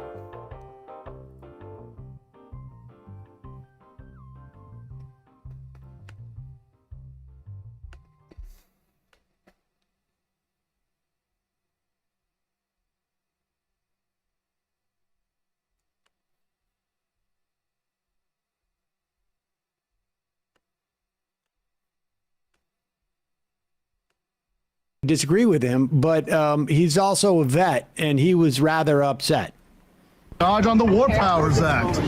These chicken hawk motherfuckers are going to send us home for Memorial Day weekend, where I'm going to honor my fellow veterans that I served 27 months in combat with, and they are going to not even give an up or down vote on continuing this war almost 3 months in, while Americans are paying almost $5 a gallon at the pump. It is fucking pathetic.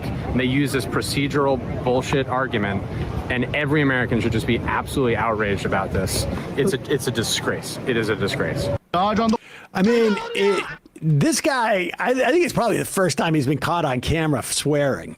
He's sort of like a little Boy Scoutish. And they're pissed, and they should be, because this whole endeavor was a complete disaster in any way you slice it. We've killed thousands of Iranians. We have destabilized the region. We have empowered what we supposedly said were the worst actors in the region, which is, you know, quite a competition. And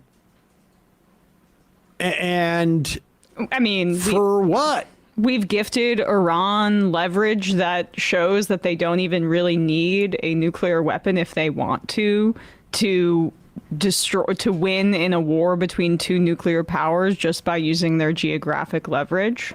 The price of gas could permanently be altered if Iran is able to continuously toll.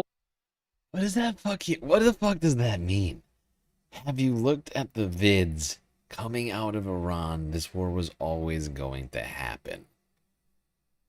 That's one of the dumbest comments I've ever heard. What vids are you talking about? Just the vids. Have you seen the vids coming out of Iran? Please elaborate on what you mean by the vids. But I can almost guarantee this is the dumbest comments we've gotten all night. This war was always going to happen. Yeah, right. That's why it didn't happen until this year. This is the very definition of totalitarianism. Even though people have been claiming war with Iran is imminent for like decades, it took having the dumbest man possible in office to actually bring it to fruition. It was always going to happen according to you. Please tell me the vids. Tell us about the vids. Via the Strait of Hormuz. There is nothing that this serves except potentially, if it continues to go on, the interests of the Israeli government that want to see Iran collapse into a failed state so they can't effectively back up Hezbollah, as, by the way, Israel is expanding its ground operation in southern Lebanon past the Yellow Line, escalating its bombing campaign as talks seem to be heating up and getting like a deal could be coming. They are trying to continuously take territory in southern Lebanon because that would provoke Hezbollah into a response. And Iran is like strategically trying to keep Hezbollah in their fold because it's important for them to make sure that they still have leverage over the region. And the irony is that, you know, aside from the I don't want to obviously minimize the death and destruction that we have brought to Iran, and God knows down the road with the bombing of those refineries, how many sick people are going to be in the future and whatnot, and all of the sort of U.S. treasure expended, you know. With the rise of gas prices that are going to be basically cooked in for the future, maybe when we get a Democratic administration, there's going to be more impetus to go forward further with like relaunching the solar, relaunching the EV subsidies in an attempt to build this industry in this country. And any rational political party would use this war as a way to message to the American public why we need to get ourselves off of fossil fuels. Yeah, I mean, and this is only going to help that endeavor, let's hope. But the amount of work that is going to have to be done in the wake of this administration, I think it's almost impossible to. Yeah, it's going to be a lot. Have a look now. They have interweb. What the fuck does that mean? Just have a look at any video coming out of Iran and that proves your point? Shut the fuck up. Okay, don't come in here. Don't come in here with the vaguest ass arguments possible, making the boldest claims possible simultaneously. You are a fucking moron. You're a moron. You're kind of like a snotty faced bitch.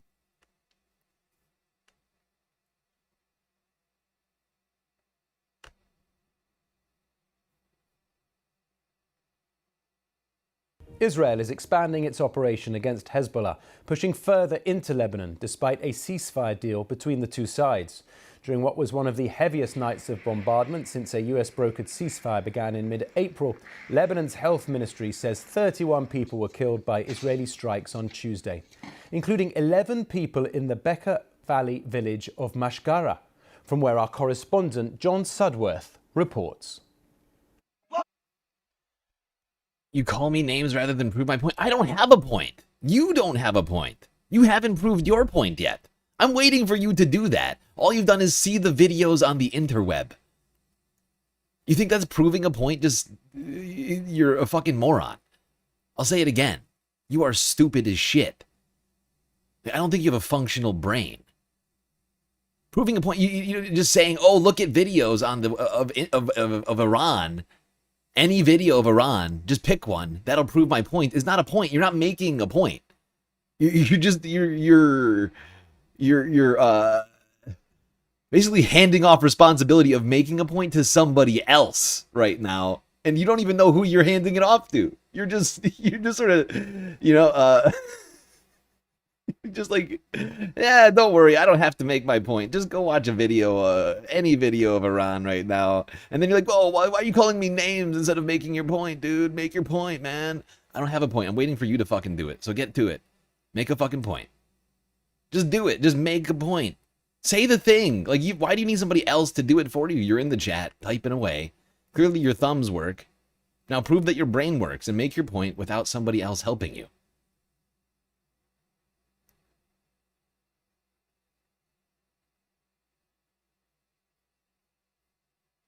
No, it's Twitch, not vertical chat. It's Twitch. Now,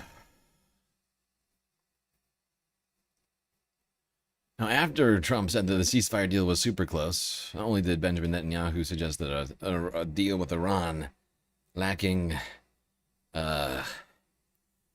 nuclear enrichment being completely curtailed, among other things, they also decided to step up their attacks in Lebanon,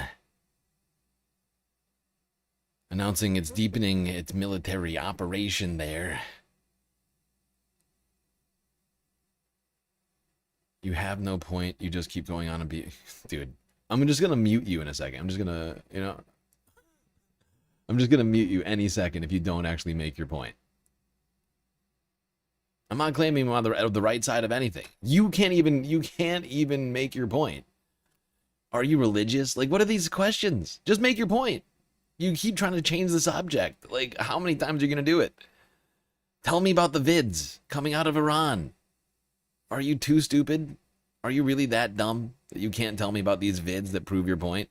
That you wanted me to originally find? That you felt it necessary to tell me about in the chat?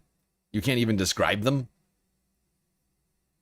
But they prove that a war in Iran was fucking imminent. It was always going to happen, according to you. But you can't even make the argument. It's incredible.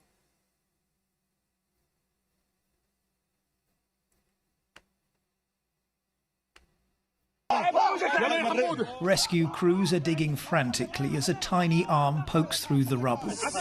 Caked in dirt and dust, 7-year-old Mohammed is eventually pulled to safety. This is the pilot's eye view of one of the strikes on Mashgara. Israel says it's not targeting civilians in places like this, but the infrastructure and fighters of Hezbollah. And this is the result on the ground. The war reignited 3 months ago after Hezbollah, in a defiant show of support for its patron Iran, fired rockets across Israel's border. As we speak to a village official, we hear an Israeli drone circling overhead. He insists these were civilian targets, and although he says he's not a member of Hezbollah, he says he does support their cause, before we're interrupted by the sound of incoming jets.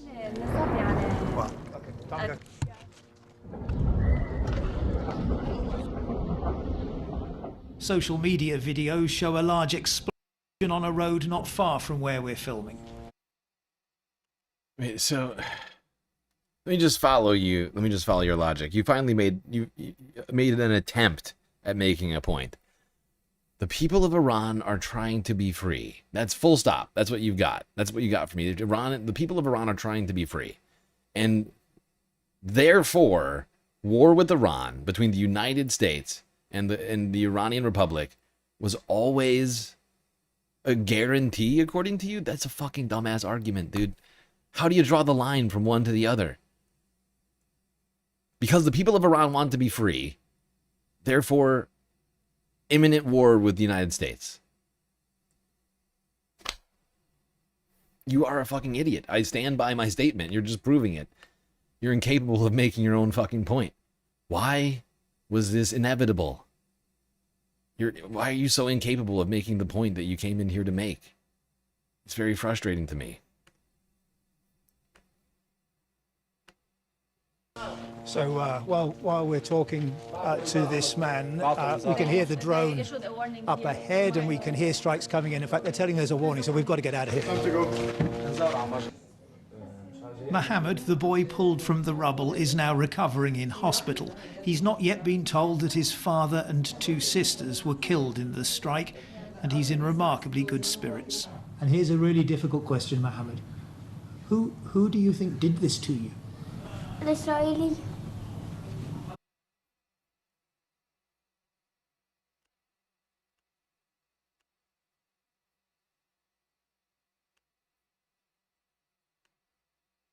Yep, Israel's continuing to murder children in Lebanon.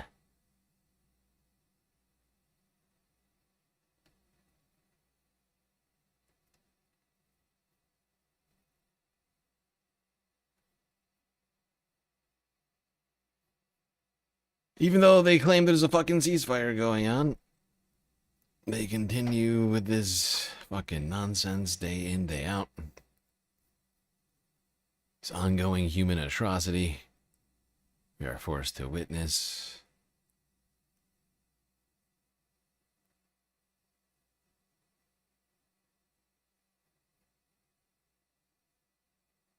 In the center of the country, capital city of Beirut, Israel has stepped up more strikes there.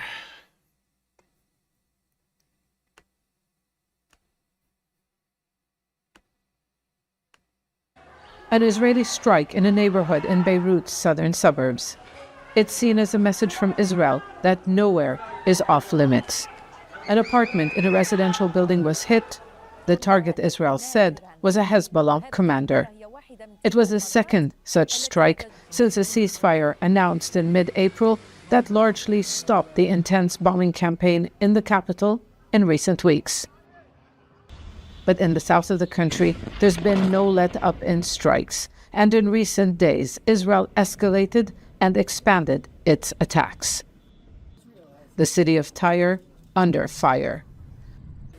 Residential neighborhoods reduced to rubble. This was home to tens of thousands of people, many of them displaced from towns and villages further south.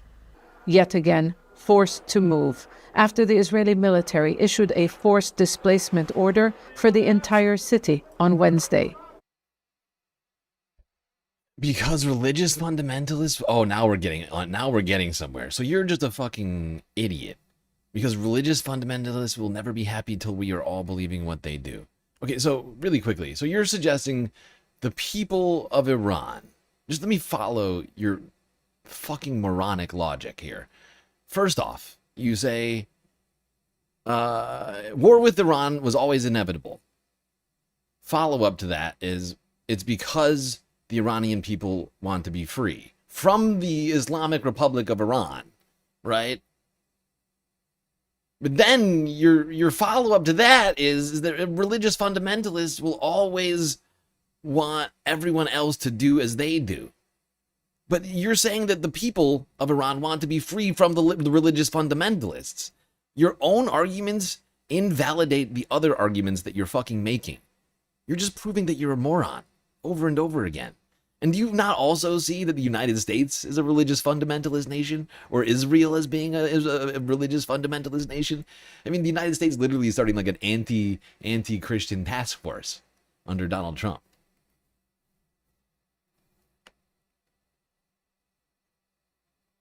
You never said the people of Iran?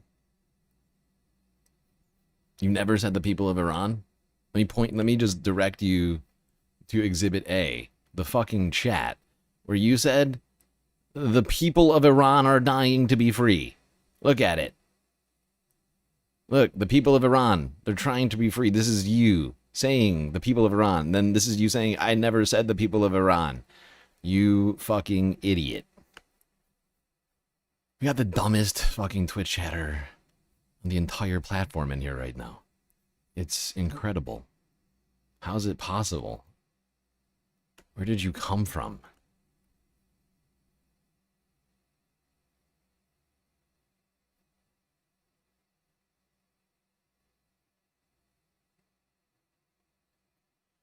Yep. Israel continuing its onslaught on a country it claims it's in a ceasefire with. Same thing for Gaza. Israel's fake ceasefires. No bounds.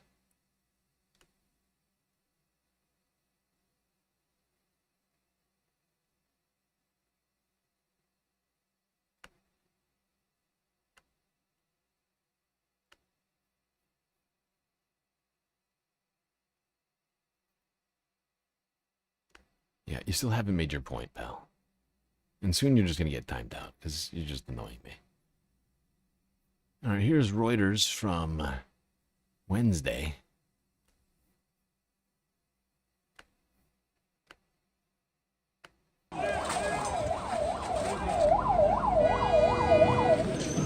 There was a sudden airstrike by Israeli warplanes. It was a surprise. They hit a rooftop apartment in the building with 3 missiles, and they weren't simple missiles, they were heavy ones.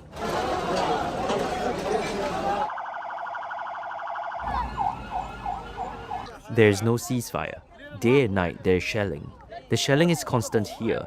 They say there is a ceasefire, but there is no ceasefire for us. They say there's a ceasefire, but there's no ceasefire for us. That's right. Israel's allowed to murder whoever they want during a ceasefire. While Hamas, Hezbollah, Iran, and anybody else, honestly, I guess the United States, who also has special privileges to just do whatever the fuck we want.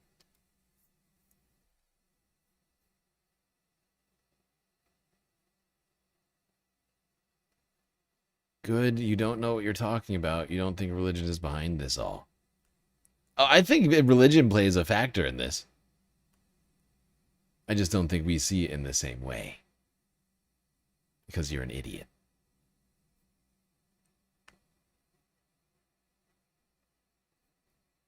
Because you think that this is all a result of the existence of Islamic fundamentalists, I assume. Although you keep being very vague and continue not to make your fucking point. You keep making accusations about what I'm saying, yet you refuse to actually take a stand. Right? You realize that, right? Like you're listening to my voice and you're criticizing everything I have to say, but you refuse to actually make like a cogent argument. Right? You refuse to actually plant your flag and start making genuine arguments for the thing that you started off saying, right? You still can't even get close to proving that war with Iran was inevitable.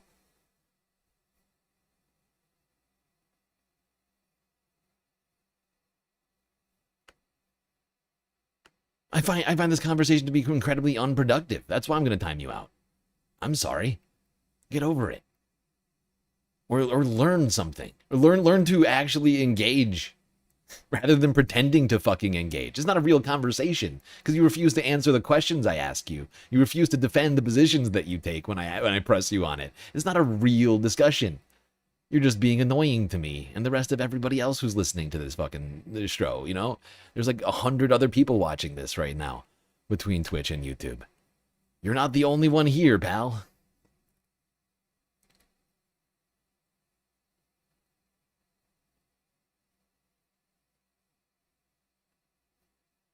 Staying in Gaza to the funeral of 10 people, including 5 children, held earlier this week. AP from yesterday.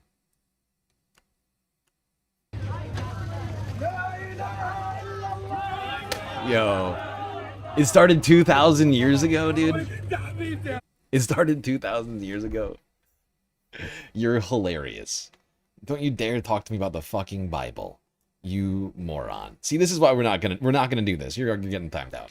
We're not gonna talk. We've done this conversation too many fucking times, and we're not gonna do it. You are an idiot.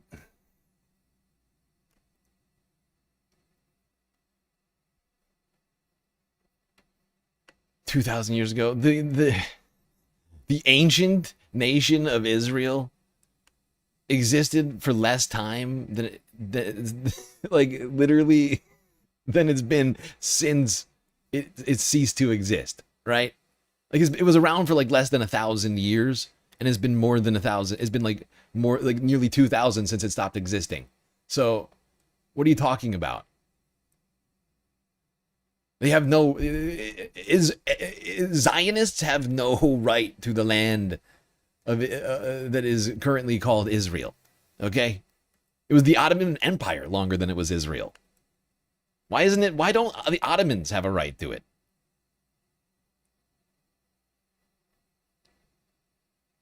Why don't the Egyptians have a right to the land? Why don't, you know, like any number of other, why don't the Syrians have the right to the land? They've been on that land for thousands of years.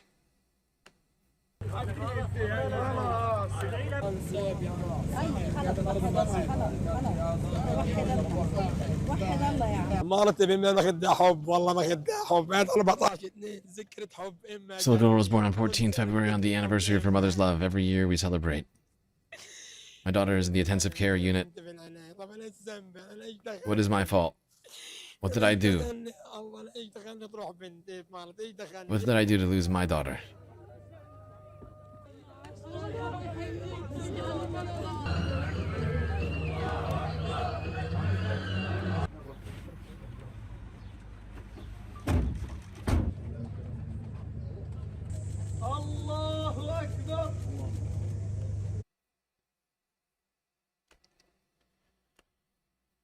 More people murdered in Gaza by a nation claiming it's not committing a genocide, nor is it violating a ceasefire. More fucking funerals.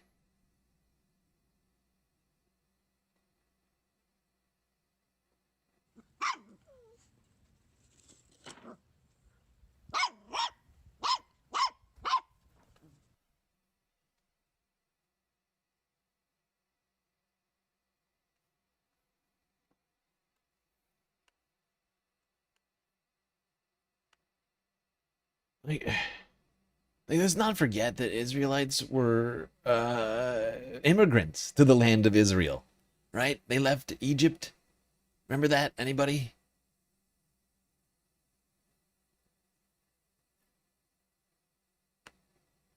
And then God, eventually,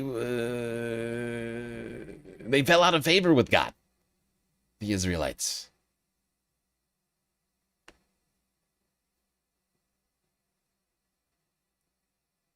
Then you had the Romans, you had the fucking Ottomans. I mean, do we have to go through all of fucking history? Does all of America belong to the Native Americans? Should we give it all back? Is that the plan right now? I mean, maybe we should.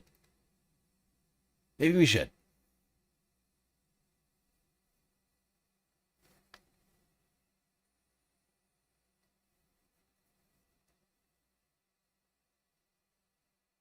Israel has kept up its strikes on the occupied territory, the Gaza Strip, attacking a refugee camp. I mean, that's all that's left now, right, is refugee camps. المكان الذي يختلف بالناس.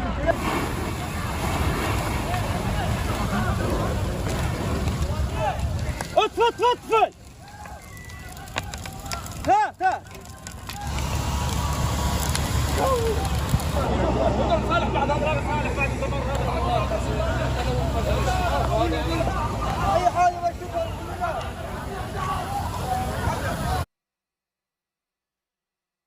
Here we go. A massive blaze started in a fucking tent camp from an Israeli airstrike. Why do you need bombs for tents? I mean, you could, with your hand, pull down a tent. Why do you need to bomb it from the air?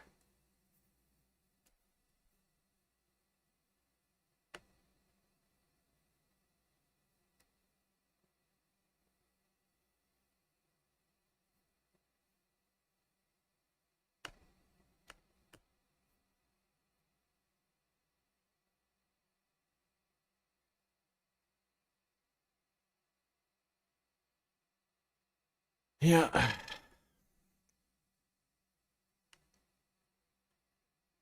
And in the same 24 hours, Israel announced its decision to take control of more of the Gaza Strip, which to me is sort of a laughable fucking claim. They control the whole Gaza Strip, right? That's why this is a laughable claim. Because Israel already controls the entire Gaza Strip. There is no yellow line. It's constantly fucking moving. All Palestinians are targets to the Israeli military. And, like, wherever they want to put the line, it doesn't really fucking matter. Every single one of these things is fucking illegal, right? It's like an illegal occupation of a civilian population that they are intentionally starving and depriving of necessary human necessities, right? And it's just being legitimized when we talk about it in this way, honestly, where you're like, oh, they took another 70, they took another 10% of the strip. It's like, no, they've had the whole thing the whole time. Netanyahu's announcement yesterday clearly was a boast, and he ended his statement about Israel. He said, now controlling 60% of Gaza, which is already in violation of the Trump 20-point peace plan from back in January. The bullshit Trump peace plan. January was September. What are you talking about? The January plan. Anyways, it doesn't matter. They still are illegally occupying all of the strip, waging an illegal genocide on an entire population of people. Like, at this point, like, to be perfectly honest, like, every detail out of the Gaza Strip is almost, I mean, it's not, but it's almost superfluous, right? Like, they have complete and utter control over the entire Palestinian population. Why are we doing this? Why are we doing this? She's already munching on a treat.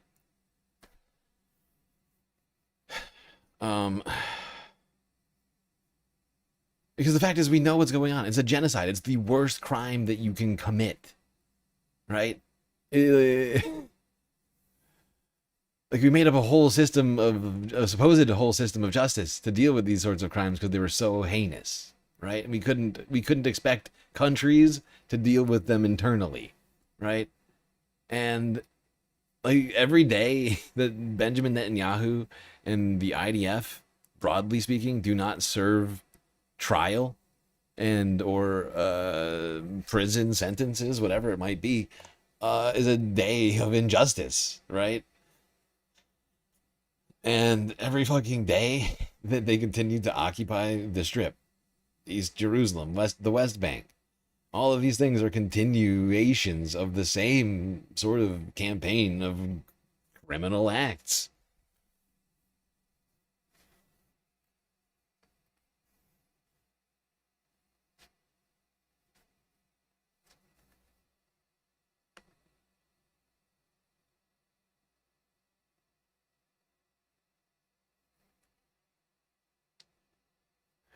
All right.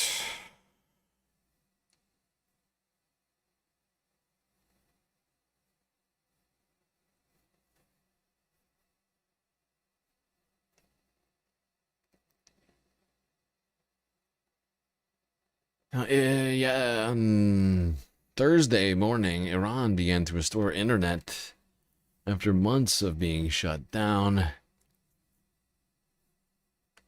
And people were thrilled.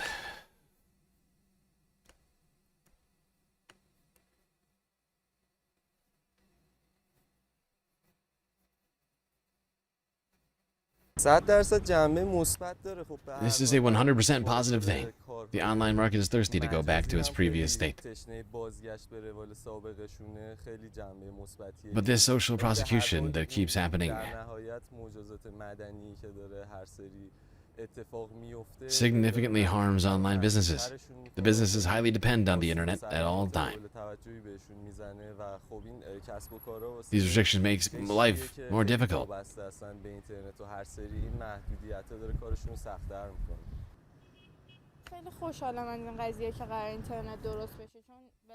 I'm very happy that the internet is back because businesses can get back to normal. I had an online shop for a while and sold products. And it'll definitely benefit us. The only problem is the censorship. If they can come up with a good and correct solution to this, many problems would be solved. Oh. Okay.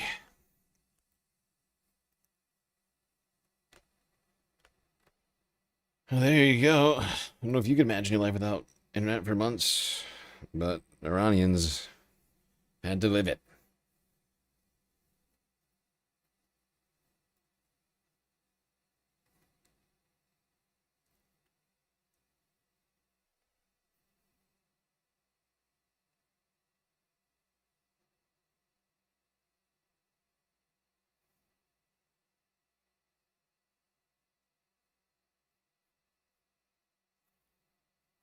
All right, let's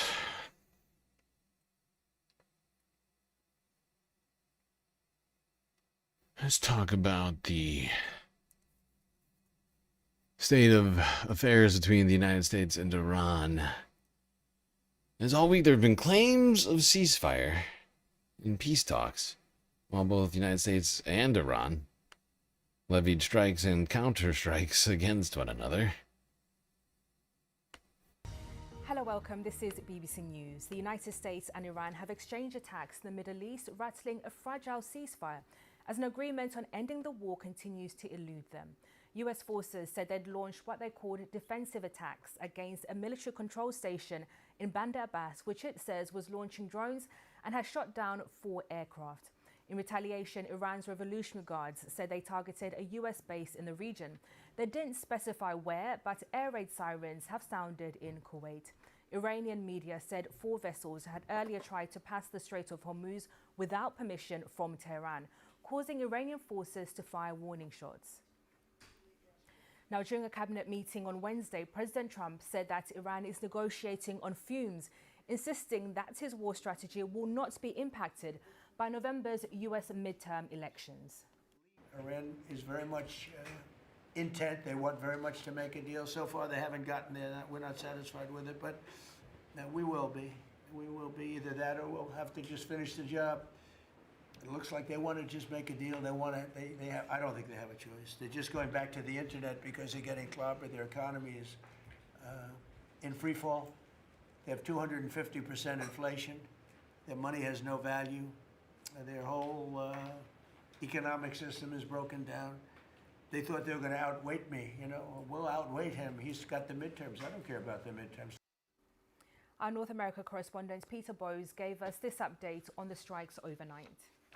What we can say is that this ceasefire is increasingly fragile. Now, certainly from the American side, they're saying that this is not the end of the ceasefire. And just to quote the military statement, that these actions were measured, purely defensive and intended to maintain the ceasefire. But clearly, tensions are rising, and this is the second time in 3 days that we've had similar incidents, and it does raise questions about what happens next. All the time in the background, these talks are supposedly taking place, but we're getting sometimes wildly different accounts of the current state of negotiations. And well, we've just heard the president.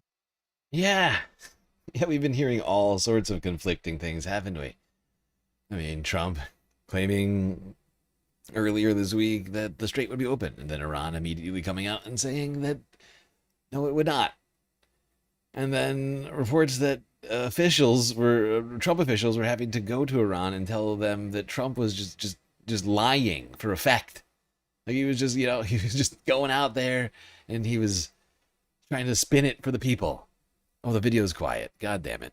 Yeah, you're right. I'm distracted. My fucking back is killing me today, dude. I don't know what the...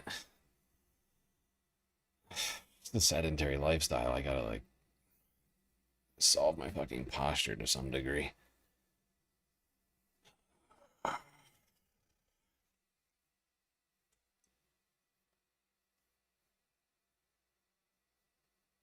I'll replay this for you. I'll be right back. Sorry about the low volume. Hello, welcome. This is BBC News. The United States and Iran have exchanged attacks in the Middle East, rattling a fragile ceasefire as an agreement on ending the war continues to elude them. US forces said they'd launched what they called defensive attacks against a military control station in Bandar Abbas, which it says was launching drones and had shot down 4 aircraft. In retaliation, Iran's Revolutionary Guards said they targeted a US base in the region. They didn't specify where, but air raid sirens have sounded in Kuwait. Iranian media said 4 vessels had earlier tried to pass the Strait of Hormuz without permission from Tehran, causing Iranian forces to fire warning shots. Now, during a cabinet meeting on Wednesday, President Trump said that Iran is negotiating on fumes, insisting that his war strategy will not be impacted by November's US midterm elections. Iran is very much intent. They want very much to make a deal. So far, they haven't gotten there. We're not satisfied with it, but we will be. We will be either that or we'll have to just finish the job. It looks like they want to just make a deal. They want to. They have. I don't think they have a choice. They're just going back to the internet because they're getting clobbered. Their economy is in free fall. They have 250% inflation. Their money has no value. Their whole economic system is broken down. They thought they were going to outweight me. You know, we'll outweight him. He's got the midterms. I don't care about the midterms. Our North America correspondent Peter Bowes gave us this update on the strikes overnight. What we can say is that this ceasefire is increasingly fragile. Now, certainly from the American side, they're saying that this is not the end of the ceasefire. And just to quote the military statement, that these actions were measured, purely defensive and intended to maintain the ceasefire. But clearly, tensions are rising, and this is the second time in 3 days that we've had similar incidents, and it does raise questions about what happens next. All the time in the background, these talks are supposedly taking place, but we're getting sometimes wildly different accounts of the current state of negotiations. And well, we've just heard the president once again saying that essentially if these negotiations come to nothing and that there's no deal, we will, he says, have to finish the job. The same kind of language that we've been hearing from President Trump now for several weeks. Yes, indeed, and I believe that's where I left it off the first time. Okay. Hopefully the first comment stands on that one. Point is, these negotiations are not going well for the United States right now.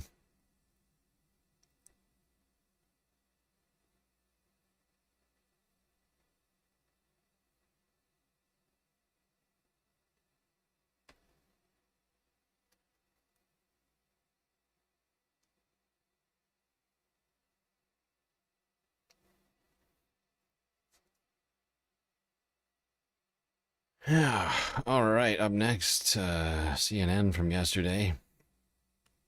Iran responding to U.S. strikes by attacking an airbase in Kuwait. U.S. Central Command accusing Iran of an egregious ceasefire violation this morning. This is after Iran launched a ballistic missile toward Kuwait. That missile was intercepted by Kuwaiti forces. Kuwait's Ministry of Foreign Affairs called it a dangerous escalation. Now, U.S. officials say this attack came hours after Iran had, as it described, posed a clear threat by launching attack drones near the Strait of Hormuz. And it's incredible, the fucking dichotomy we're forced to live in here, the paradoxical reality that we're forced to accept. Although I refuse to accept this bullshit. But, follow me here. Like, why is it that it's an egregious violation of the ceasefire when Iran attacks a U.S. airbase, but when the United States attacks Iranian port or an Iranian ship, why is that not an egregious violation of the ceasefire? It's the same thing. One's fine, the other one's an egregious violation. says that U.S. forces intercepted those drones and launched its own attack and prevented another drone from launching from a site in Bandar Abbas. Iran says that it then launched a retaliatory attack targeting an unmanned U.S. base. Now, just to sum up, what ceasefire is a good question to be asking this morning.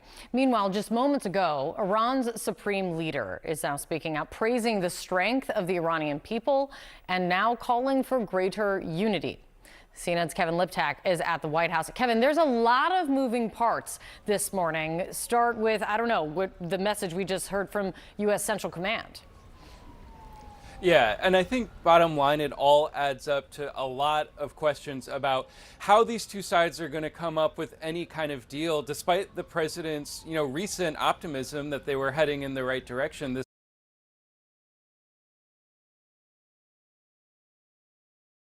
So much optimism scuttled.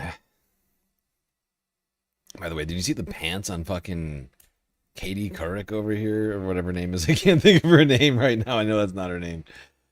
Kate Buldan over here. I mean, look at these fucking things. That is green screen green. That is the most violent shade of green possible. She loves her solid tones, doesn't she? Although I am shocked that the pants and the shirt don't match. Because she loves a good matching outfit. And that one's throwing me off a little bit.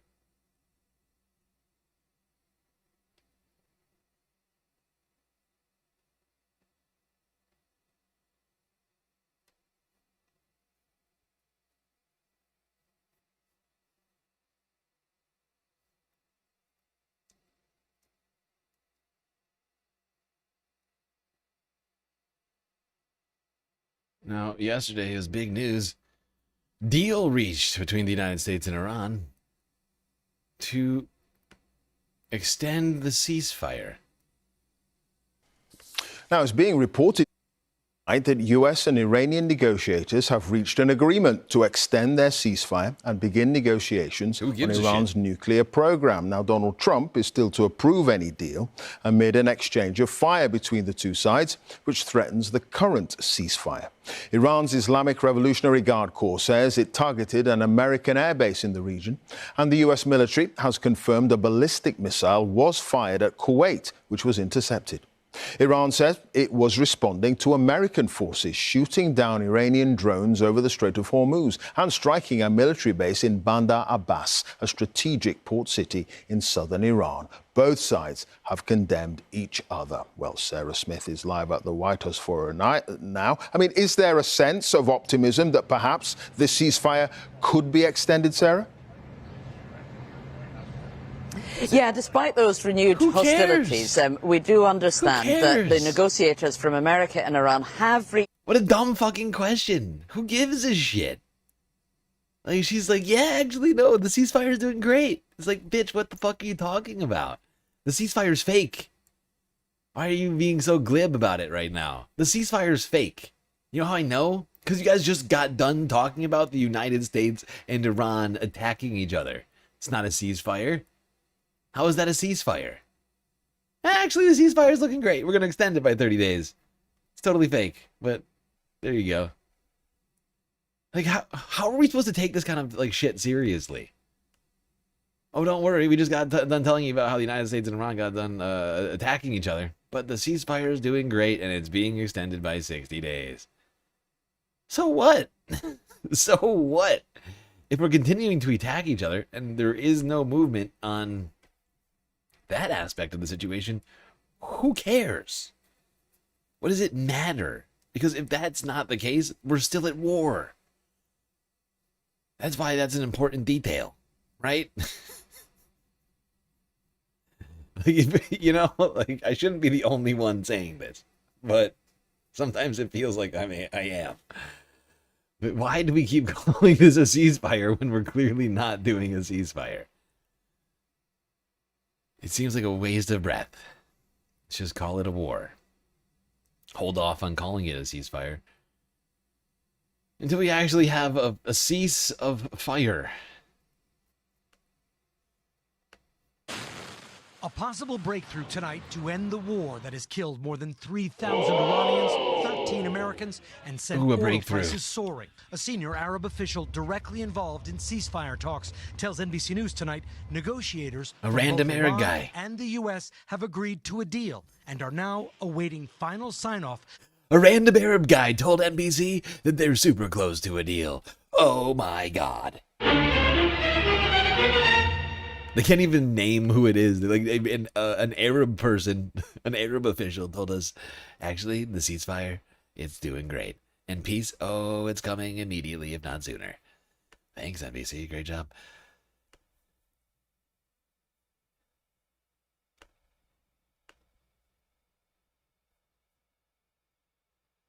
The U.S. Vice President says the United States is very close to making a deal with Iran. J.D. Vance told reporters that he believes that Iran is negotiating in good faith to end the war. Now, Vance's comments come despite back-and-forth attacks between Iran and the United States forces over the past day. All right, for more on this, let's head straight over to our chief U.S. correspondent, Alan Fisher, who is at the White House. So, Alan, what else is the vice president saying about where things stand and how close a deal may actually be here? Is, of course, that we're getting closer and closer. The White House has said in the last few days, 95% there, still a few issues to be debated, and that's certainly on J.D. Vance's mind. He said there's issues about the language around Iran's nuclear enrichment program, and clearly that has to be bridged. Now, Scott Bessent, who is the Treasury Secretary, gave a briefing in the White House briefing room a few hours ago and said there are red lines that the president won't cross. He wants to make sure that Iran never has a nuclear weapon. The uranium enrichment is obviously still an issue for him, and then they can start talking about other issues. But for J.D. Vance, he says the Iranians are negotiating in good faith. They are moving closer, but didn't say there's definitely going to be a deal, but says the United States has achieved many of its aims in this war, which has now lasted 89 days. If you look at what we've already accomplished here, assuming that we're able to get to a final agreement here, we're reopening the Straits of Hormuz. We've already decimated their conventional military, and we're in a position where we could substantially step back their nuclear program, not just during the term of this president, but over the long term.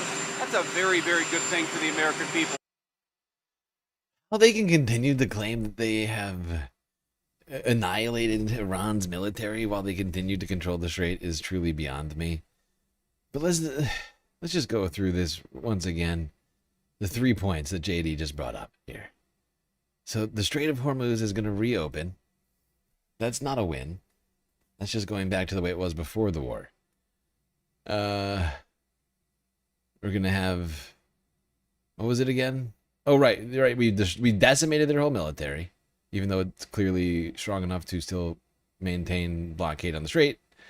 And 3, maybe, just maybe, we might get some movement on the nuclear program of Iran, something which Iran was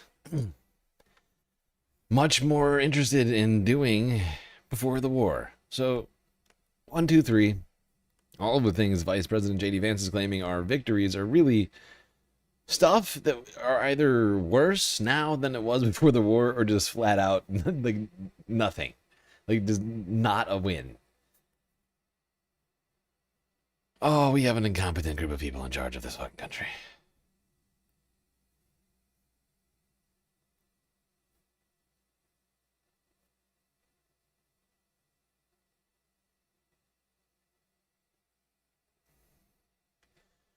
Now, amidst all of this talking and all these claims of deals, Iran claimed that there had been no agreement on a final text for the concept of a plan.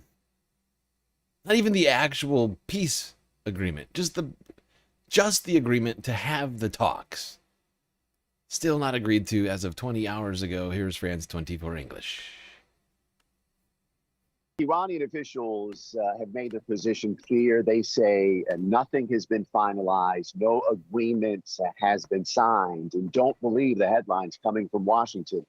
Obviously, over the past 24 hours, those headlines in Washington have suggested that Tehran and Washington have come to an agreement on this memorandum of understanding, this MOU to extend the ceasefire 60 days. And all they're waiting for is the final stamp of approval by U.S. President Donald Trump. Again, Tehran says, don't believe the headlines. Nothing has been agreed to. If something's finalized, you'll hear it from us as well. This doesn't mean that the two sides have not made any progress. This doesn't mean that there's not a memorandum of understanding that they've made progress on. I think it's an indication of how much mistrust there is on Tehran's part, on Washington, of how wary they are. All throughout this conflict, throughout this ceasefire negotiations, Tehran has had a very methodical, deliberate, and wary approach, a cautious approach to this. And it's an indication of how much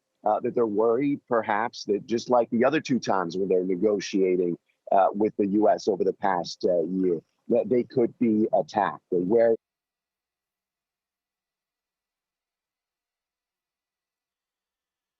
Yep. All week. Trump administration makes one claim, Iran says no. That's not true. Over and over and over again. Now, earlier on Friday, Donald Trump claimed that final determinations on Iran would be made shortly. U.S. President Donald Trump has indicated that the naval blockade of the Strait of Hormuz will be lifted. In a social media post just in the last few minutes, the president also... Oh boy, here we go. Trump tweet. Iran must agree that they will never have a nuclear weapon or bomb. The Hormuz Strait must be immediately opened. No tolls. For unrestricted shipping traffic in both directions. All water mines, bombs, in parentheses, if any, will be terminated. Parentheses, we have removed through detonation numerous such mines. With our great underwater minesweepers, Iran will complete the immediate removal and or detonation of any mines that are left, which will not be many. Close parentheses. Ships caught in the strait due to our amazing and unprecedented naval blockade, which will now be lifted, may start the process of, quote-unquote, heading home! Exclamation point. Say, all caps, hello to your wives, husbands, parents, and families from me, your favorite president. The guy who's been keeping you blockaded the whole time. The enriched material sometimes referred to as, quote-unquote, nuclear dust, which is buried deep underground with virtually collapsed mountains caused by our powerful B-2 bomber attack 11 months ago. Sitting on top of it will be unearthed by the United States, parentheses, which it is agreed is the only country, along with China, with the mechanical capability of doing so. China! Close parentheses. In close coordination and conjunction with the Islamic Republic of Iran, plus the International Atomic Energy Agency, and, all caps, destroyed. Huh? It doesn't feel like the way that should have ended, but there's a lot of commas in there. No money will be exchanged until further notice. Other items of far less importance might have already been agreed to. I will be meeting now in the Situation Room to make a final determination. Thank you for your attention to this matter. President Donald J. Trump. It's a lunatic. He'll be holding a meeting in the Situation Room to make a final determination. Meanwhile, Pakistan's foreign minister is meeting with the U.S. Secretary of State as peace negotiations with Iran appear to inch closer to a deal. Mohammad Ishaq Dar, who was at the United Nations on Thursday, traveled to Washington for talks with Rubio at the State Department. His visit comes hours after the U.S. Vice President J.D. Vance told reporters that a deal with Iran was very close, but sticking points remain. We have two reporters on this story this hour. Al-Migdad Al-Ruhaid is in Tehran. First, we go to Patty Cohen, who's at the White House in Washington. Patty, talk us through what President Trump has been saying on social media in the last few minutes. On Truth Social, it's how he often makes news, and it's a fairly lengthy post, but I'm going to go through it. He said Iran has agreed that they will never have a nuclear weapon and that the Strait of Hormuz will open immediately with no tolls going in either directions. He says the U.S., with its minesweepers, will go in and remove the mines that have been placed in the strait, and then Iran, he said, if there's any left, will go and remove the rest of the mines. The naval blockade is lifted, as he mentioned. As you know, the U.S. put that naval blockade in place to blockade Iranian ships, not the other ships that were behind the blockade of the strait. And he said when it comes to the naval blockade being lifted and the ships being able to pass, say hello to your wives and husbands for me. And he said the U.S. is going to remove what he calls the nuclear dust. The quote-unquote nuclear dust. Say it right. Now, you'll be shocked to hear this fascinating aspect of the deal. Now, Iran has been demanding reparations from the United States. And according to the New Republic, as of Friday morning, Jared Kushner may have been involved in some sort of a shady real estate deal involving Iranian reparations. All right, here it is. Edith Olmsted, May 29th, 10:11 a.m. Guess what Jared Kushner tried to include in the Iran peace deal? Kushner wants to turn Iran into his next real estate development project. A what now? Donald Trump is preparing to offer Iran a $300 billion bribe to back out of a war he never should have waded into, and it's all thanks to Steve Witkoff and Jared Kushner. The United States is considering creating a massive investment fund for Iran as part of a peace deal. After Tehran demanded reparations for the destruction, the New York Times reported Thursday an Iranian official put the amount for the reconstruction program at $300 billion. The funds seem to be spurred by an idea from Trump's Middle East envoy Steve Witkoff and Jared Kushner, the president's son-in-law, both of whom are real estate investors. Some mediators said that the duo had pitched promoting real estate projects and an investment fund for Tehran in the event that a deal was reached. It seems pretty clear that this investment fund is a thinly veiled strategy for them to make money from the destruction Trump leaves in his wake. Currently, Kushner is being investigated for cashing in on foreign investment funds. I mean, the corruption is complete. Most completely corrupt administration in history. Remember Hunter Biden? I'm staying in the race. How much do you figure Jared Kushner would stand to make off of a $300 billion construction project deal as a real estate investor? What do you think? What do you think? Billions, probably, one would assume. Buried. Obviously, that first mission that the U.S. attacked the enrichment sites is believed to be buried under a mountain. He says the U.S. and China are the only countries with the equipment to remove that, and he said the U.S. will do that with Iranian help, along with the International Energy, the IAEA.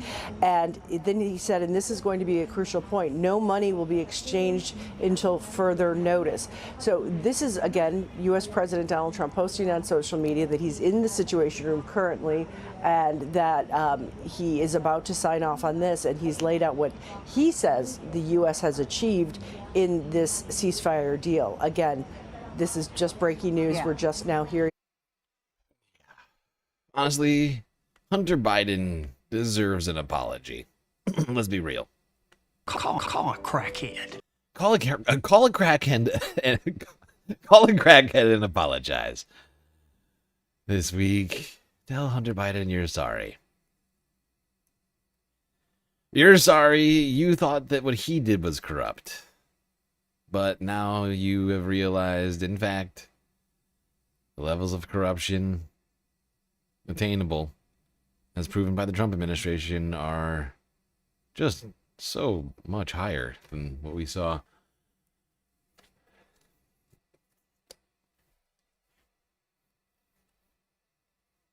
Ah, boy, oh boy, poor Hunter. You know, we gave him a lot of shit, and it's not fair, because the Trump family is enriching themselves in ways that no first family ever has.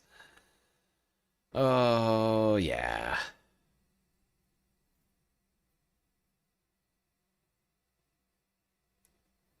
All right, let's keep talking about this final determination Trump is making with Channel 4 News from 12 hours ago.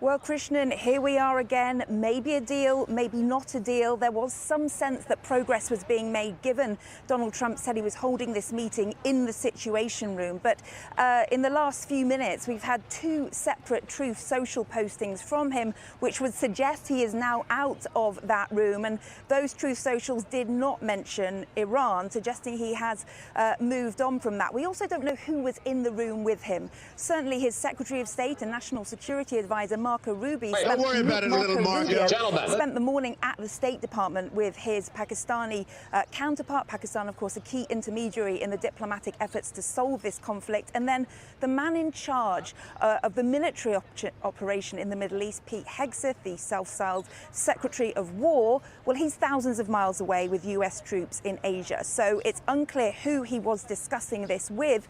He did lay out his demands, once again, demands we've seen before on his Truth Social before entering the Situation Room, saying Iran must agree to never have a nuclear weapon. It must immediately reopen the Strait of Hormuz, remove any mines underwater that are there.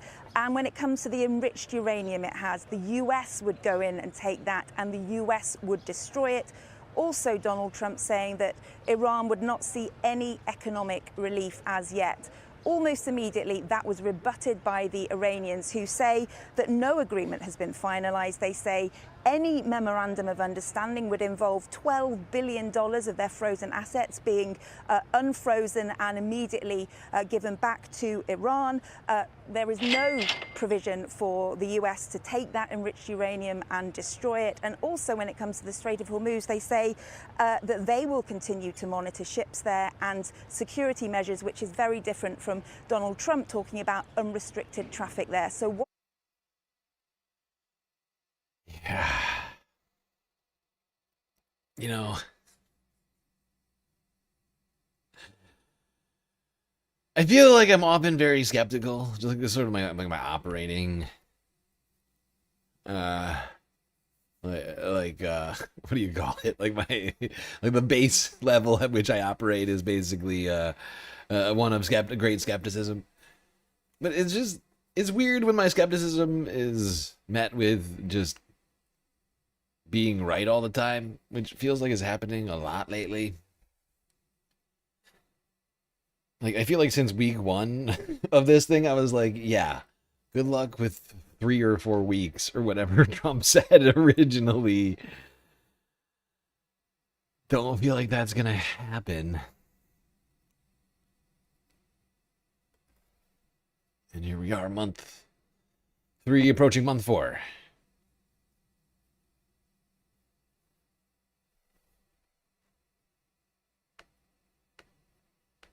Wow, you're coming at me for my humility? Come on. Look, go back, check the records. I'm just spitting facts over here right now. I literally said it. I said it, and I've been saying it. Every time we're told there's a new ceasefire, I'm like, don't believe it. Don't you dare believe it, Space Fams. And every time I'm fucking right.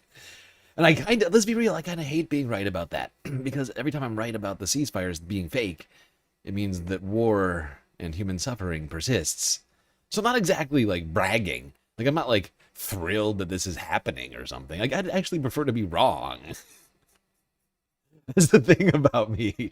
You know, I make predictions based upon what I know. Doesn't mean that I wouldn't prefer to be wrong sometimes.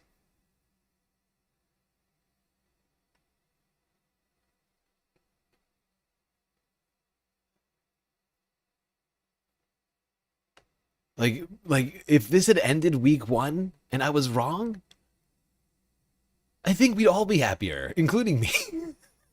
Right? Like, it doesn't make me happy to know I was right about that. That we've now had 3 months now going into the 4th month of this fucking tragedy, this slow motion tragedy we're all watching. I take no joy in this. This brings me no comfort.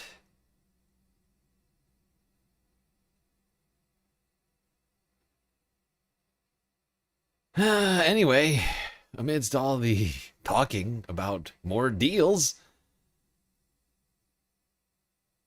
Israel has continued its deadly campaign in Lebanon.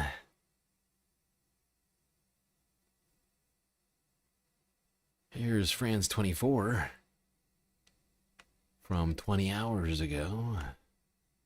Whoops, not what I meant to do. There we go. This is the aftermath of the first attack close to Beirut since the 6th of May. The Lebanese military said the airstrike on a block of flats killed a woman and 2 children, injuring 15 more. In a serious escalation, Israel also launched a flurry of deadly strikes on southern Lebanon. We were sleeping. At 2 a.m., we woke up to a very powerful strike. We looked around and found the rubble on us. The United Nations is urging for a ceasefire signed in mid-April to be respected. We reiterate that civilians and civilian infrastructure must never be targeted. We condemn the loss of civilian life. But on Wednesday, Israel expanded its evacuation orders, declaring all areas south of the Zahrani River a combat zone. That's most of southern Lebanon. Wow, Israel just continues expanding its its new territory zone, right? It's not a buffer zone. It's a caboose on Israel, on the state of Israel. It's just added territory. Look at it. Israel's getting bigger and bigger in front of our eyes. Just happens to be adding the land of a United Nations member country. A UNSC member, a Security Council member country.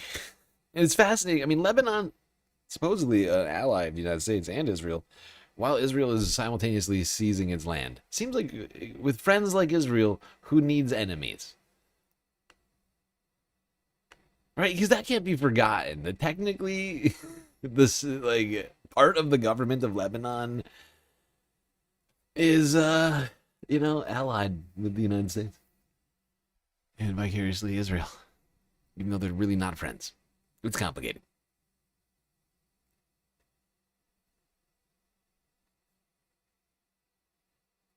Point is, at no point has Israel stopped its illegal offensive in Lebanon. Ceasefire be damned. Speaking of ceasefires, I mean, Israel and Lebanon are supposed to meet again. Once again, completely excluding Hezbollah this week. And we'll get to more. I'm getting ahead of myself. We'll get to more of that in a second. But here's more video of more Israeli strikes on the fucking territory here.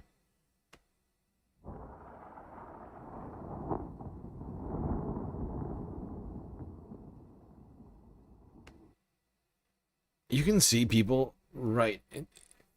And if you watch this door over here in this building, I'm pointing out with my mouse, you can see people coming out of this building. Like, this is clearly a residential area. And they're just blowing shit up where people literally are...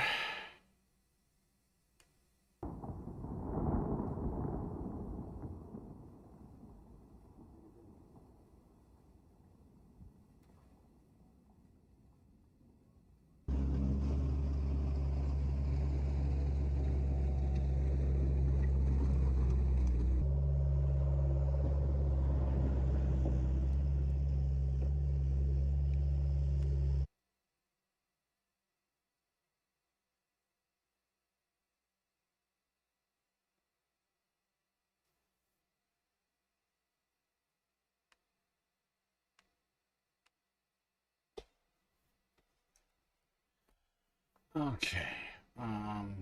Yeah, to discuss more about Lebanon, we're going to go here to BBC. But did at any point any of you consider that maybe Israel resumed or stepped up its aggressions in Lebanon to prevent a deal from the United States and Iran from going through?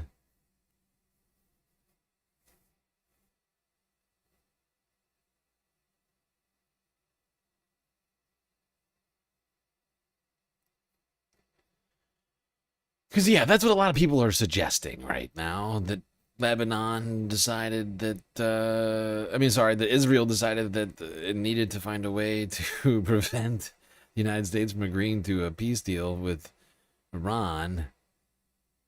And Iran, of course, wants all hostilities in the region to end. And I guess if you step up hostilities in the region, maybe that would prevent a deal from being struck.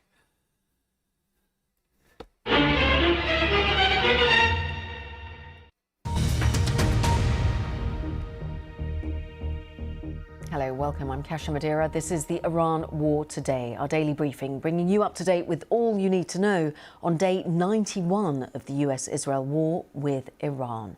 So let's start with some of today's key developments. Donald Trump says he's lifted the US blockade on Iranian ships in the Strait of Hormuz. Writing on social media, he said that he's convening a meeting in the Situation Room to make a final decision on a deal with Iran. Well, this comes after Iran's top negotiator said that he has no trust in words or guarantees from the US, with reports suggesting Iran seeking $12 billion from frozen assets as part of an initial agreement with the US. Israeli and Lebanese representatives meet in DC after a week of heavy Israeli strikes. We'll have analysis of those attacks from BBC Verify. And we'll be live in New York as oil prices fall on the positive sound that a deal to reopen the Strait of Hormuz could be close.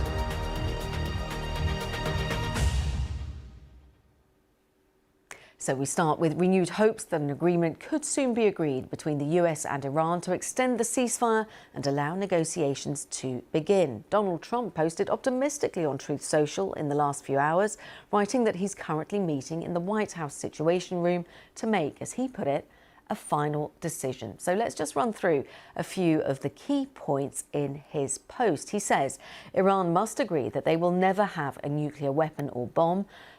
Okay, we've already covered this fucking tweet 10,000 times, although it's an important tweet. Yeah, I guess it's just, it's annoying to me that he governs by tweet. And that we all treat every single one of his fucking tweets as if it's a government policy.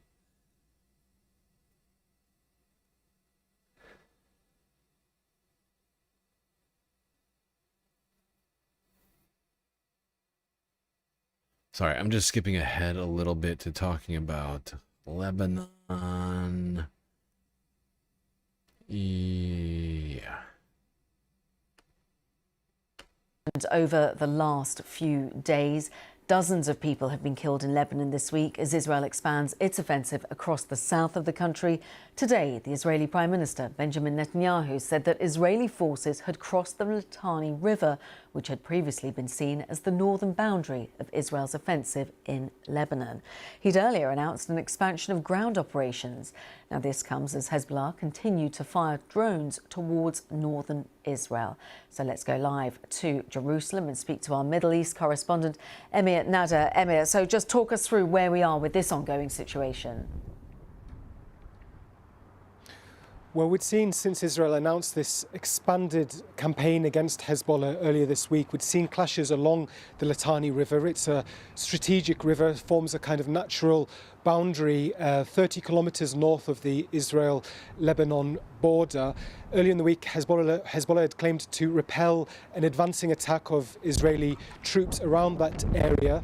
Now you have the Israeli Prime Minister saying that the troops have indeed crossed this river and that they're pushing north. Until sort of this sort of expanded campaign, you'd seen Israeli troops based below the river since the ceasefire deal came into effect last month. So this does signify their expanded ground operations. Israel says it wants to seize more territory, which it says is necessary to protect the residents of northern Israel, pointing to Hezbollah's increasing use of drones, some of which have crossed over the border and have struck a number of towns in the north of Israel. Then on Wednesday you had the Israeli military ordering all residents, all Lebanese people in the south of the country to go north, around 40 kilometers north, creating scenes of panic. And there is some speculation that one of the reasons why the Israeli military is trying to push further north and push people out of the south of Lebanon is because the drones that Hezbollah are using are wired. They have a spool on them, and that cable doesn't extend much more than 30 kilometers. And so this is one method by which they can try to limit the damage and the ability for Hezbollah to fly drones into the north of Israel. And Emir, given these strikes by Israel... Yeah. And I mean, I feel like I'm a broken record, but 40 kilometers is effectively 1/5 of the entire length of the country of Lebanon. And Israel continues to do strikes up and down the coast, all the way up to the center of the fucking country in Beirut. Oh.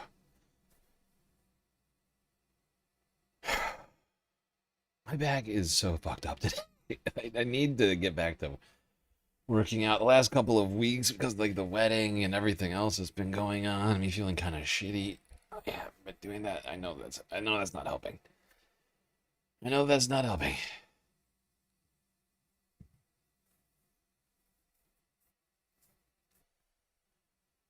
But yeah, Israel has stepped up its offensive in Lebanon.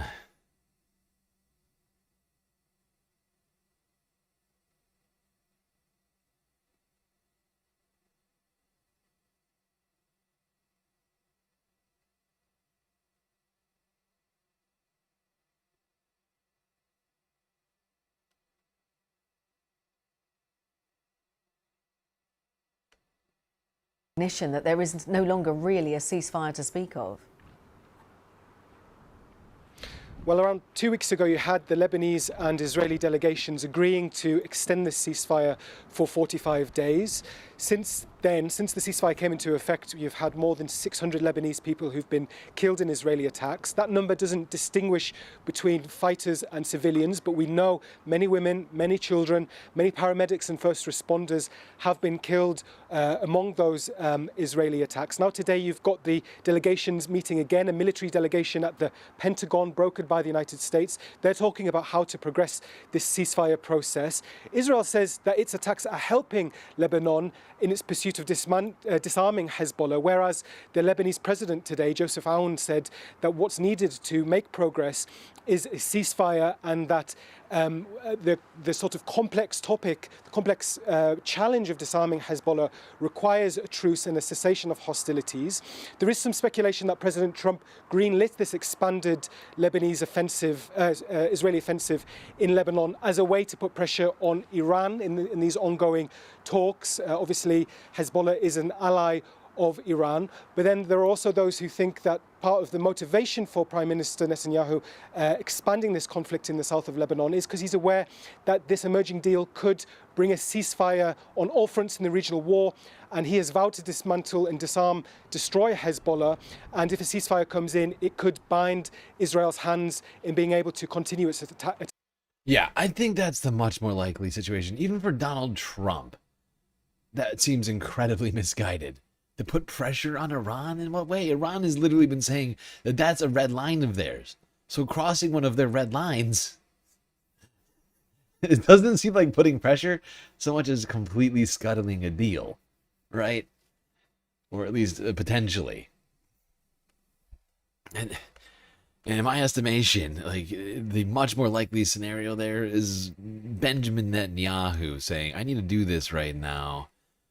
The middle of a political election, and I've finally started the, Greater Israel project in full and Lebanon here, and I wouldn't want to stop that just because Operation Epstein Fury ends.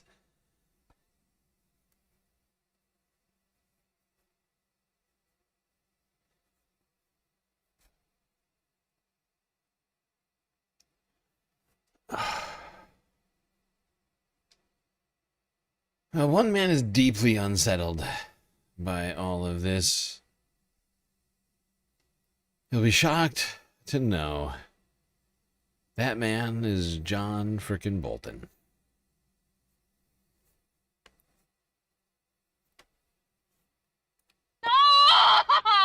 I know, not John. Deeply unsettled. What do you think the president is either pushing for or concerned about that he has not publicly made up his mind on this decision yet? Maybe he's done so privately, but he hasn't told us publicly where he's going to go here. Right. I can imagine the president saying to this group of advisors, I'm not loving our options here.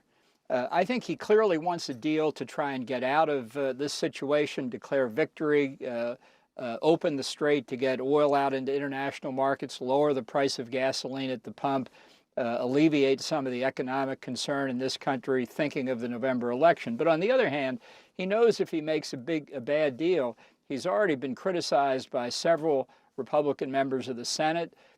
Even though we don't know the terms of the deal, he's very worried he's going to look like he's given away the store. So I think when you add to the fact, honestly, none of us really know what this memorandum of understanding says or who's agreed to it, particularly in the case of Iran, whether they have anybody who can make a final decision. So I think it's a very unsettling situation. What does that even mean? And it entirely benefits Iran. Every day that goes by, from the ceasefire we're in now to this proposed 6. I love that John Bolton is living in this world where Iran has no government. Even though they clearly have a prime minister, a president and a foreign minister and a military, like a self-governing military, and like they still have a supreme leader with the same name as the last guy. And John's like, there's nobody in Iran. Like, he buys half of what Trump has to say. He's like, there's nobody. I don't know if there's anybody in there to even make any decisions, says John Bolton. Really? Okay. So I think it's a very unsettling situation, and it entirely benefits Iran. Every day that goes by, from the ceasefire we're in now to this proposed 60-day extension of the ceasefire, it removes further and further from any likelihood that we will again resume the use of military force. That's victory for the regime in Iran. Oh, God, that is unsettling. It is unsettling that we might not go back to fucking war, says John Bolton. He's disturbed that we might not resume military operations. This guy is a fucking lunatic. Who says that? Who says that right now? Caitlin does not look surprised at all. No, I too am not surprised by this answer. But it's just why do we keep bringing this guy out over here at CNN? That's my question. We know what he's going to say every fucking time. All I have to see is a fucking title. I mean, I listen to these videos ahead of time, but it's like, what's the point? You know what John, at least when it comes to John Bolton, you know what, I'm almost never surprised by anything this man says. If anything, it's always just surprised in the wrong direction. Like, it's always like, oh, actually, this guy loves war even more than I thought. Like, I knew he loved war, but not this much. You know what I mean? Like, that's the only kind of surprise I get. It's like, oh, wow, John Bolton really is a warmonger, isn't he? I've been saying it for a long time, but boy, have I been right about that. Would be against taking the 60-day extension. I was against the ceasefire. This we know. Understands we know, when John. It's being pounded on. We know, because we just got done listening to you saying that every day the ceasefire continues is a bad day for America.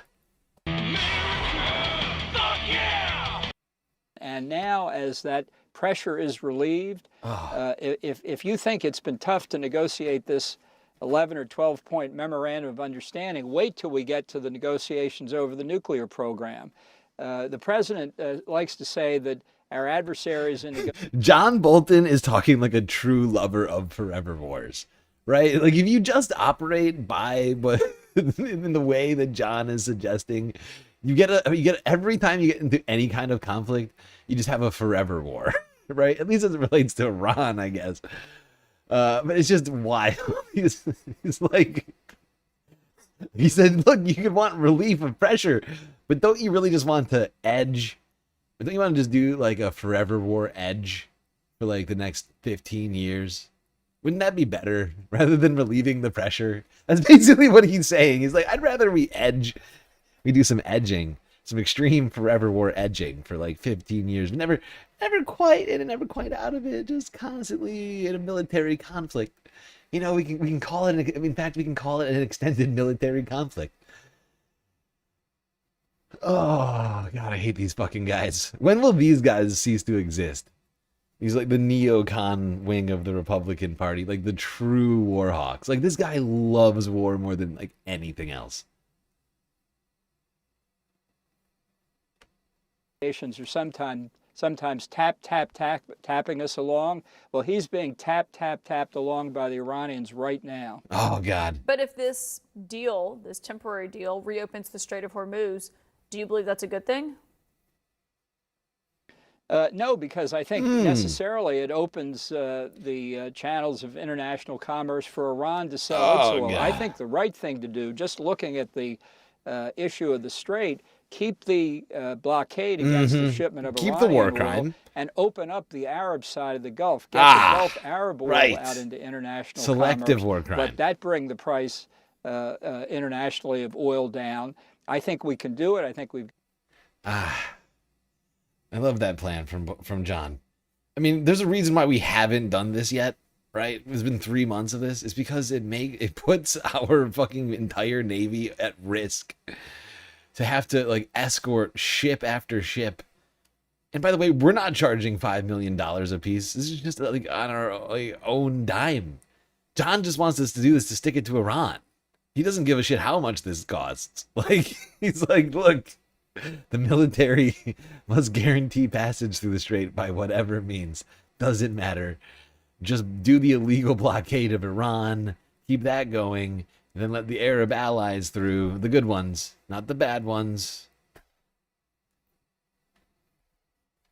Oh, what a shitty guy. What a shitty guy that John Bolton is. He's like, look, every second we're not doing the war, we're not doing the war. Full stop.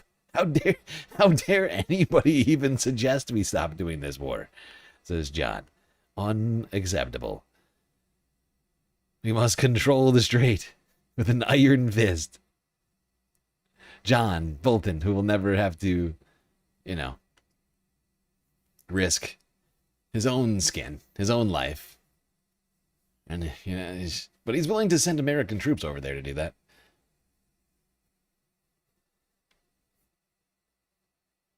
What a disturbed and disgusting individual. That's an unsettling situation, okay?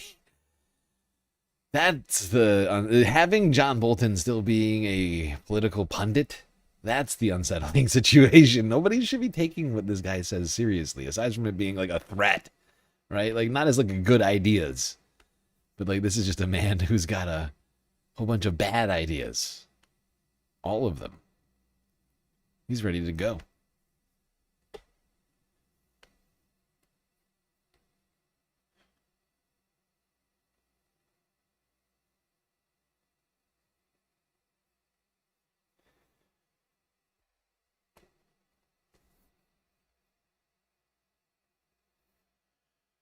Well, we've made some crazy progress here tonight, Space Fams. I don't know how, but we did. I just moved really fast. I had 100 videos. I had 100. I might have skipped like a couple. That's I thought it was. At one point I thought it was going slow. I didn't skip that many, like 2 or 3, maybe 4 out of like 97 videos. But we're almost to the end of the stream. I'm going to hit up the Al Jazeera live stream real quick. I got a couple of clips in Asia on the fallout of the Iran war there.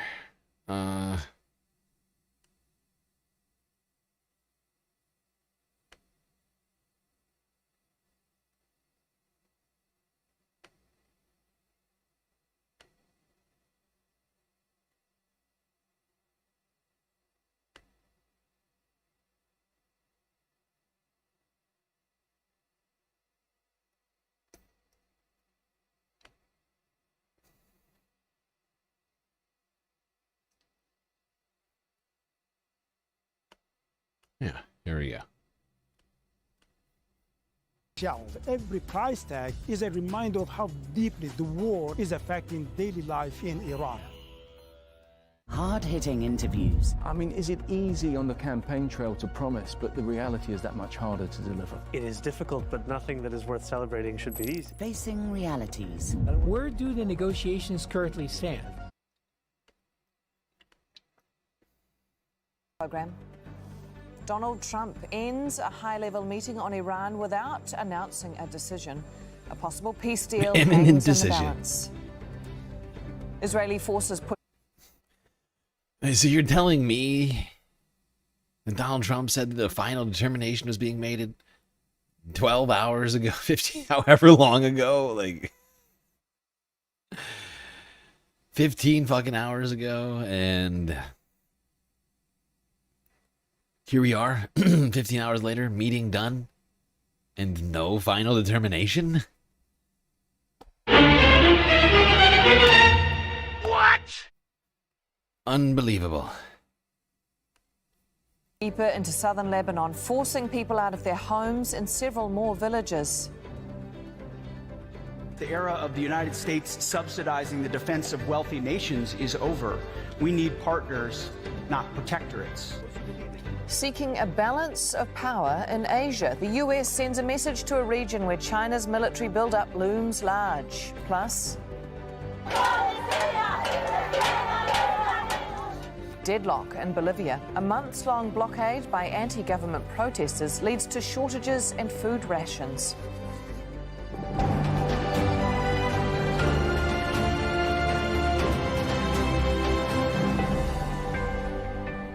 After nearly 2 hours of high-level talks, there's still no announcement from Donald Trump on a possible deal with Iran. The US president left the Situation Room Friday night without delivering the final determination he'd promised. A White House official told Al Jazeera that any agreement depends on Tehran meeting all of Trump's red lines. Ahead of the briefing, the president outlined some of the elements of the proposal, included Iran agreeing to never have a nuclear weapon and the lifting of the US naval blockade, enabling ships stranded in the Strait of Hormuz to head home. Our chief US correspondent, Alan Fisher, is at the White House with more on the sticking points between Washington and Tehran. Certainly Donald Trump has made his red lines very clear again, that Iran can't have a nuclear weapon, that the Strait of Hormuz must be reopened quickly. Am I the only one who feels like we're trapped in some sort of horrible time loop or something? I feel like we're having the same conversation 5 nights a fucking week now. He's like, Donald Trump still hasn't changed his insane demands, and Iran continues to stay firm on theirs.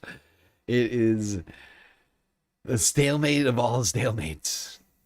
Like, am I wrong? Like, I swear to God, we have this fucking conversation every goddamn night. Well, Trump still wants all the nuclear dust, and Iran says, no way. No way, buddy. Trump says the strait is open, and Iran says, actually, not open. What's she talking about? What you talking about? And that Iran must also demine the strait as quickly as possible. Might be difficult for them, given that Donald Trump has said on a number of occasions that they've sunk all the mine hunters and minesweepers that the Iranian Navy has. So this is now just a waiting game. Clearly, the Iranians are saying no final deal has been done. But there's a suggestion that the idea that the blockade has been lifted might be the first step. We've talked many times about how peace deals tend to be sequenced. You do this, then we do that. And if lifting the blockade is the first point, then opening the Strait of Hormuz would be the second point. It will be a gradual easing of the blockade, but it certainly opens up the idea that there might be some movement here. We've certainly heard from US officials over the last 24 hours. Donald Trump mentioned it on social media. Scott Bessent, the Treasury Secretary, when he was in the briefing room on Thursday. And of course, JD Vance, the Vice President, who said that he believed the Iranians were negotiating in good faith. But there was some question about the idea of what happens to the enriched uranium. And has Iran confirmed that they mined the strait? I think they claimed that they mined the strait like last month, I think. Or like the beginning of May. I can't remember exactly the timing of it, But they had claimed they had mined a certain area of the strait, which is, I believe, in Omani territorial waters. If I recall, there was like a area, like Oman kind of like is the corner there, right, of like the Arab states, sort of poking in there to the Gulf, and on the Omani half of the strait, Iran had like released a map of like a vague area where the mines might be. So yeah, I would say yes. I think they did, if I recall correctly. All about language, and these documents tend to be that. The idea is that it would be a memorandum of understanding. This is the broad basis for an agreement. 60 days would then follow, and the intention would be that the Iranians would talk about the nuclear program and enriched uranium. US Secretary of Defense Pete Hegseth says Washington is ready to resume strikes against Iran if negotiations collapse. Our ability to recommence if necessary is, we are more than capable. Our stockpiles are more than suited for that, both there and around the globe, because of how we balance exquisite and more plentiful munitions. So exquisite munitions? There's something wrong Iran's with this man. There's something inherently wrong with this fucking guy. Who the hell says exquisite munitions? He's talking about bullets like they're fucking like a Picasso or something. Like, I'm trying to think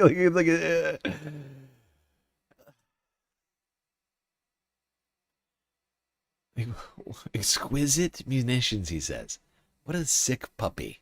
This guy needs fucking help. You have a mental health problem. And more plenty. What an exquisite piece of shit. Both there and around the globe, because of how we balance exquisite and more plentiful munitions. So we're in a very good place. Iran's also said it's ready to return to war if necessary. The Foreign Ministry reiterating no agreements been finalised with the US. As I speak to you now, the exchange of messages is continuing, but an understanding has not been finalized. Regarding other points that have been mentioned, including the nuclear issue, I stress again that at this stage we are focused on ending the war. Therefore, we have nothing to say about the details of the nuclear issue at this stage. Al-Maghdad Al-Ruhaid has more on the latest developments from Tehran. The first official reactions comes from Foreign Ministry spokesperson Ismail Baqai, and his message is very clear. The exchange of messages between Iran and the United States is continuing, but no final agreement has been reached. He also pushed back strongly on President Trump's tone, saying that Iran said goodbye to the language of. Let's not forget that while we're talking about this, I feel like I have to continue reiterating this for everybody listening. We're not talking about a peace proposal. We're talking about a peace talks proposal.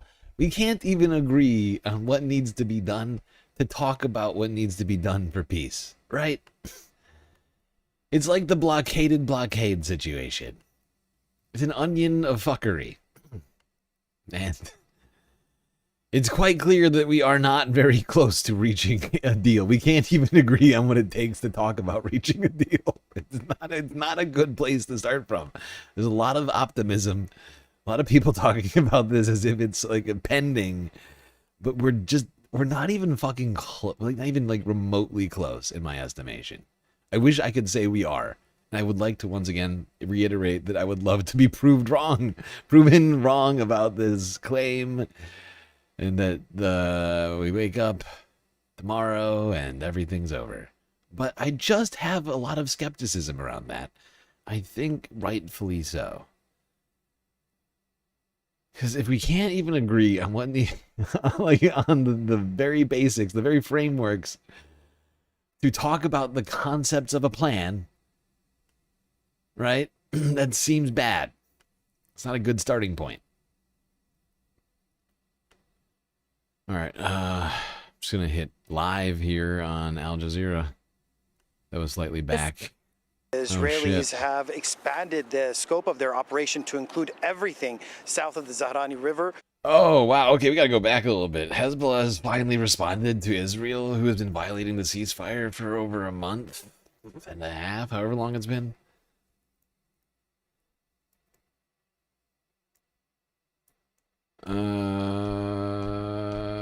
Yeah.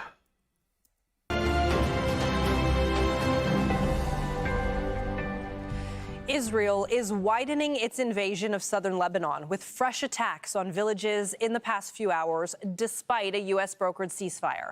More strikes are expected. The Israeli military has issued new forced evacuation orders.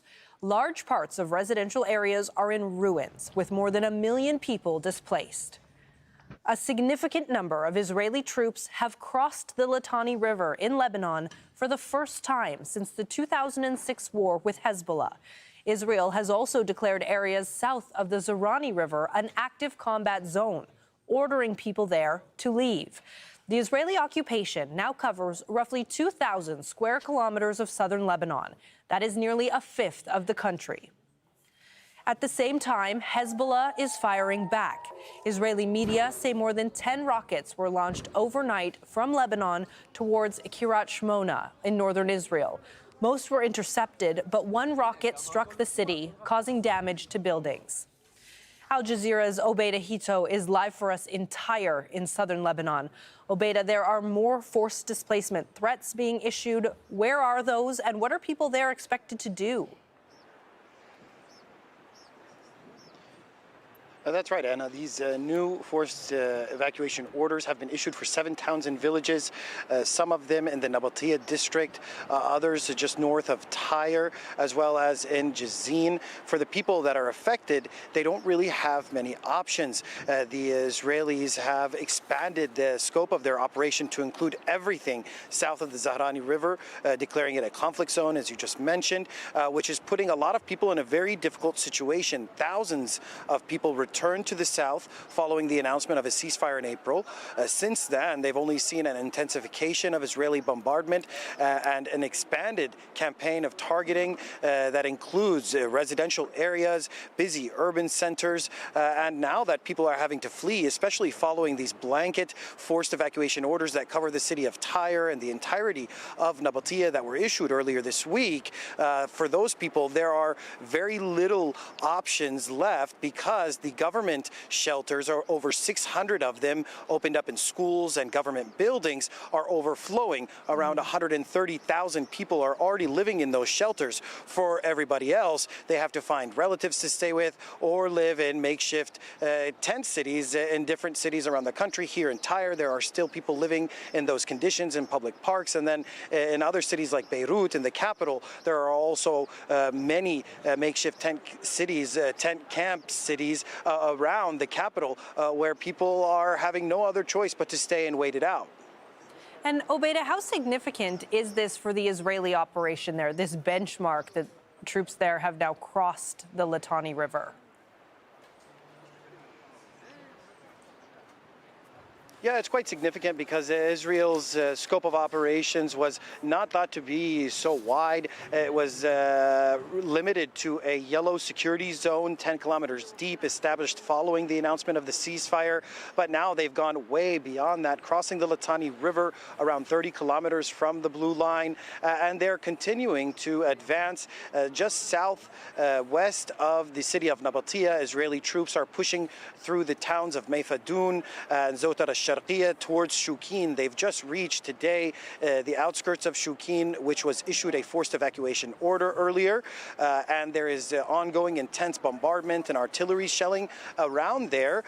Further east, just north of Deir Mimas, they're pushing north along the high ridge line that follows the Litani River, looking over the Marja'yun district. They've largely avoided entering the areas in Marja'yun and south of Marja'yun in into the areas that are south of Marja Ayoun, and they're making a maneuver to encircle Nabatea, reaching the town of Dibin, which is just south of the Litani River. And if they cross into Dibin and then cross the river from there, they'll have made an encirclement almost complete, cutting off the western Biqa Valley from the south of the country and putting a wedge into Hezbollah's second and third lines of defense, preventing what Israel says it wants to do, preventing these cross-border attacks that are reaching very deep in. Yeah, I mean, while they may be claiming it's preventing Hezbollah from doing what they want to do, it's also illegally preventing Lebanese civilians from returning to their homes during a ceasefire. Israel's claiming to be in observance of while it does these attacks. So someone make it make sense. Israeli territory. Al Jazeera's Obeida Hito reporting live for us from Tyre in southern Lebanon. Obeida, thank you. After nearly 2 hours of high-level talks, there is still no announcement from Donald Trump on a possible deal with Iran. The U.S. president left the Situation Room on Friday night without delivering the final determination that he had promised. A White House official told Al Jazeera that any agreement depends on Tehran meeting all of Trump's red lines. Ahead of the briefing, the president outlined some of the elements of that proposal. They include Iran agreeing to never have a nuclear weapon and the lifting of the U.S. naval blockade, enabling ships stranded in the Strait of Hormuz to head home. Our chief U.S. correspondent, Alan Fisher, has more on the sticking points between Washington and Tehran. Certainly Donald Trump has made his red lines. Okay. I think that's a good place to end that. They're back on the loop over there at Al Jazeera. We already saw that one. I think we're as up to date on that as what do you think? Yeah,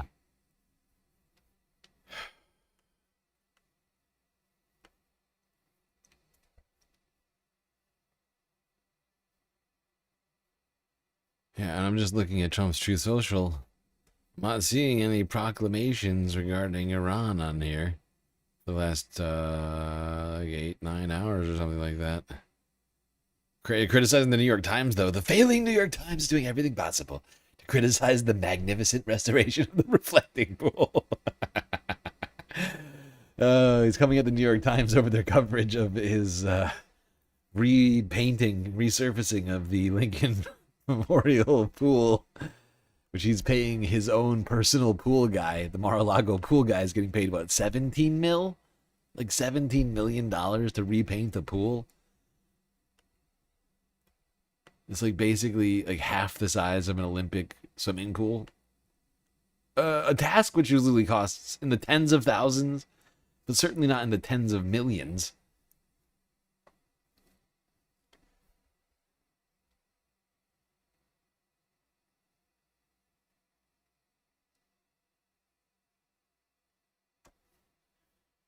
Did I see the Keg's Breath PT video? We watched there was a quick clip of it earlier. Are you talking about with him running around with the troops doing fucking work, like doing push-ups and jogging? Yeah, we saw that. You'd think he'd be more focused on the war itself, not sort of cosplaying with the troops. But that's our government. America, fuck yeah!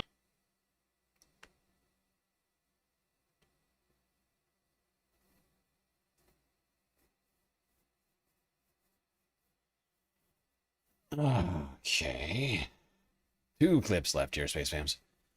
Yes, we are ending slightly early tonight. I know it's going to be a little less than 8 hours. The content just flew by, okay? It's not my fault. I mean, it's a little bit my fault. I didn't manage my time, my clips, and we're ending slightly early. Maybe we'll do an extended after stream. I don't know. Are you not entertained?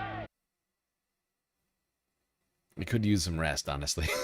Now that I'm thinking about it, like, my back is killing me. I could use some rest.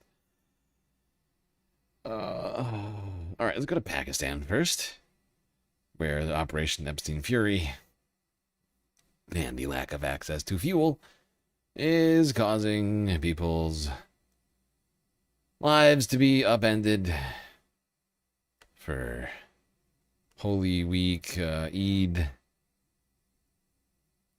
People are not able to celebrate in the normal ways. Muhammad Shaheen walks through a crowded cattle market searching for an affordable sacrificial animal.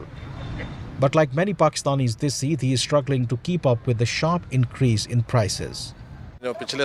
Compared to last year, the prices of sacrificial animals have doubled. I'm worried. This is beyond my budget. Since the Iran-US conflict began, fuel prices in Pakistan have risen by nearly 70%, triggering a chain reaction across the economy. This time, there is a decline in the purchase of animals. The reason is the increase in diesel prices. Due to the rise in fuel prices, our transportation costs have gone up. The impact is visible not only in cattle markets, but also in Eid travel plans. Usually we celebrate Eid in our village area, but this time we will celebrate here because we cannot afford it due to the increase in petrol prices. The fuel prices hike has also hit public transport businesses. The usual hustle and bustle is missing in these bus stands ahead of Eid. This time the rush at the bus stand is very low. Passengers come, hear the fare, and then leave. People are very worried. The government meanwhile insists it is trying to shield consumers from the global fuel shock triggered by the regional conflict. But for many Pakistanis, relief remains out of reach. Markets in Pakistan's big and small cities are usually packed with shoppers ahead of Eid. But this year, traders complain that customers are not spending enough and businesses are suffering. Here in Pakistan, the Iran-US war is no longer a distant conflict. From cattle markets to bus stations, its economic impact is now being felt at home, slowing business activity.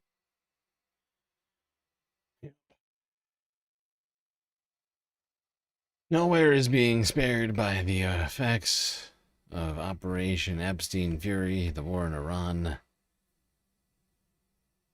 Really doesn't know, it knows no borders. I mean, all right, it technically has some borders, but you get what I'm saying. The after effects, the economic effects of Iran are being seen all across the planet.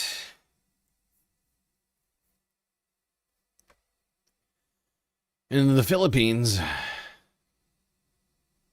and I could have kept this, honestly, because we were talking about agriculture earlier, I could have left it there, but also belongs here. But this is a recurring theme that we all need to be, like, staying aware of to some degree, like, cognizant of. We've been talking about this. It's impending. It's a slow-moving train crash. But as we know, Operation Epstein Fury caused the strait to be shut down, and for oil and fertilizers, which mostly come from that region, to stop leaving the region and going to the places they need to go. And as a result, farmers across the planet did not have enough fertilizer or were forced to pay exorbitant amounts for said fertilizer, which of course leaves those without money, without fertilizer, without the fuel to harvest plants or do whatever else they have to do, right? Because farmers aren't just like even in impoverished regions, farmers are still using gasoline, right? For whatever types of things, generators, all sorts of things. And unfortunately, I think by the end of the year, we're going to be seeing much higher food prices as a result of all of this. It's going to take a lot for us to get back from this shit. All right, here we go. Let's see how farmers are handling the epic economic fallout here in the Philippines. Some 4 hours ago. Well, slightly longer. 4 hours before the stream.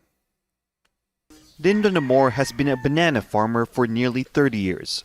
Where he grew up in the Philippines' Davao region, Banana plantations dominate the landscape, and they've been a stable source of employment. But he's lost his job a few times when diseases ravaged the crops.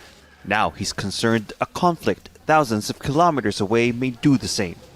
I hope the conflict in the Middle East doesn't get worse, or better yet, I hope it ends already. Because if my boss's business gets affected, my family won't have money for our daily needs.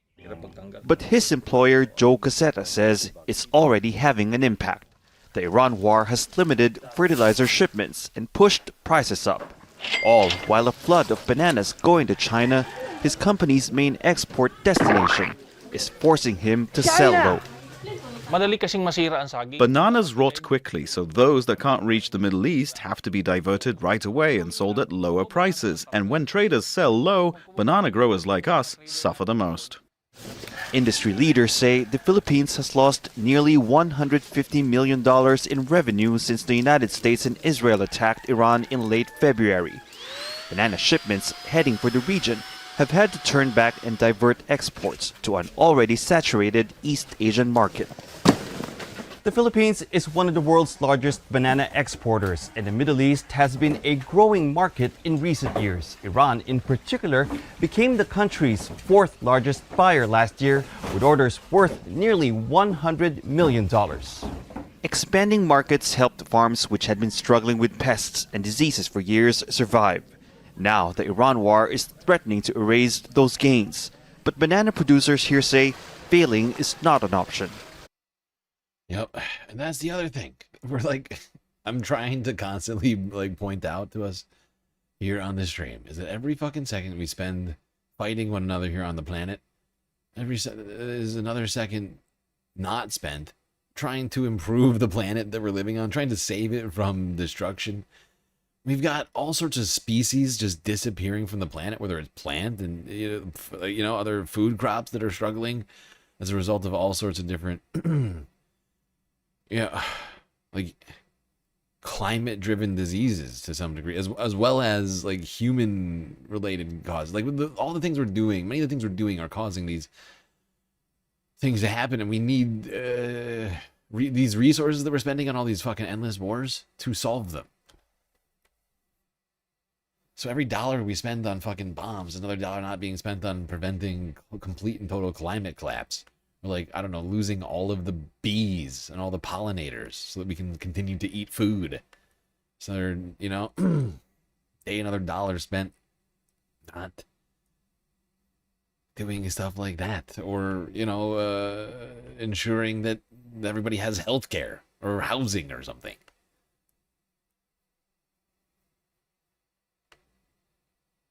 We talked about it recently, but I'm just going to keep repeating this fact. But we could literally have Medicare for all and all college debt forgiven, currently existing college and medical debt forgiven for, I think, just the increase in the military budget being asked for by the DOD right now. That's just the increase. Right? The $500 billion increase.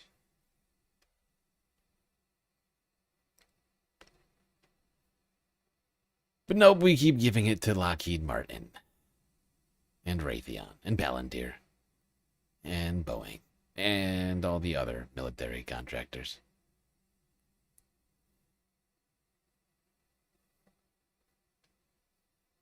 Yep, still a pretty fucked week.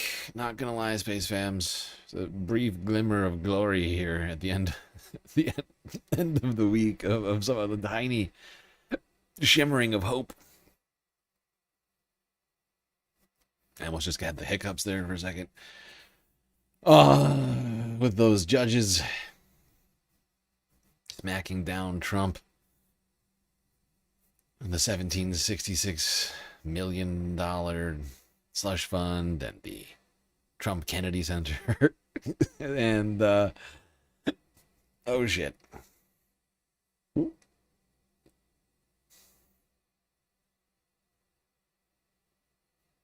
Almost had it happen again. It was close. Once you start getting hiccuped, when you start hiccuping, right? Once your I think it's the diaphragm, essentially, once it gets out of rhythm with your breathing, you're fucked. Which is why you have to stop it. Like, you have to nip it in the bud, right? You have to stop right immediately, right? No. What's the deal right now? What is causing this?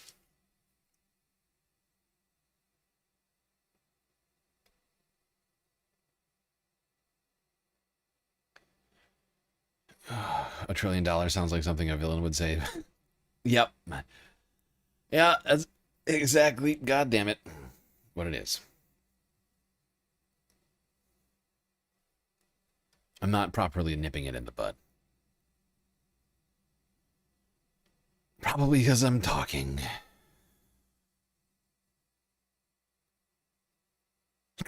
Oh, no. All right.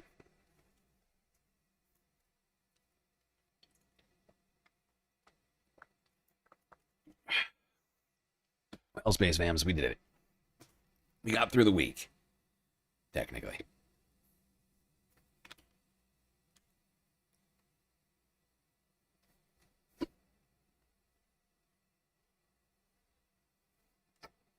God damn it. Why are you doing this to me? Why do you hate me?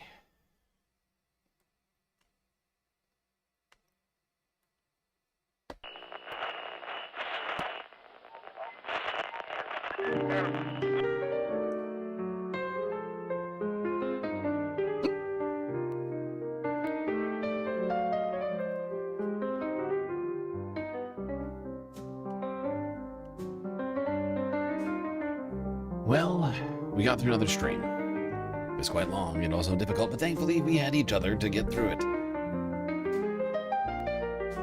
Till I see you next, you stay classy, Galactic Stream Nation.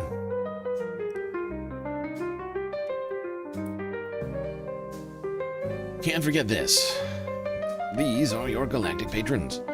Gabby, Goth Dogs, Aaron W, Schmeggly, PB, Midi, Afroponics, Narwhal by Nature, Interplanet Janet, Godcat, Robot Cat, Disco Wolf, Callie Braiding, Sammy, Geodragon, The Anti-Corporatist, Obsessive Audio, Owen Up, Nadia, Choki, Scout, Selena, Omegastar, Sasha G, Pitchforks Dragon, Vincent Morales, Donald James X, Evan from Portland, Lovely Pariah, Mish, Becky, Decipher, Icebreaker, Columbia Rica, New York, Wheel in Detroit, Sisyphean Task, BC, Free Palestine, Hermit Horologist, HBX, Manda, Lori Lunchmeat, Carl Gaslight Autocracy, Paige Larson, Frizla, Benny Hanna 99, Dark Sparkle, CJ from the Six, The Reference Frame, Lichmaster, Social Butterfly, The Anarchist, Perfect L, Winnie and Robin, Young Chris, Echios, Emily S, and Tecate.